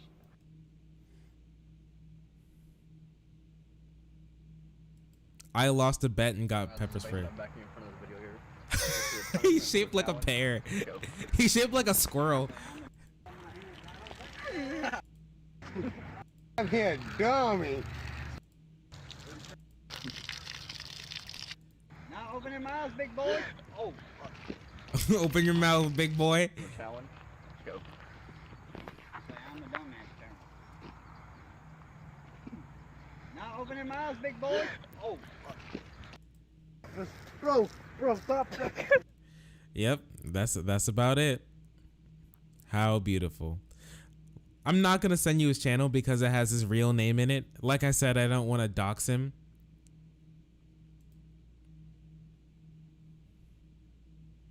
He also has, oh gosh, it's so loud. Oh, it's so loud.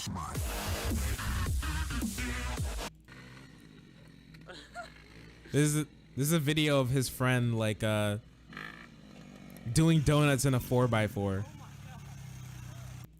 Yeah. So I don't like I said, I don't want to dox him or anything. But yeah.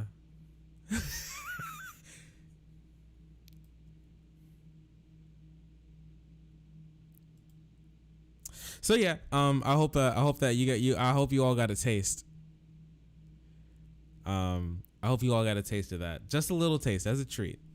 One day we'll go further into that, okay? I promise you.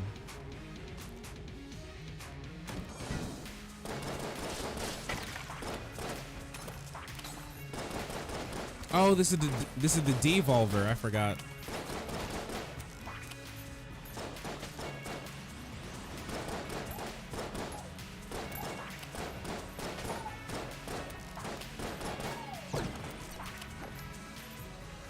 I can't send this channel. I'll be friggin' reported for doxing.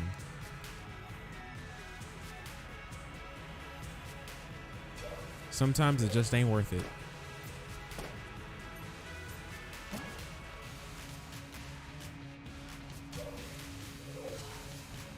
Are there any keys? I forget. There was one.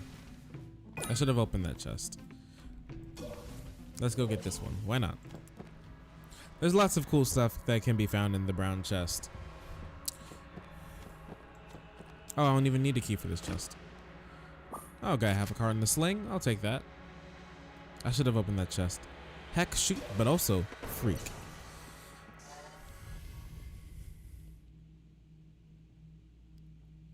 We ain't no snitches. Listen, it's a public forum. Listen, maybe one day, okay?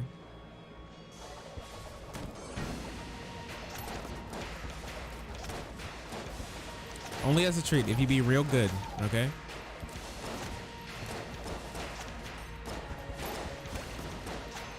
Wow.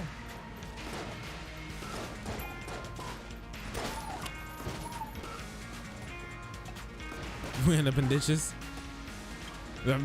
Yeah, just like his dip bottles. He'll end up in a ditch in his neighbor's yard.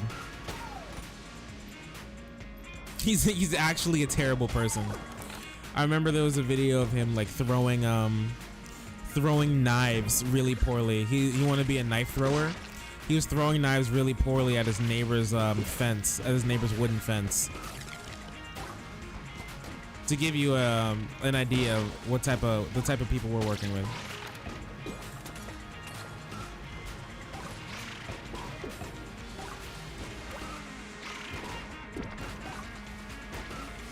He's a menace to society. And the saddest part is that his mom is a really nice woman. She's a very nice woman. His parents are divorced, and his dad's just like a do-nothing piece of garbage. And his mom is just like the nicest woman in the world.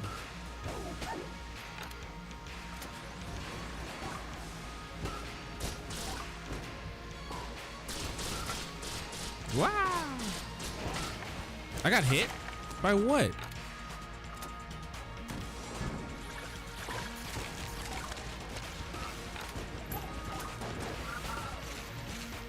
Did I just fight a boss? I forget. Oh, I did. I cleaned it up so fast I almost forgot. Auto mod. Smasher mod. Speaking of, I spoke about how I was in IT. Like one of us has a mom, has like a really, oh, I was really close. One of us has a really young mom. And it was really funny because one day the like room for IT was right in front of the school building. I keep getting hit. It was right in front of the school building. So when people come up, we can like see them and everything, right? So he's getting picked up. He has to go, and someone has to come pick him up. He's about to go for something. And you know what? You give up? Now I'm not gonna let you send the message. No, I can't do that. I can't. If I find like the channel that doesn't have his name connected or anything, I'll do it. Or we can play the video without his name connected or anything. But I can't dox people with their name, even though it's public. I just don't feel comfortable with it right now. Maybe sometime. So he's getting picked up, and this like regular old like Impala, like Chevy Impala rolls up, and this like really hot, almost like 23-year-old looking woman steps out of the car, like really nice jeans, banging body. She's got a really nice haircut with the black shades. She was hot, right? For like someone her age. She almost looked 23. And then everyone was like, oh damn, I'd get a piece. Ooh yeah, ooh look at her, right? And then we see this, and then we see our friend come out and walk with her, and we're like, dude, that's his mom. Dude, that's his mom. And everyone was like, no way, that's not his mom. Nice meme, dude. And it was his mom. And we told him, and someone told him the next day, and he was like, guys, don't say that about my mom. Everybody always said that about my mom, and I don't like it when you say my mom is hot. Please stop. Please stop saying my mom is hot.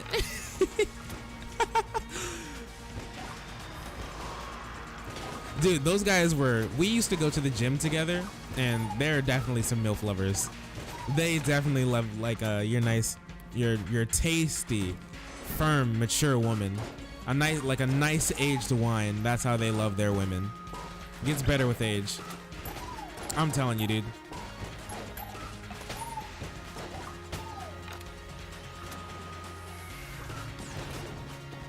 There comes a point where memes aren't just memes anymore, you know?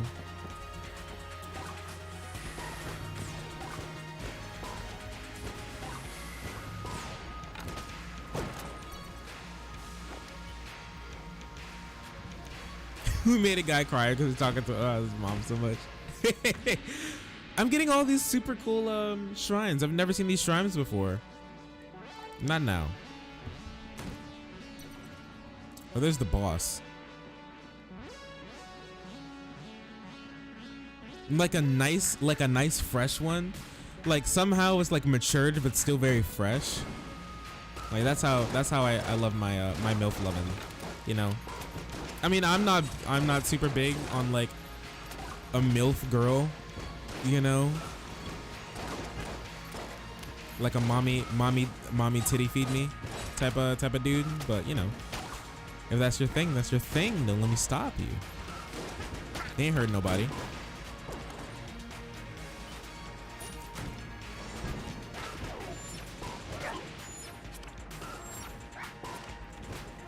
Wow. Wow. Wow. Wow. Oh, he's duplicated. Juke him out. Juke him out. What an idiot. What a buffoon.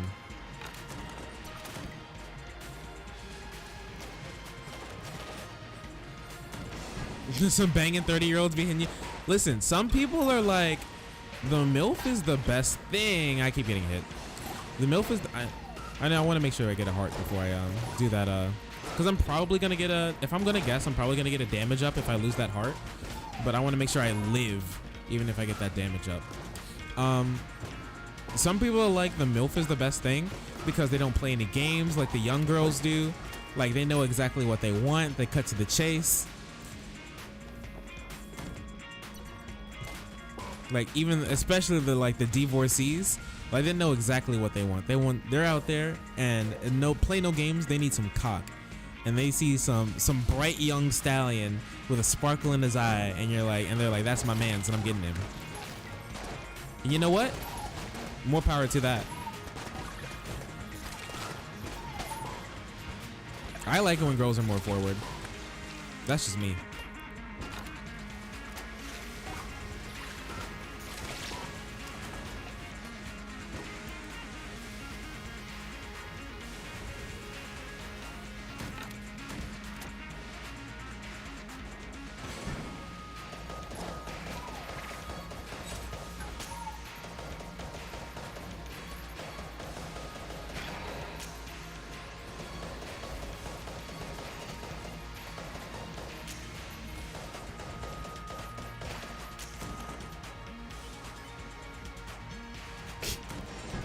I still haven't been to a bar, but I just turned 21. So I still have some time, I guess.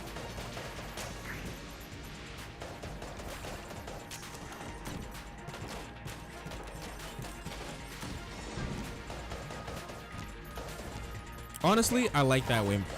I respect that way more.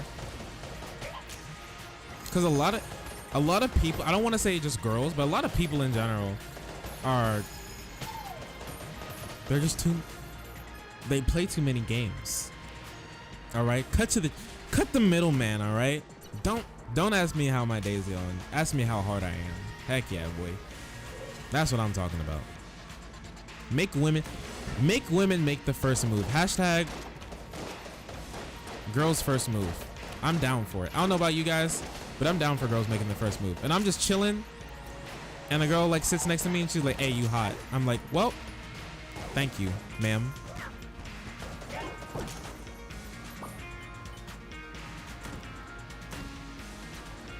Oh, half a heart. Yikes.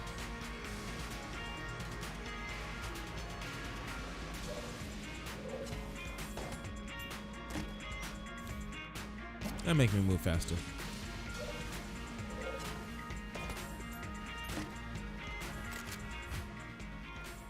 Yeah, I play too many games, not the video game. My prowling at the bar days are over. Oh, you're married? And you have a toddler? What the heck? My man's is out there. That's wild.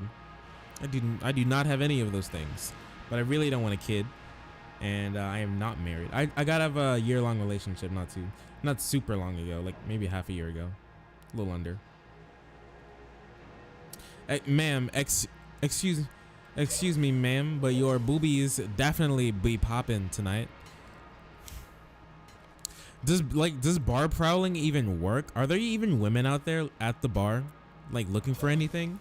I feel like it's just a bunch of dudes at the bar who watch too many movies and think that there are girls at the bar, but there are no girls at the bar, and the only girls at the bar are with their like husbands or boyfriends.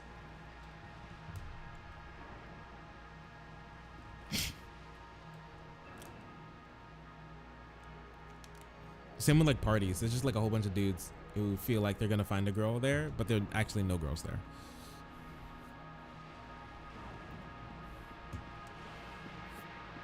Wait, what are we gonna be using on the high dragon?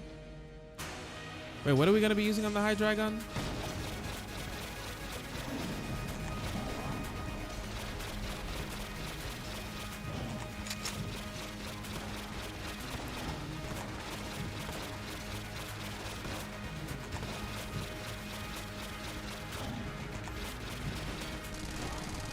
Oh, I didn't get him? Crap. This is not gonna be good. Whoa! Ho, ho! Your boy's got the dodge game on lock. Ah, never mind.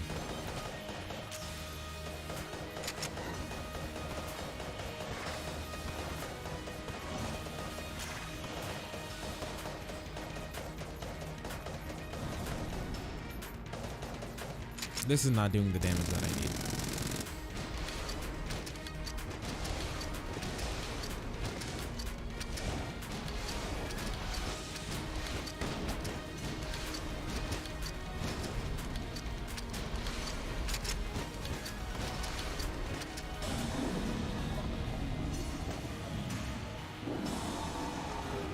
Oh, congratulations, a little over 4 years. Nice work.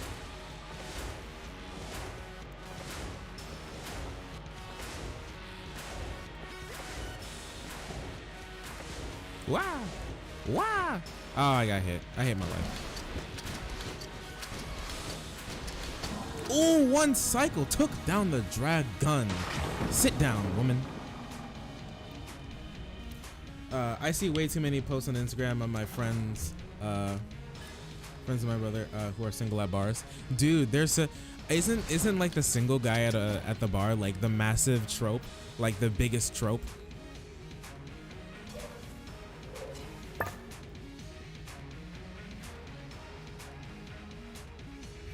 What if I do this?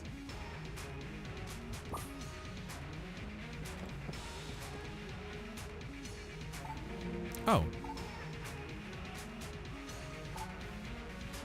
What did it give me? Oh. What was that? It gave me something. Well, we'll find out next time. The bar is fun. You gotta find the right one though. The honeys aren't at all of them. You find some honeys at the bar? I'd never imagine you'd find actual honeys at the bar. Maybe I'll give it a try. I'm 21 now. I'm a young boy. All right. I still have some time. I still got some cum in me.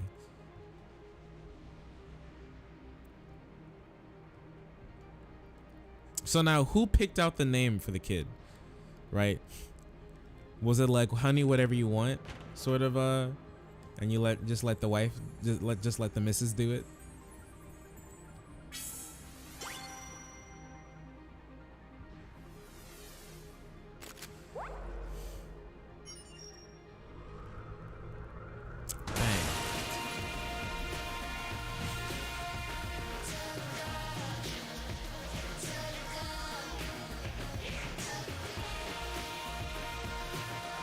Wait, the girls are posting that they're at the bar?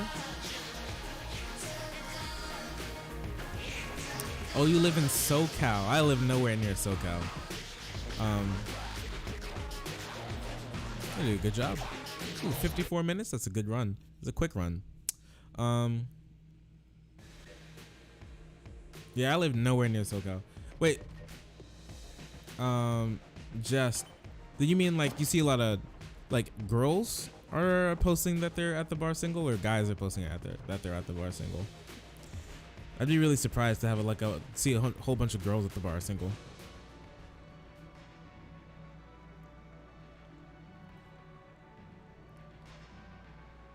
Dang, girls be out there single posting at the bar?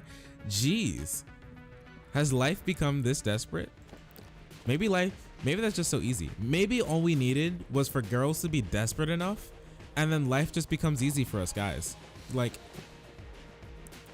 way more girls have just been getting so desperate that they're just actually going to go up and talk to a guy, which honestly sounds like some good stuff to me. Let's get both of these.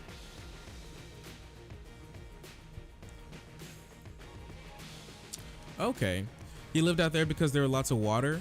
Isn't that what Marines do? Did you spend your time in like water a lot, like swimming and stuff?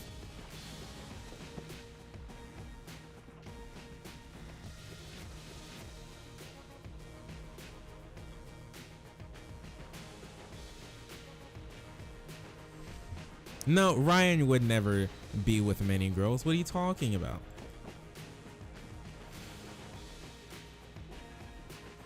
Are you gonna do that too once you turn 21? Are you gonna like start hitting up some bars, finding some cute females? Acquire yourself a female?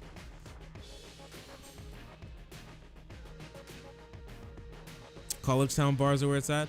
Maybe I'll do that. He wasn't? You dabble in water. Maybe, yeah. I was in a relationship when I was in college, so no bars for me.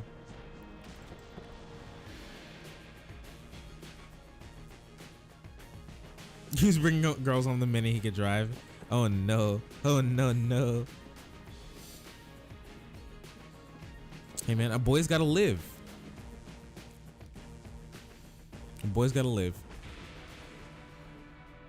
Oh, what is this?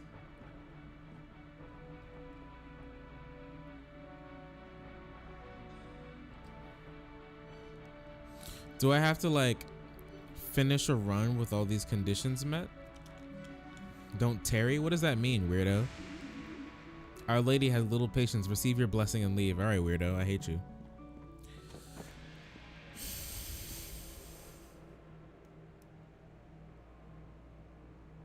Sow seed, boys. I don't know about sowing any seeds. All right.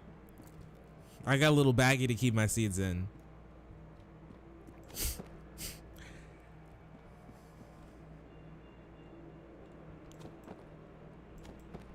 That's cool though. You got a little list.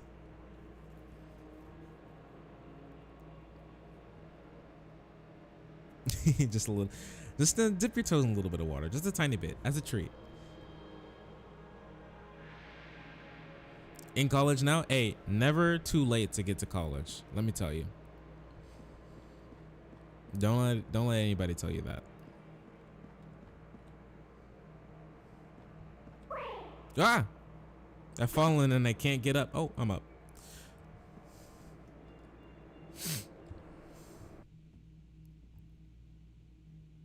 I've only had a couple of female encounters.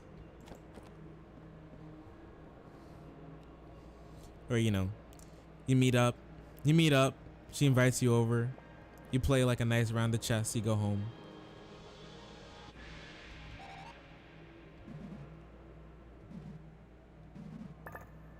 Hey, here we go. Today you will hunt the bullet shark. Oh, I unlocked the gun nut helm. Can I give it to this guy? Chess, is that what you call it? I mean, yeah, that's what I call chess.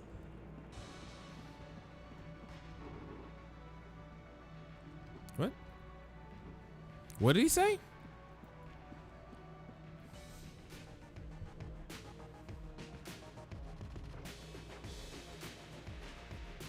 College girls love the older guys? Okay. See, I'm not refined yet. I need to get a beard. And I'll look like an older boy. No, the older girls love the younger guys, so maybe there's some space for me yet. Yeah, I'm still 21. I'm down for like a 36-year-old mommy, little honey pot. Take me home. Give me warm milk. We could play some chess. Sadly, you're raised with morals. Ugh. Treating women with respect. Yikes. How cringe. All right. I think that's gonna be all for me. It's 2 a.m. I have to get up in the morning pretty early. I gotta go to work. Steam's gotta update. So that's gonna be it for me. Thank you everybody for being here. Thank you Devil Dog for being here, as well as Jestro. It's nice to see you again. It really is. After everything. So that's gonna be it for me. Thank you everybody for watching. Yeah, no problem. Always appreciate it. It has to be